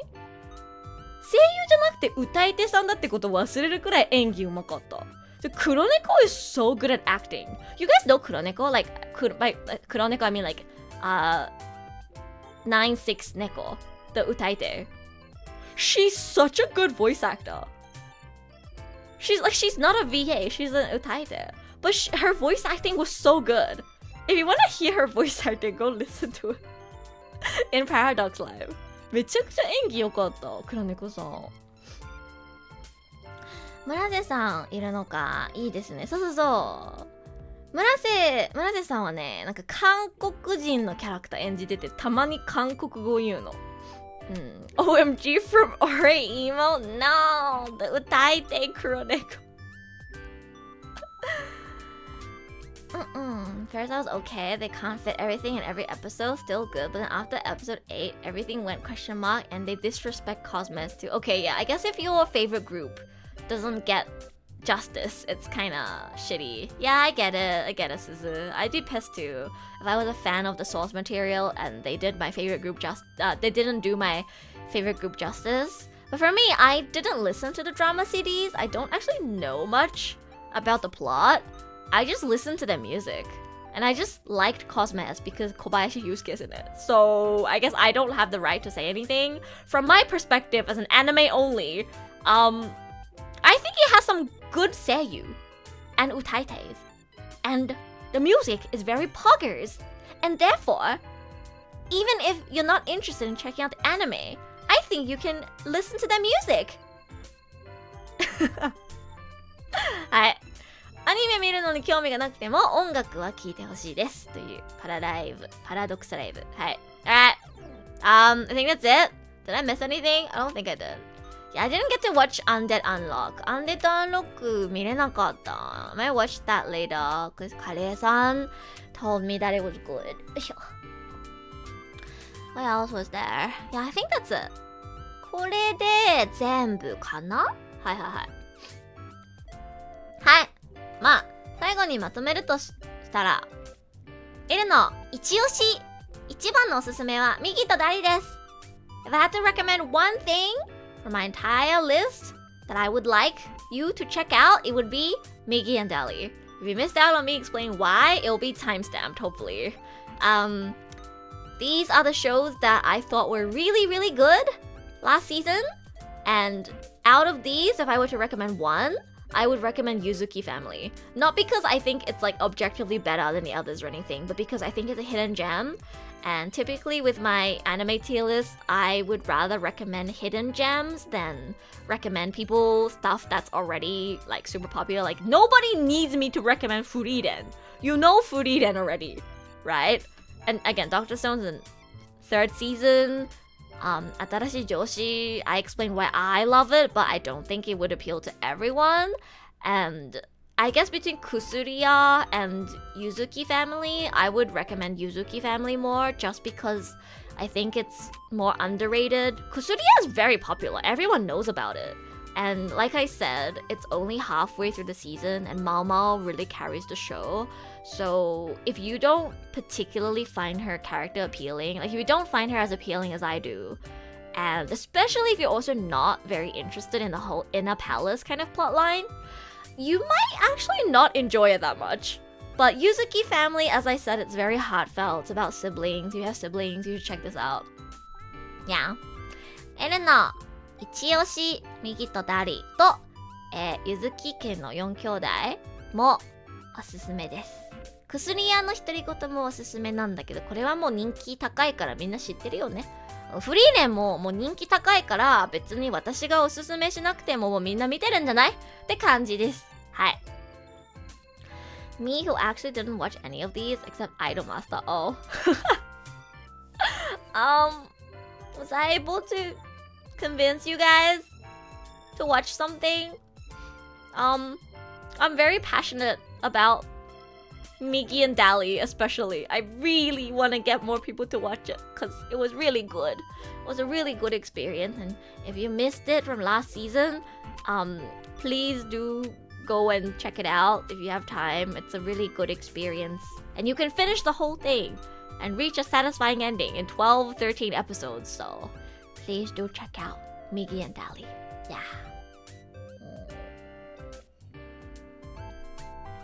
はい。こんな感じです。Yo, binge Migi and Dali, let's go! Please check out Migi and Dali and let me know what you think. I guess we can talk about winter anime.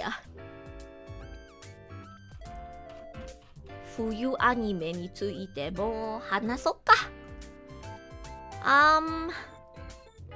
Oh my god, I just realized you can filter by kids and R18. So yeah, guys, what are you gonna watch for winter? Can we get a timestamp for winter anime now? Thank you.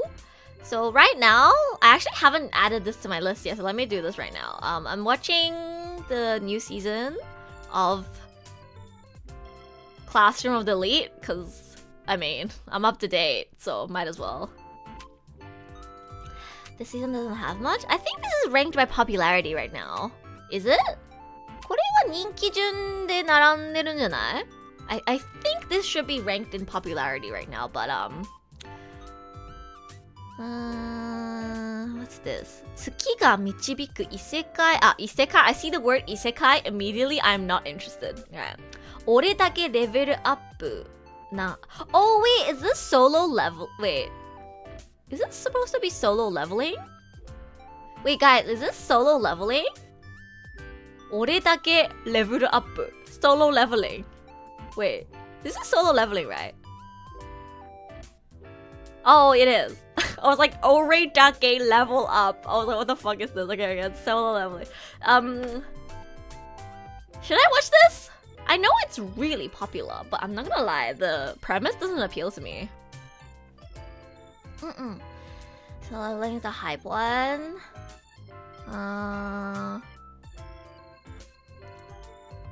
I'm a Classroom of the Elite hater, but I don't even remember why anymore. I don't even like Classroom of the Elite that much. At this point, I just watch it out of obligation.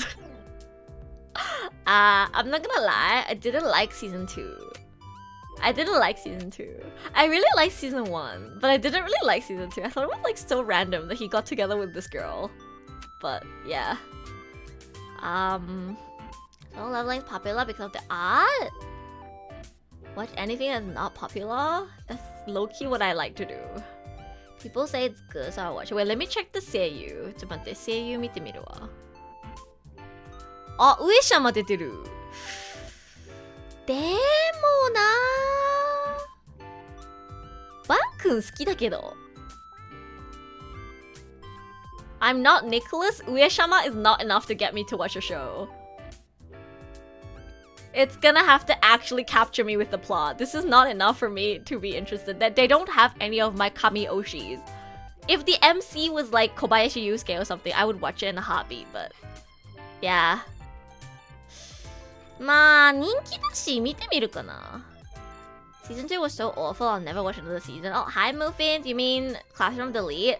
Yeah, I didn't like season 2, but like, you know, there's not much to watch this season, so I'm probably gonna watch it. Mama getting anime is nice. Like this premise doesn't sound interesting to me, but like, I guess because it's popular, I should at least give it one episode. Like 10 years ago, the Gate appeared and connected the real world with the realm of magic and monsters. To combat these vile beasts, ordinary people received superhuman powers and became hunters. 20-year-old Sang Jingwoo is one such hunter, but he is known as fuck, it's cut off. But he what? He's known as the world's weakest, owning to his pathetic power compared to even a measly E rank. Okay. I don't know, guys. It sounds so basic. But maybe I just, you know. Wait, it's openings by Sawano Hiroyuki though. Okay, maybe I'll watch it just for Sawano Hiroyuki. Alright guys, you know what? I'm gonna watch it just for Sawano Hiroyuki. I'm gonna watch it just for the opening. And then I'm gonna like favorite the opening on my Spotify and not watch any of the rest of the series. 沢野ひろゆきさんオープニングやってるから1話は見てみようかな。One episode will do nothing for you. Might as well see what the hype is about. I mean, since I'm usually, you know, doing these like anime tier lists, I probably should be watching the most popular thing. So I guess I'll give it at least 3 episodes. And if it's so unbearably boring that I cannot sit through anymore, I'll stop. But otherwise, I'll try to finish it. Cause like, guys, it's my obligation to watch the most popular show of the season. Otherwise, when I do my tier list, people can be like, oh my god, you didn't watch Frieren? What a fake anime fan, you know? Yeah. So I guess I kind of have to, just because it's the most popular one. Yeah.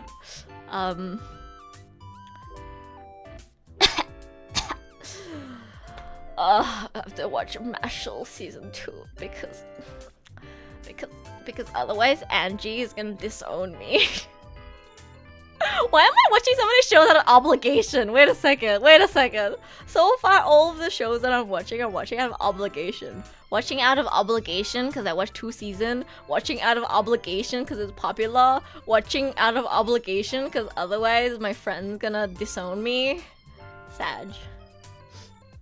Let's see what else there is. Mato Seihe no slave. Okay, I see the word slave and I see ecchi and I'm immediately not interested. But I'll check the seiyu just in case. Okay, I don't have to watch this, thank god. You know, like, I fear for my life to see shows that do not seem like my cup of tea, and then I click into it and then it's like main character CV Kobayashi Yusuke, and then I feel like I have to watch it because, you know, my oshi. But yeah,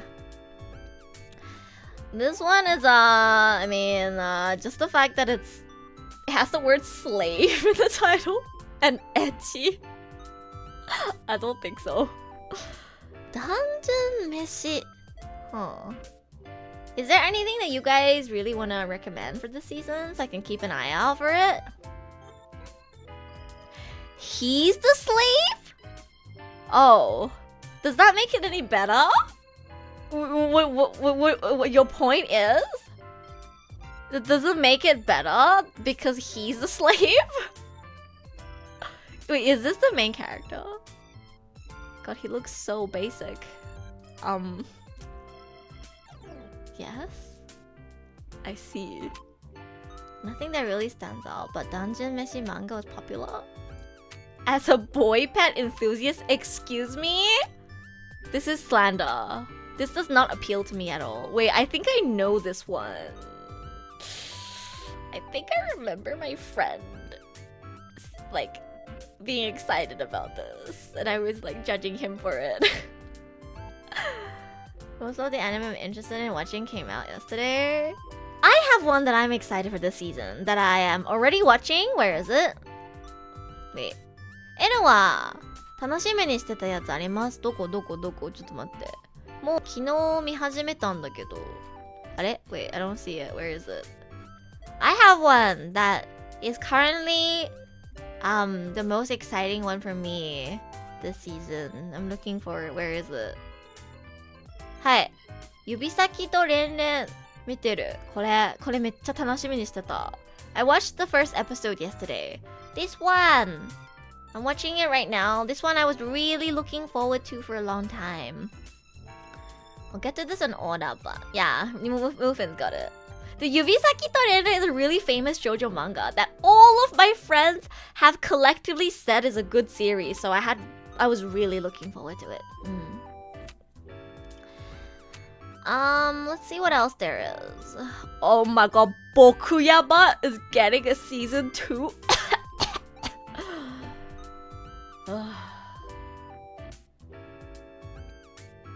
What has happened to anime? Why does Akatsuki no Yona still not have a season 2 after like fucking 8 years or some shit? Why? What? It's okay, I can't do this anymore. It's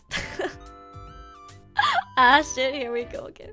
It's not that bad, guys. It just makes me so sad that stuff that I like don't get anime adaptations or don't get season 2s. Like, I'm waiting for Last Game or something to get an anime.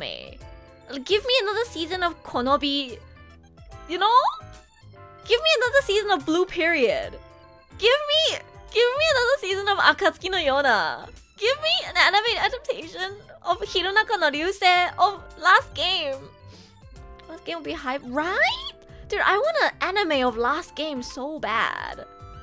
I don't know if they'll keep the drama city voice actors, but they casted Kimura Ryohei-san as the like main lead in the drama series. I would love to have the same seiyuu.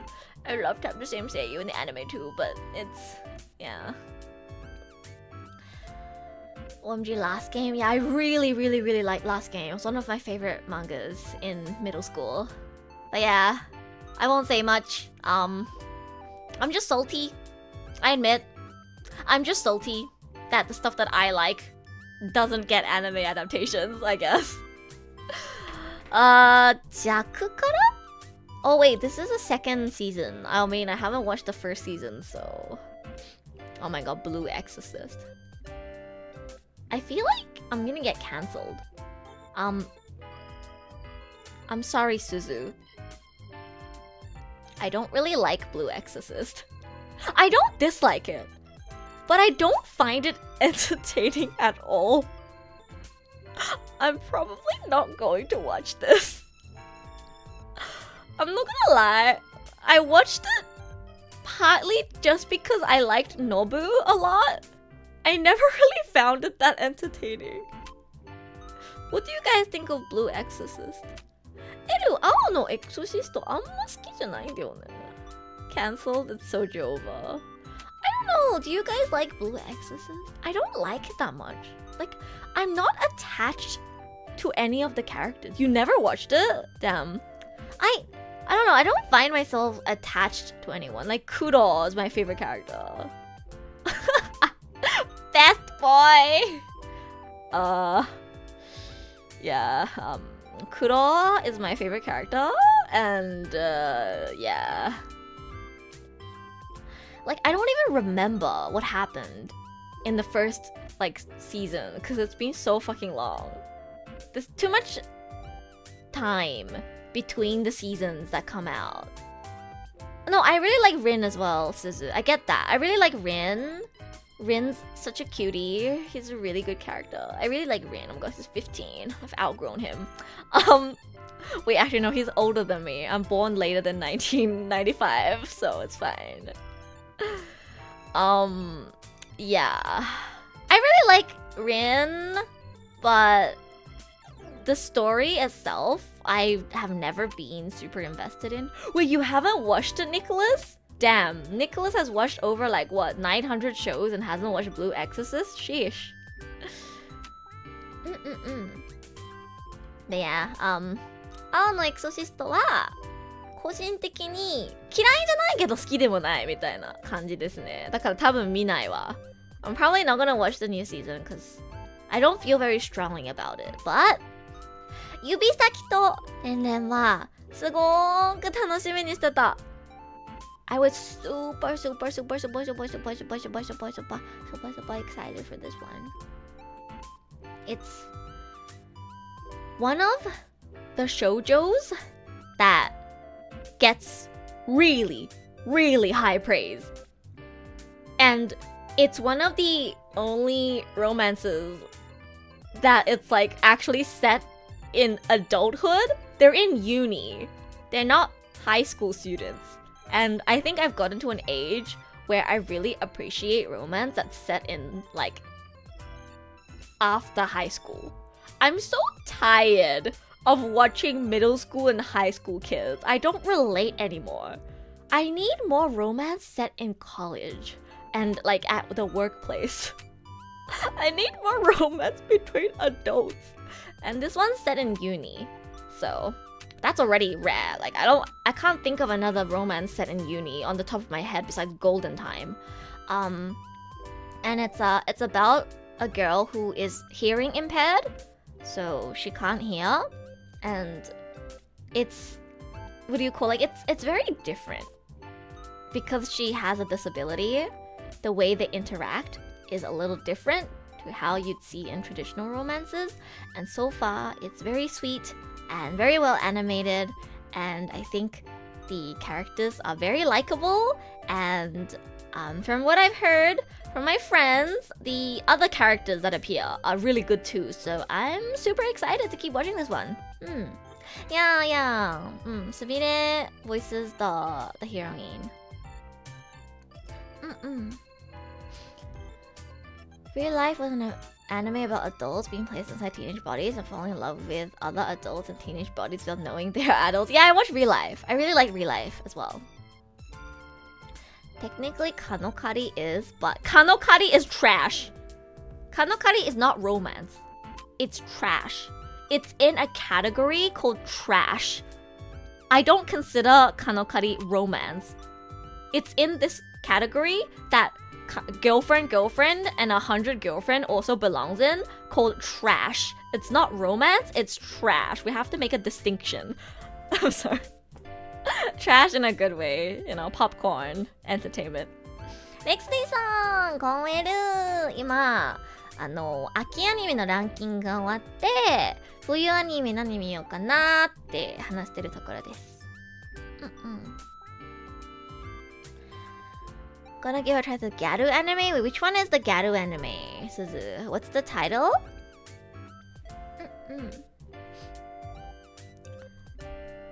Let's see what else there is. 真の仲間じゃないと勇者のパーティー. Isn't that every time I see words like isekai or yusha and party, I immediately just go, nah. I'm so tired. これドサンコガルはい。High school boy Tsubasa moves to Kitame City in Hokkaido. He meets a gyaru at the bus stop.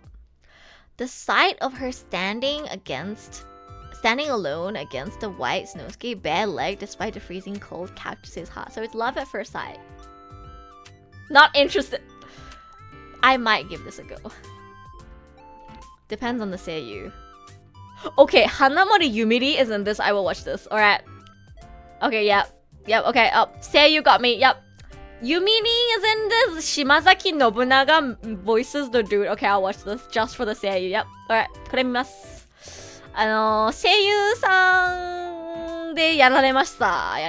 見ます。I see Hanamori Yumiri I watch. Yeah. I'll watch this for the seiyuu. Well, who knows? It might actually turn out to be good.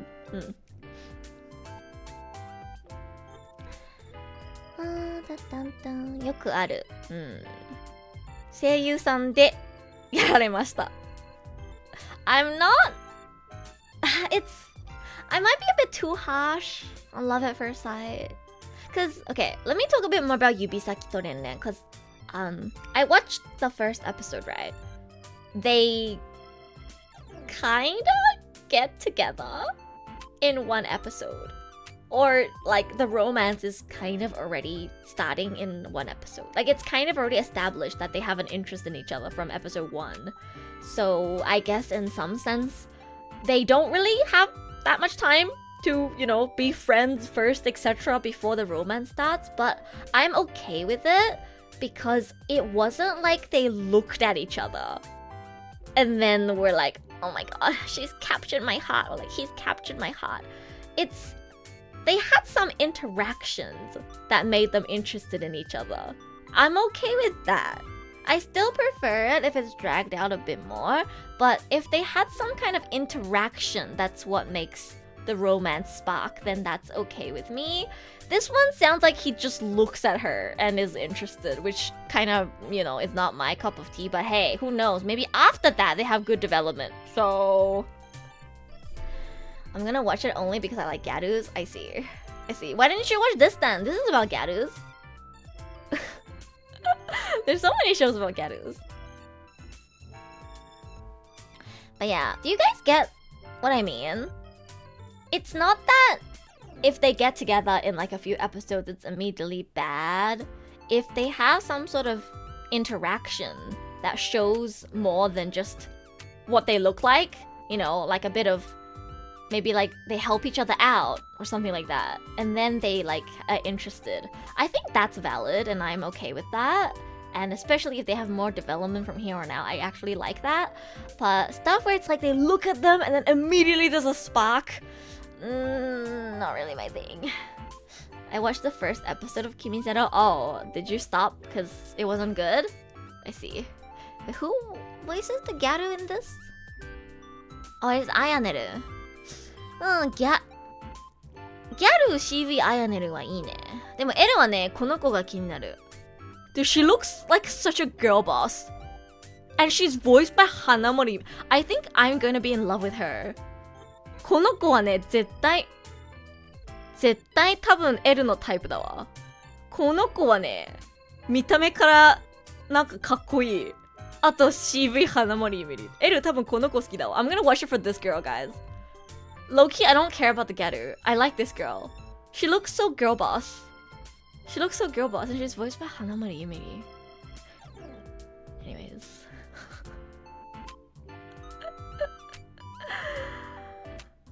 The MC looks so basic, but I guess this is how it is. He gets away from his controlling parents. I see. He looks so basic, but I guess I can't expect much from male MCs. あ、松岡さんって、待って、今気づいたんだけど、松岡さんと島崎さん共演してんじゃん。もうこれ、多分12話全部見るわ。Alright guys, I'm gonna watch this entire show purely for the fact that Matsuoka-san and Shimazaki-san are both in it. 待って、この二人絶対友達でしょ。何も書かれてない。てか、松岡さんのキャラ可愛くない？え？ Wait, 松岡さん 's character is so cute. え？見ます。全話見るわ。ザキとツグが共演してるっていうだけで L 全話見ます。はい、ありがとうございます。Alright, it's decided I'm gonna be watching this entire show probably because Zaki and Tsugu are together. It's a golden show now. Yep. Migi Dali is the only anime I finished. That's kind of based actually, Suzu. Considering that it's the only one in Amazing tier that's based. Alright, let's see. Any other anime you guys want to recommend me? 魔女と野獣即死チートが最強すぎて異世界 I see the word isekai immediately uninterested 治癒魔法の間違った使い方 There's so much things that I would not watch unless people tell me that I should watch it. What the fuck is this? This looks so degenerate. Do you guys see this poster? What the wait, it does say ecchi, but wait. 何これやばくねは見てこのポスター。エロ。Why is it ranked so high? What? Wait. Gushing over magical girls. Why do they look like they're about to orgasm? What the? 何これはIs anyone watching this? やばくない What is this about? It's an uncensored version? Why is there so much degen shit? Holy crap. Me? They all look like they're about to climax. Do you see this on the poster? What the fuck? やばくね This has to be a parody? Let's read this. Hiiragi Utena has always looked up to magical girls and fantasized about transforming into a cool heroine who fights evil. So when a doll-like figure approaches her one evening, claiming that she has magical power lying within, she trembles in excitement, but her colorful dream is quickly shattered in an ironic turn of events when she turns into a villain. Disinterested in associating with the forces of evil, she tries to quit when a group of magical girls appear and declare war. Battle ensues when Hiiragi soon discovers she enjoys inflicting pain on others as her true natures emerge.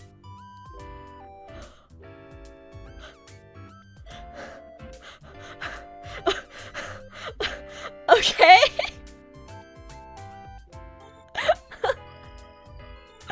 So she discovers that she's a ド S ド S に目覚める話そういうこと I don't know how I feel about that, guys. これはどうかなスパンキング魔法少女L はやめとこうかなこがちゃん出てるけど、やめとこうかな、L は。はい、パス。石浦。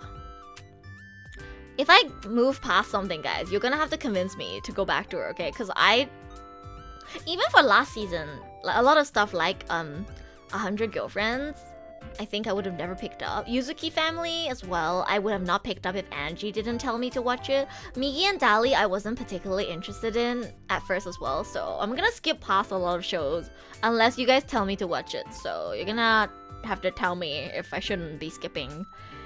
結婚指輪物語、これもエッチなんだけど、なんでエッチなやつこんなに多いの？ It'll say childhood friend, wait. エッチなやつ多くない？多くない？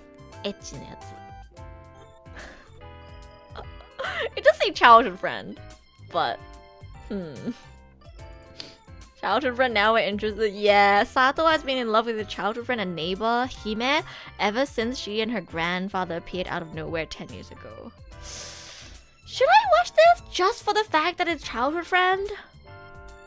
But it's isekai ecchi. I don't know.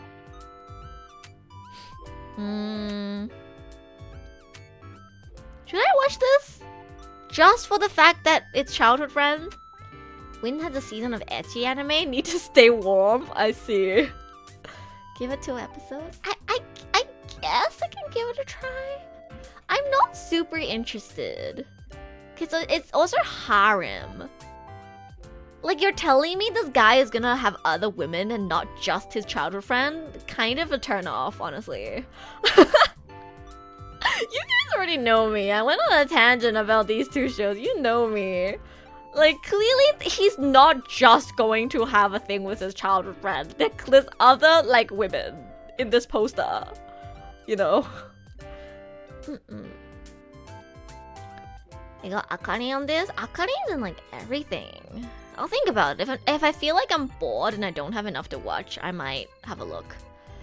Let's see. 愚かな天使は悪魔と踊る. Huh. Okay.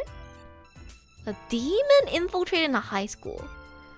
望む節の冒険者. Humans and androids. Let me check this one. これいい？ちょっと待って、声優見る。うわー、ユーマ出てる。クソ。じゃあ見るしかないじゃん。クソが見たくなかったのに正直。でも内田ユーマが出てるんだったら見るしかないよね。There's a dread of me scrolling down and like, fuck, my Kami Oshi is in this. I guess I have to watch it now. Yeah. Wait, there's like cats in this? ちょっと待って。Oh my god, wait, I'm actually kind of interested. Cham. In before this is like my favorite character. 待って、なんか人間の体の猫か狼わかんない。野沢雅子さんやってんの？待って、おもろ。見るわ、これ。Wait, guys, this is 野沢雅子さん。Do you guys know 野沢雅子さん？ Dude, she's Goku. Goku!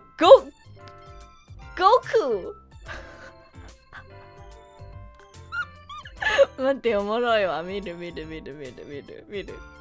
声優さんで興味だ。野沢雅子さん、このキャラ演じるの最高じゃん。Goku, guys. It's Goku. I love that. The 声優 got me. They have Kugimi Arie and Sakura Ayane and Toyama now as well. Yep, I'm watching this. Seiyu got me too hard. Not gonna lie, the premise doesn't particularly interest me, but like the Seiyu is too strong, I have to watch it. Yep. Loop 7回目の悪役令嬢. Oh, another 悪役令嬢 one. I see. Mashal better not be in D tier again. You guys really like Mashal, huh? Oh, is it this one? Nicholas? 悪役令嬢レベル99。私は裏ボスですが魔王ではありません。Oh, it's an otome RPG. Okay, I'm immediately interested. Okay, now let's look at the seiyuu. Okay. Yuma is in this as well. Alright, immediately added to my watch list. I'm so fucking stupid and predictable. I see the word otome. I see Uchida Yuma immediately. Oh my god, Hida Karina is Guys, you have to watch this. Uchida Yuma and Hida Karina in this. Holy fuck. I mean, I'm sure like this girl is probably the main, but やっば夫婦共演これ見るしかなくない？こんなん夫婦共演ですよ。こんなの見るしかないです。皆さん見てこれ。 Newlyweds. How can I not watch when newlyweds are in this together? I have to.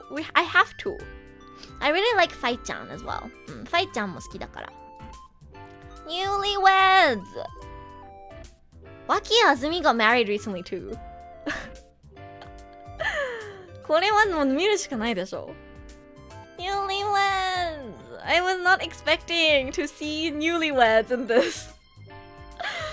That's kind of cute. うわー、いいね。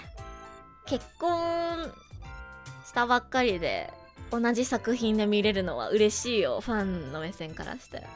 It is just finding all the unconventional reasons to watch a show. Okay, but like even just the premise, like the fact that it's set in an otome RPG already interests me.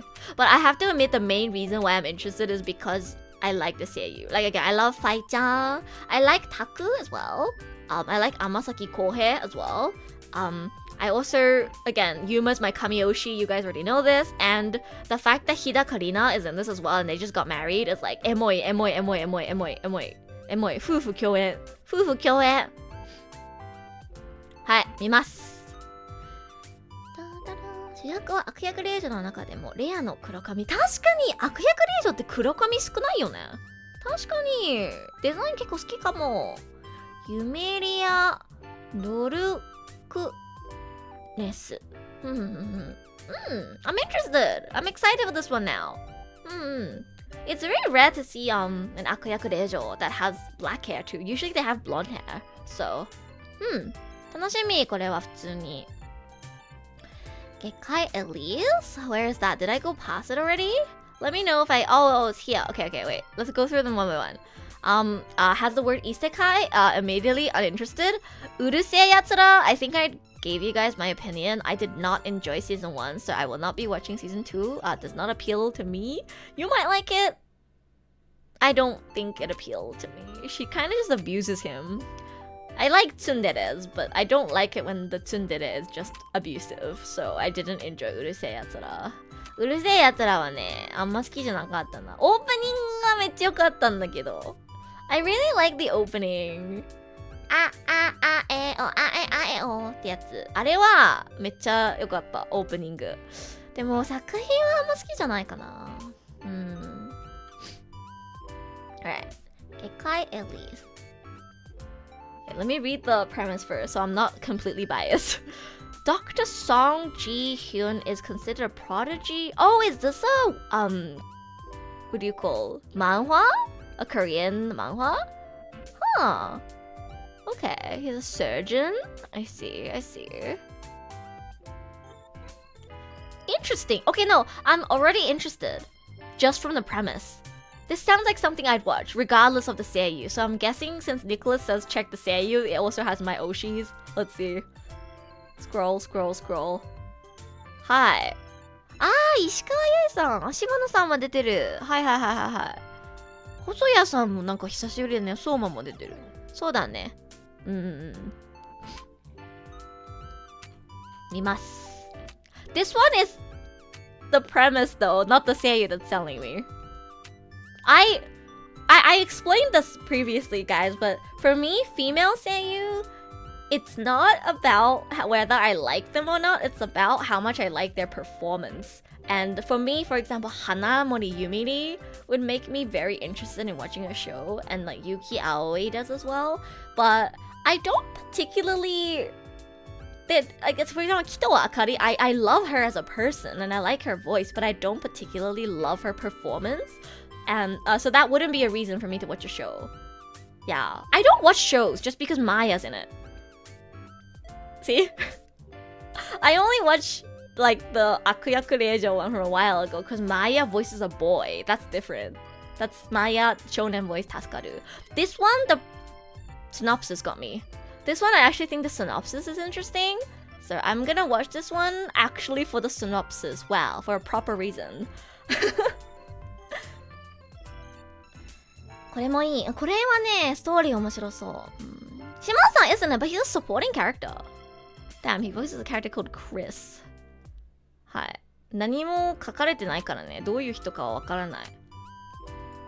I feel like my friend. Like, I feel like one of my friends read this manhwa. But I'm not sure. メインのこの黒髪は、あれなんで声優さん2人いるのえ Wait, what is it? Is it あざかみ陽平大日野聡 Who? Which? Both? Huh? I'm assuming a younger version and an older version, maybe? Question mark? なんで声優さん2人いるのえ Huh. Interesting. I'm even more interested now. Child. Julian. Their names are so interesting. Michael. I love how this guy is just emperor. There's two sides to him. Oh, wait, that's interesting. Wait, do any other characters? No, the other characters don't have two seiyu. It's just this guy. Huh. Interesting. Also, the heroine's very cute. She's so pretty. And I can tell that she would fit Ishikawa Yui very well. Or Ishikawa Yui would fit her very well. そうだね。これは興味あります。Gumitan's in this too. I really like Gumitan. Gumitan 好き。いいんじゃない下野さんとGumitan出てるし。ソーマも好きだから。I really like Soma as well. I feel like Soma's not actually in anime that much. So, I feel like he is in games and stuff, like music projects and games, much more than he is in anime. Like, ever since Akame got killed, I low-key feel like I haven't seen him as an MC. Or maybe I'm just not catching up enough. But it seems like he's one of the male leads. I can already tell you that I'm gonna like this guy more than the main male lead because I don't like main male leads. I always like the second lead. はい、これも楽しみにしてます。月下エリーゼ。佐々木とピーちゃん。はあ。佐々木と宮野じゃなくて佐々木とピーちゃん。Any other ones you guys wanna recommend me? There really isn't much this season. Also, I'm getting hungry, so I'm gonna eat a cookie. Ta-da. Sasaki to Pii-chan saw something about it yesterday and now I'm interested? What is it about? Wait, let me look at the seiyuu. I'm like so lazy. At this point, I should just decide what I'm gonna watch based on...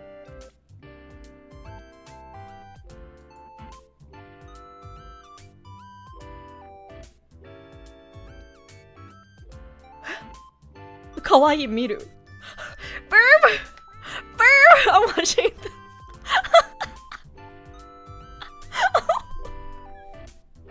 It opens up to look at the seiyuu, sees Burb, voiced by Yuki Aoi, immediately puts it to watch list. Pii-chan って鳥なの? I didn't see a bird anywhere on this poster. I thought like Sasaki was like the dude and Pii-chan was like just like the girl. It's a burb. It's burb. Wait, the girl isn't even Pii-chan. Pii-chan's the bird. 待って、めっちゃいい。見るわ。Eru is more and more into furries and pets. Why do you have to say it like that? No. I am a changed woman after meeting Banana. I'm birds. I love birds now. Did you not watch my vlog, Cross? Did you see me playing with the bird at the bird cafe? I'm a fan of birds now. It's not. I just like birds now. Ow.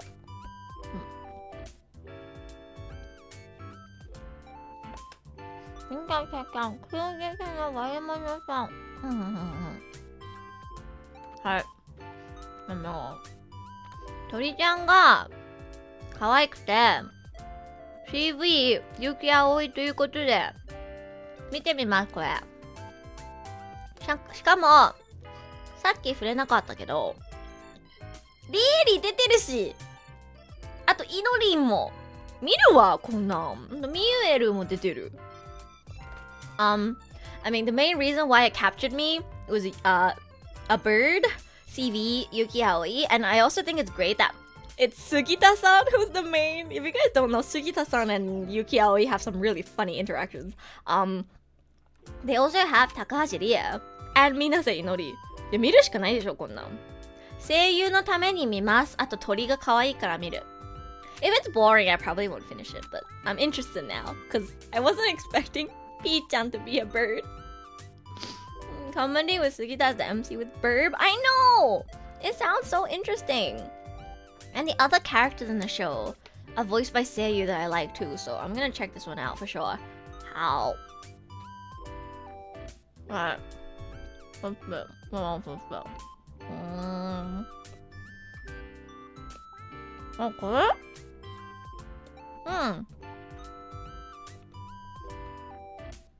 I think this is the one that Nicholas was talking about. The villainous one. Wait, there's so many villainous ones.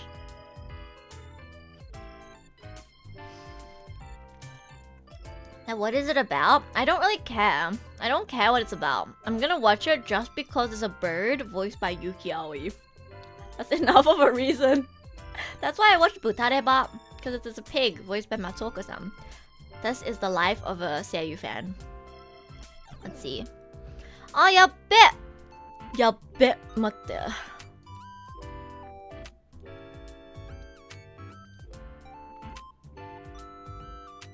Immediately going into my watch list. I haven't even fucking read the premise. I don't care, guys. I don't care. I'm watching this. やっべめっちゃ声優で決めてる。めっちゃ声優で決めてるわ。あとこの子もいいな。これはあれでしょ？多分男の子じゃない？男の子じゃなかったらかっこいい系の女子。どっちも助かる。I can't tell if this is a guy or one of those like cool looking girls, but it doesn't even matter. Either way, the fact that このデザイン、このキャラデザで CV 伊勢マリアさんはね、助かる。もう助かるしかない。もう見るしかないじゃん。見るしかないじゃん、こんなん。多分弟じゃない？この子の。違うか。弟っぽいなと思ったけど、ラスネーム違うし。Yeah, see, it seems like one of those like kind of feminine looking male characters, which means a boy voiced by Liaじゃない、Lia. I got the names wrong. A male character voiced by Lia. 助かる。They're both high. Oh wait, you're right. High のところは確かに。あ、じゃあやっぱ兄弟じゃない？そうだ。I'm guessing this is probably the little brother then of the main lead. やっば。終わってる。弟で CV 伊勢マリアさん。終わってるじゃん、L。やば。終わってる。見る前から終わってる。It's so chill. It's so chill for me. I don't even need to read the premise. I'm gonna watch this whole fucking show just for this one boy. It's so chill for me. 終わってるわ。L この子のためだけに多分全話見るわ。やっば。弟で CV 伊勢マリアって強くね？強すぎ。ありがとうございます。CV リーヤーにしてくれた人ありがとうございます。I haven't even looked at anything else. I'm just like, oh my god, cute boy. Oh my god, voiced by Lia. Oh my god, he's a little brother. I'm sold. I'm sold. I'm sold. I'm sold. I'm sold. Let me actually read the premise. Being reborn once may sound impressive, but Risha is already on her 7th time around. Huh. Okay. Okay, the premise doesn't really tell me much about the characters, but I'm very interested. Oh my god, the title is so fucking long. The villainess wants to enjoy a carefree married life in a former enemy country in her 7th loop. The villainess of the 7th time loop enjoys free-spirited bride life in a former hostile country. Oh, it's 2 different translations, right? いいんじゃない？これあれさ、乙女ゲーム感あるね。It's not based on an otome game, but I can tell from the way the cast is set up that it's probably like, you know, otome game-ish.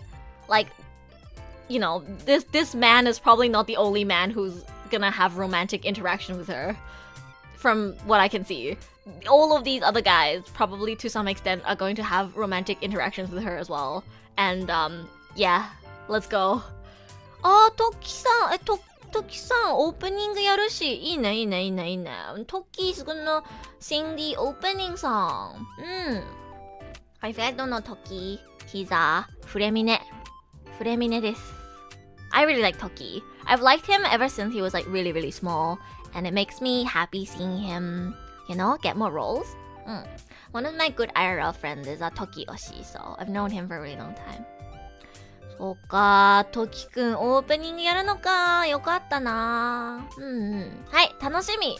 This is now one of my most... I am now very much looking forward to this one. この子絶対押せる。もう顔見ただけでわかる。絶対押せるわ。This character is gonna be my new obsession. He looks like... Even just from character design, he looks like a character I would like. Plus the fact that he's voiced by Lia. And is a little brother. 終わってる。絶対エルの神推しになる確定じゃん。はい、次。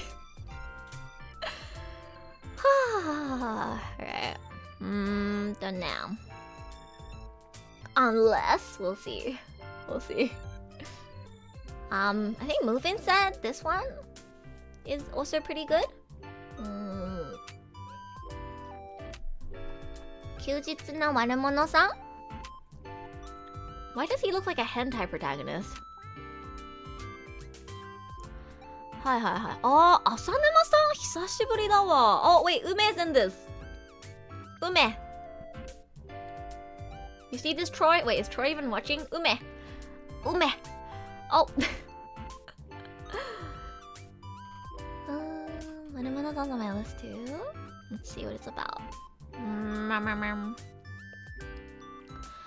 As a member of a malevolent organization, the general is tasked with invading Earth and wiping out humanity. Even an extraterrestrial being like him, however, needs a chance to rest.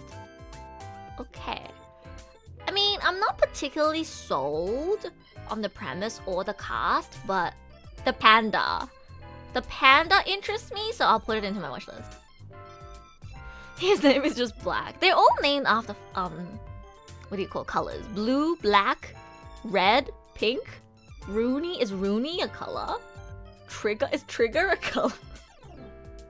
I mean, I guess not all. Mookie could, I guess, be a color too. Sora, I guess, not really. Is Trigger and Rooney colors, guys? I don't know.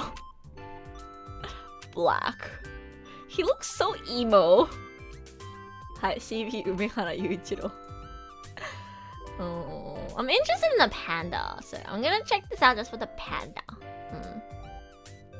Hey.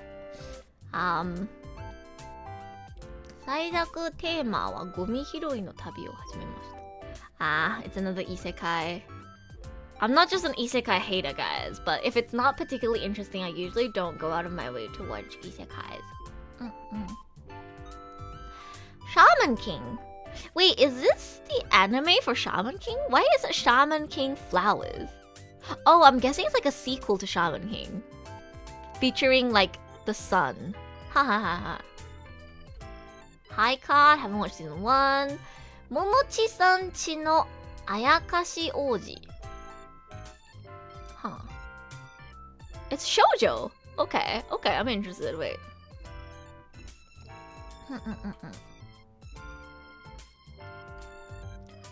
15th birthday, she received a letter, she's inherited a mansion. Okay. Wait, this sounds kinda interesting.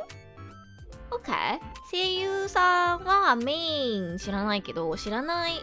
大塚武夫さんは知ってる。河合田夏美さんは知らないな。どんな声なんだろう。これちょっと興味あるわ。I'm kind of interested in this one. It sounds interesting. I think it's based on an otome game? I think? これotomeゲームベースじゃない? Art doesn't convince me. The art doesn't look super appealing, but because it's shoujo, I want to give it a try. 最強タンク、blah blah blah blah blah blah blah. Not interested? Kingdom 5th season, ぶっちぎり? Oh, it's by Mappa. 戦国陽子。意外と作品多いね。Huh. Are you guys watching any of these? ぶっちぎり、戦国陽子。思ってたより多いわ、作品。Is this one good, guys? It's by Mappa. これマッパさんなんだけど。これ見てる人いる? Is it out yet? Huh. Oh, it's not ad yet. Kingdom is season 5, so I can't really watch it, can I? I have to watch season 1 first. 戦国陽子は? At this point, I'm just looking at 声優。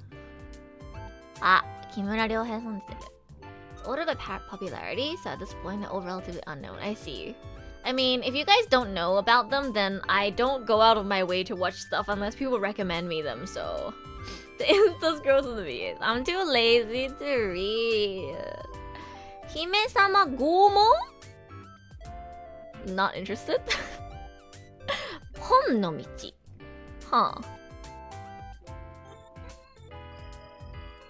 Huh? Wait, is this about like 麻雀?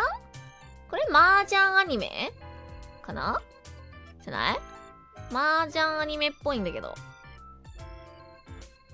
かわいい。大塚明夫さんが演じるのこれ。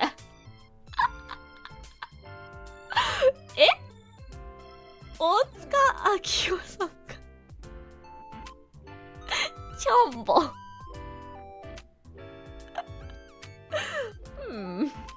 Barb. You guys know 大塚明夫さん? レジェンドの大塚明夫さんがこのチョンボって鳥みたいな生き物をやるんだ。面白。面白。It's a mahjong anime? I don't play mahjong, so I probably won't understand this. It looks like a cute girls do cute things kind of show. But I would be lying if I said I wasn't tempted by Chombo. Damn, I'm so easy. Just have to have a bird and then I'll watch. Wait, am I too easy, guys? I'm like tempted just because of the bird. But yeah, this one, of course, 100% I'm gonna be watching. You guys already know this, hopefully. Unless, I guess... I watched this with a few viewers in VC. The drama? 30歳まで童貞だと魔法使いになれるらしいっていう作品なんですけど、これドラマやってて、エルすごい好きなんだけど、視聴者の皆さんと見たことあるんですよ。めちゃくちゃいい作品です。BL ではあるんだけど、もうこれ以上に温かい BL はないんじゃないかってくらい温かい作品です。ぜひ見てほしいです。This is the most wholesome BL I have ever consumed in my life. It's so good. It's so wholesome. Yeah, what can I say? Good men are either taken or gay.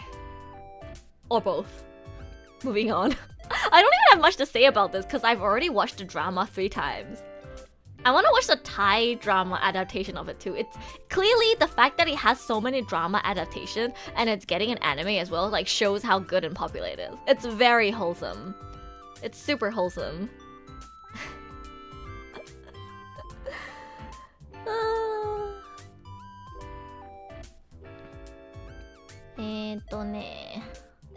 Thai adaptation. There's a Thai drama adaptation too of this series. I think it's been popular since the manga, and of course, you know, people are gonna dismiss this and are not gonna watch it just because it's BL. But again, if you are just ew BL, I would never. Then no matter what I say, I'm not gonna be able to convince you to watch this.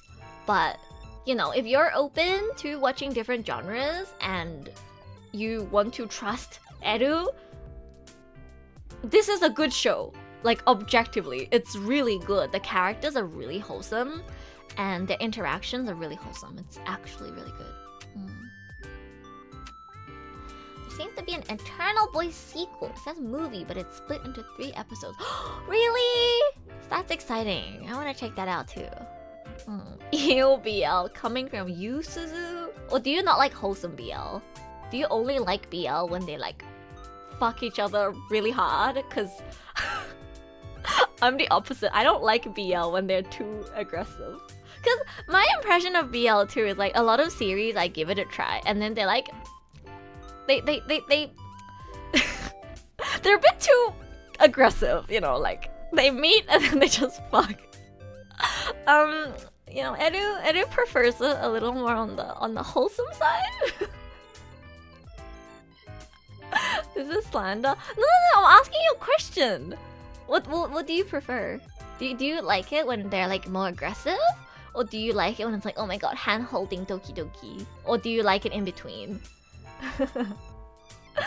Read Erika. Which one do you prefer? Do you have a preference? Because I have a very clear preference. I'm not a huge fan of the ones where it's like super aggressive. That's why, again, Cherry Magic is such a favorite of mine because it's pretty rare to find BL that's this slow-paced and wholesome. Yeah. Like, there's a lot of wholesome BL out there, but even out of the wholesome ones, I think this is the most wholesome, I think, that I've seen. So... Another ecchi onsen one? You don't have a preference? Yeah, that's fair. I just have a preference for very wholesome ones. Like, I like shonen ai over yaoi. Because shonen ai is like... It's like still like, you know, 2 guys, but it's like they don't really fuck. At least not in the first few chapters. Yeah. Currently reading one really wholesome. Wait, send it to me. Recommend it to me. What is it called? Like, no, this one and Sasaki to Miyano are my favorite BLs. このチェリマホと佐々木と宮野 L の一番好きな BL。すごいなんか、なんだろう。まるで少女漫画みたいな展開の BL が好き。もう、出会ってすぐベッド、なおみたいのはちょっと苦手かな。BL ってそういうのあるからさ、すっごいなんかもう、会ってすぐやりてーみたいな。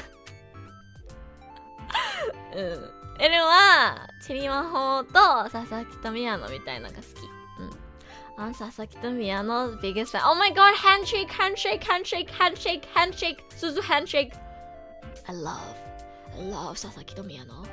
This one, Cherimaho and Sasaki to Miyano are the best BLs, in my opinion. At least out of the ones I've watched. I'll send you the title later. Yes, please. Thank you. Anything else that I should watch, guys? We're getting near the end of the list. I can scroll through this quickly and say that I'm not particularly interested in any of them, but what about you guys? Yeah, Detective Conan. Watching. There's a lot of stuff that's gonna continue on to the next season. Oh, I didn't know Undead Unlock was going on for 2 seasons too. Okay, Crayon Shin-chan, my favorite anime. Hi Simon, so goodbye Ilham. Thank you for dropping by. I'll see you again on probably Wednesday. Remember to check out my vlog and leave a comment if you haven't yet. I would love to hear your guys' thoughts. I didn't really, ask you guys for your thoughts today because I wanted to focus on talking about anime, but please do go leave a comment on my vlog if you have any thoughts. It helps push it out on the algorithm more too. I don't have a command for my vlog, but the link is in my pinned comment. You can open up my vlog from the link in my pinned comment. 他に何かみんなおすすめしたいやつある？エルはもうないかな。Card Fight Vanguard, my favorite anime. And left my comment. I saw your comment. The penguins. Yeah, the vlog is doing pretty okay so far. It's not like blowing up or anything, but it's steadily getting views, so I'm pretty happy. I hope it keeps getting views. I would love for more people to find me through that vlog. And I want my pre-existing audience to check it out as well, because it's my first one. 他にちょっと興味ありそうなのはないかな？エル的に。I don't think I'm particularly interested in any of the other ones.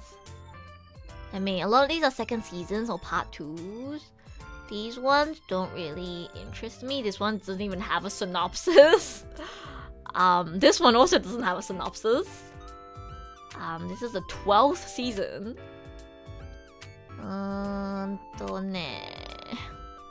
張り回れ子犬 my favorite anime for real.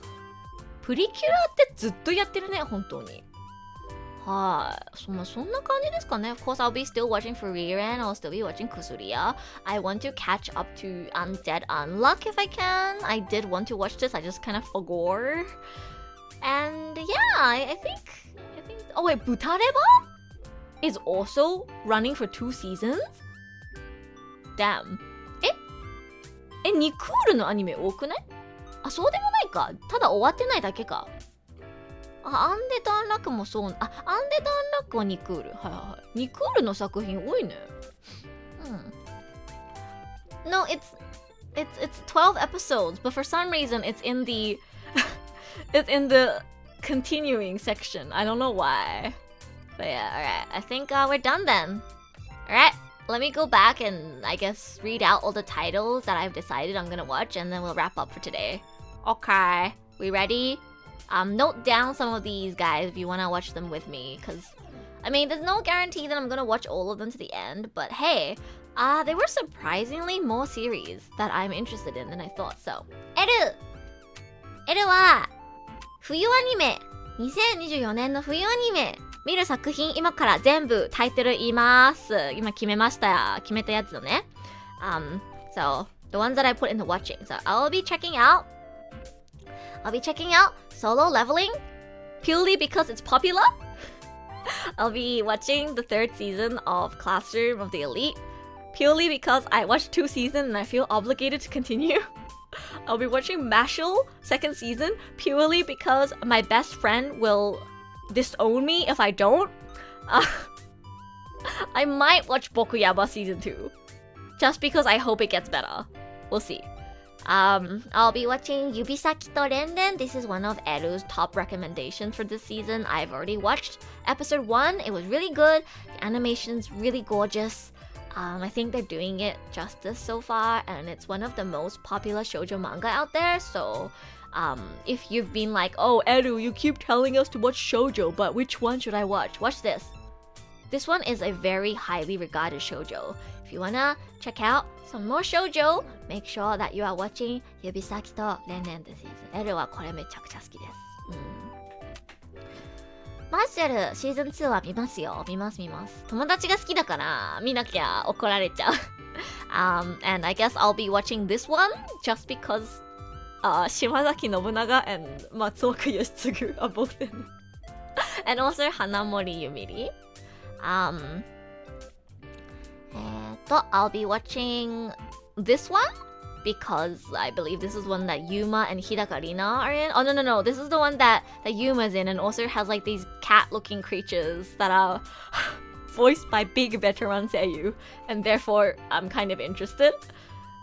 If it's not good, I probably won't finish it, but hey, it's interested me enough to at least give it a try. And This one I'm also gonna be checking out because I am interested in the premise. I like villainous anime and newlyweds. I think that's the biggest reason. It's newlyweds. I'm gonna watch this for the newlyweds. これはもう夫婦共演だから見たい。あと、まあ、悪役令嬢系は大体好きかな。I'm gonna be watching the 悪役令嬢 level 99. I'm gonna be watching the 愚かな天使は悪魔と踊る.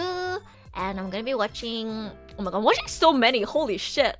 I'm probably gonna drop a few, just saying. If it's not interesting, I'm gonna drop it. Like Sasaki to P-chan.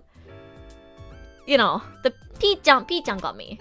But P-chan can only carry so far. If I watch it and I think it's not interesting, I probably won't finish it. I'll probably end up watching like 1 or 3 episodes just for P-chan. But I'm gonna watch it.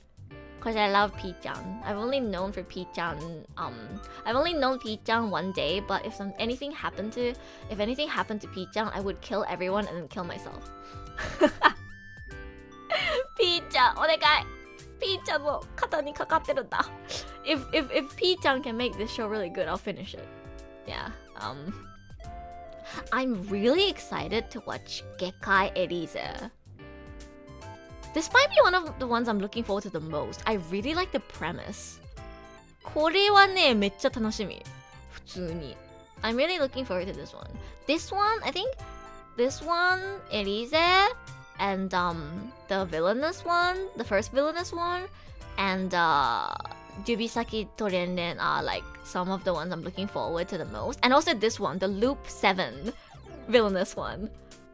I don't know if I'm interested in it because of the premise or if I'm just really obsessed with this character before I even meet him, but I just know that he's gonna be best boy and that I'm gonna be obsessed with him.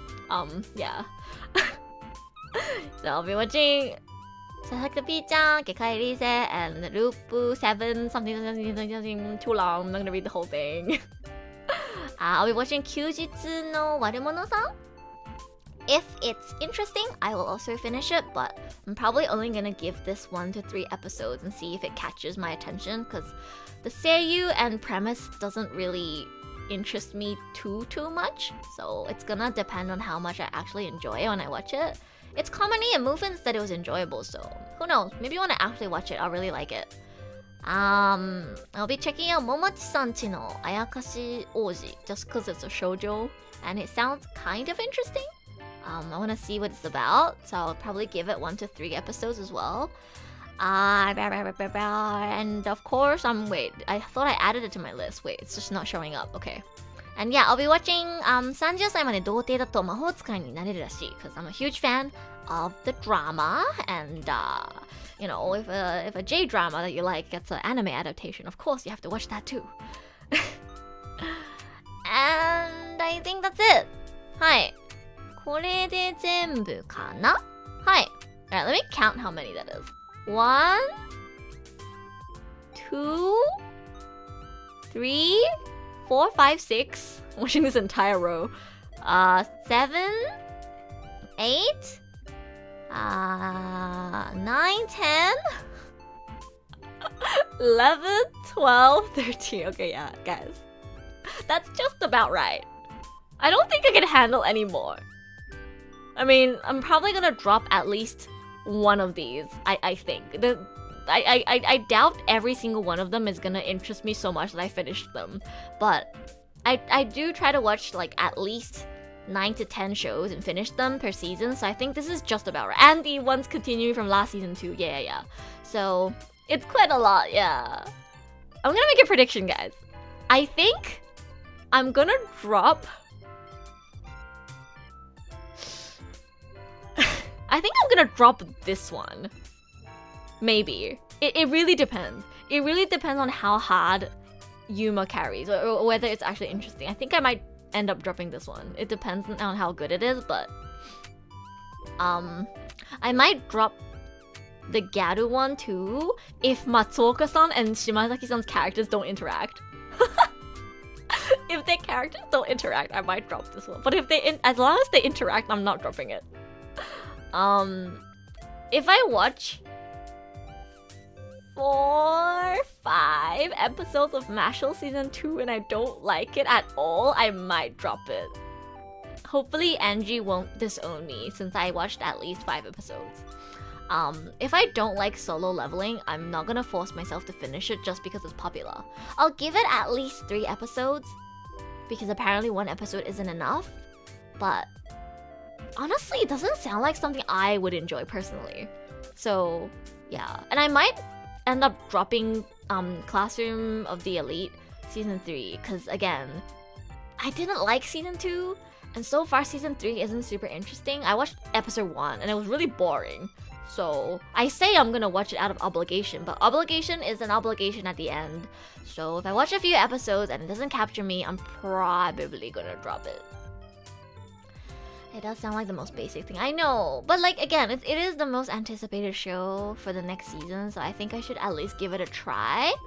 Yeah, but I might end up dropping it. Same with Mashal, same with Classroom of the Elite. Oh my god, you know the top 3 are the most likely that I'm gonna drop. The top 3 most anticipated are the ones that I'm most likely to drop. Yeah, cause with the trash, usually I can keep going. The villainous ones could be a hit or miss too. Like the villainous one from 1 or 2 seasons ago. You know, I was very interested, but when I actually started watching it, it was too politics heavy, and I didn't really like it. This one is like about like a kingdom and stuff. A lot of times my brain turns off too when it's about kingdoms.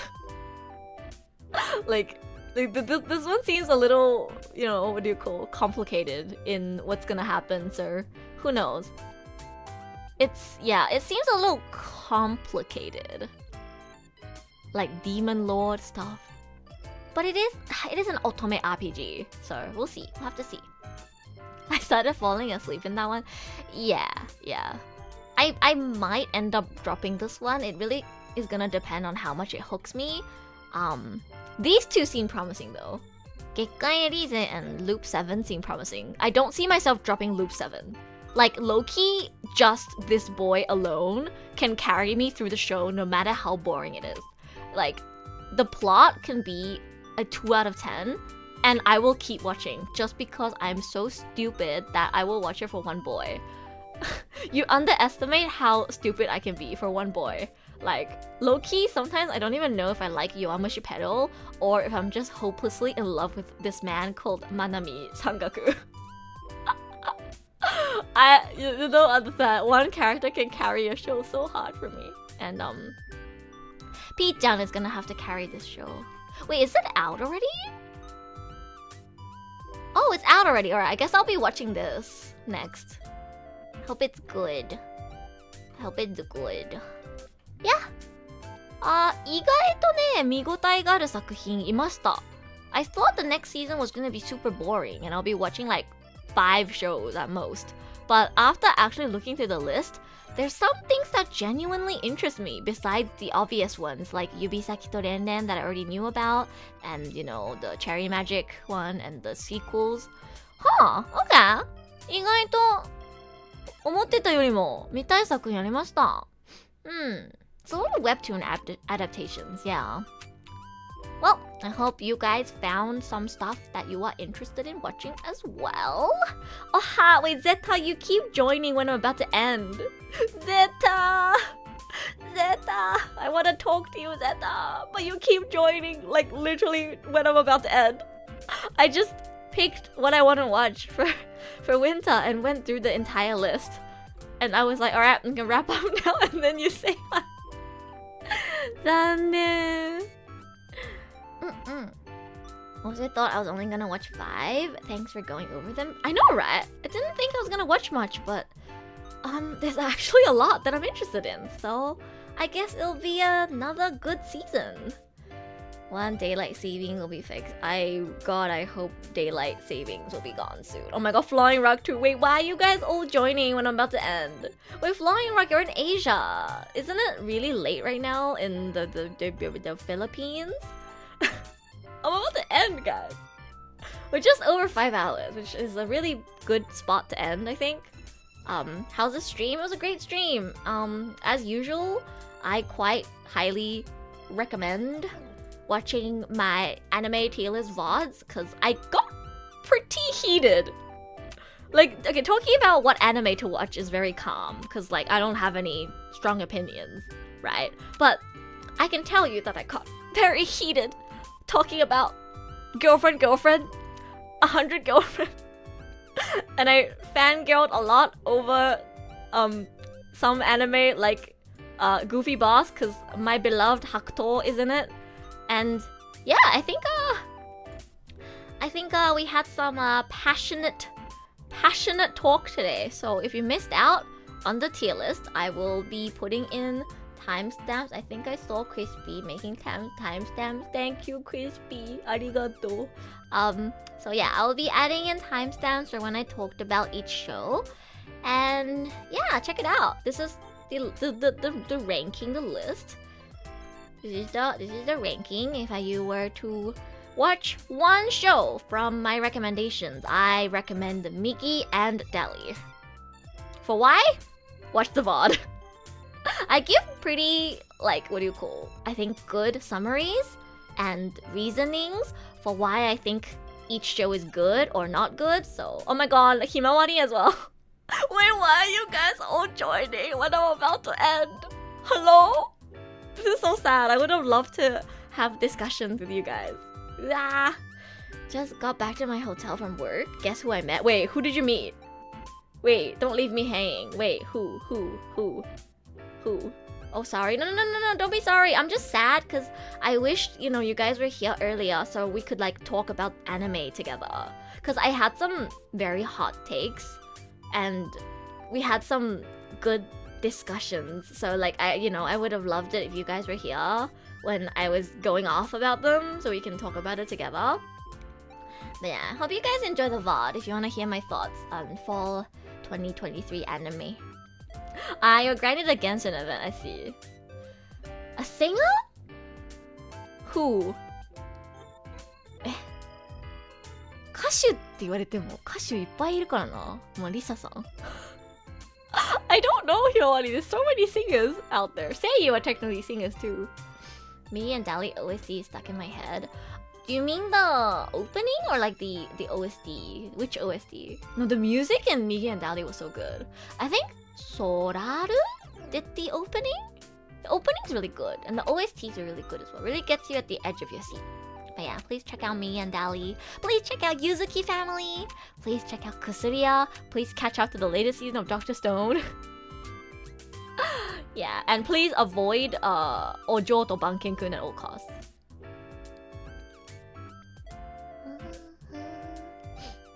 I love the ending. Yeah, I really love the ending to Migi and Dali as well. As I said, it's a super good experience. So if you're looking for a 12-13 episode-ish anime to binge, I recommend checking out Migi and Dali.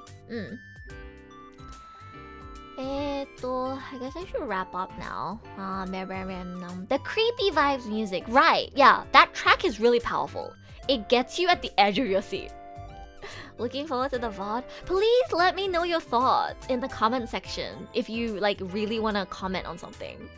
Yeah, it's unfortunate that like 3 of my regulars joined after like all the discussion ended, because you guys know me, I love discussion. I mean, maybe we can talk about it a little bit more next Datu stream.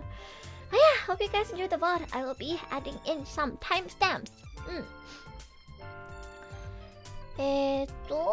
じゃあ次なんか言いたいことあったっけ? Oh yeah, before I end, oh my god, I still have the picture of this guy. Yeah, guys, avoid this show at all costs. He's a criminal. He looks like a criminal. And he looks like a groomer and he is a groomer. Avoid this show at all costs.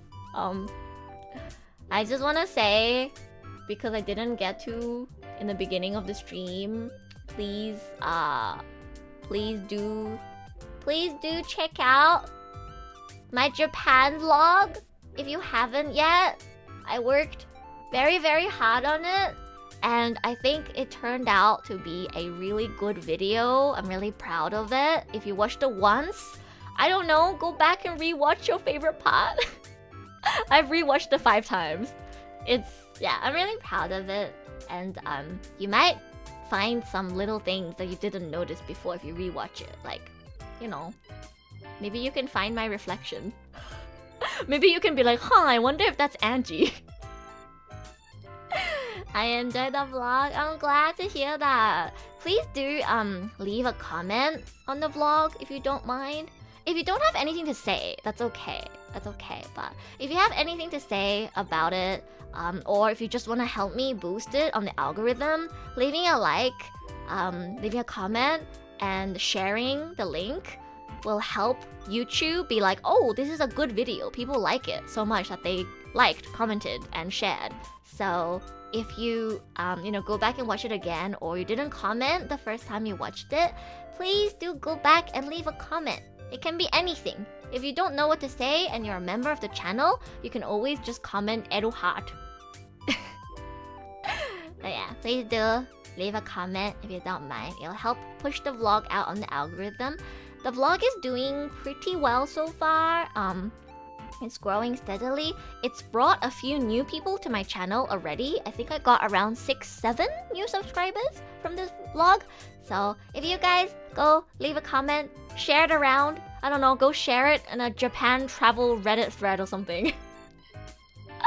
If anybody knows where you can share this in like a Facebook group or Reddit thread, please do it for me, because I got banned on Reddit for sharing a comic dub that I did, and I still don't know why, because it's like, if people can share their cosplay, why can't I share my comic dub? I was so confused. But yeah, I got banned on Reddit. So if anybody knows a Facebook group or Reddit thread or something that's like Japan travel vlog stuff, and it's acceptable to share links to videos that you find entertaining, please do me a favor and share it for me. Thank you, guys. At least one of my friends watched it after I shared. I'm glad to hear that. Thank you for sharing. I will always go back and look at the chunky penguins. Yeah, there's so much in this vlog. So I'm sure if you go back, there's a lot of things that you can rewatch and enjoy. Personally, I really like going back to watch the aquarium part, and I really like watching the bird cafe part. Yeah, it brings back good memories, and I don't know, maybe I just like looking at animals. The bird cafe part and the aquarium part are my two favorite parts to rewatch. Yeah. Banned for dubbing crimes? I did a Spy Family comic dub, and yeah, I got banned on Reddit. I mean, I don't know if it's because of that incident in particular, but I tried sharing my own work once, and then it wasn't allowed. I was like, oh, okay. And then after a while, I noticed I was banned on Reddit, like permanently. So I'm unable to share my own vlog. So if you guys have any avenues, or even just like friends who are considering potentially traveling to Japan soon, share this video with them. I think I have some genuinely good recommendations for the places I went to. Yeah! はい。じゃあ、今日はここまでですかね。もし、最初の部分見れなかった人がいたら、日本語でも説明してるのでね、アニメのいいところとか悪いところとか、おすすめはこんな感じです。一押しはミギとダリ。ぜひ見てください。Watch Migi and Dali, guys! And, yeah, if you missed the first half of the stream, I hope you enjoy hearing me molding over some of these shows, and also talking very passionately about the shows that I love. I always get very, very heated when I do anime talk streams. I'll be streaming again on Wednesday, probably. What I will be doing, I have not decided, but I'll be back on Wednesday. And yeah, I look forward to the next anime tier list Look forward to the next anime tier list too. I always do this, as you guys know. So yeah, winter anime looking pretty promising. はい、じゃあ、おつえる I'll see you guys on Wednesday. Bye bye!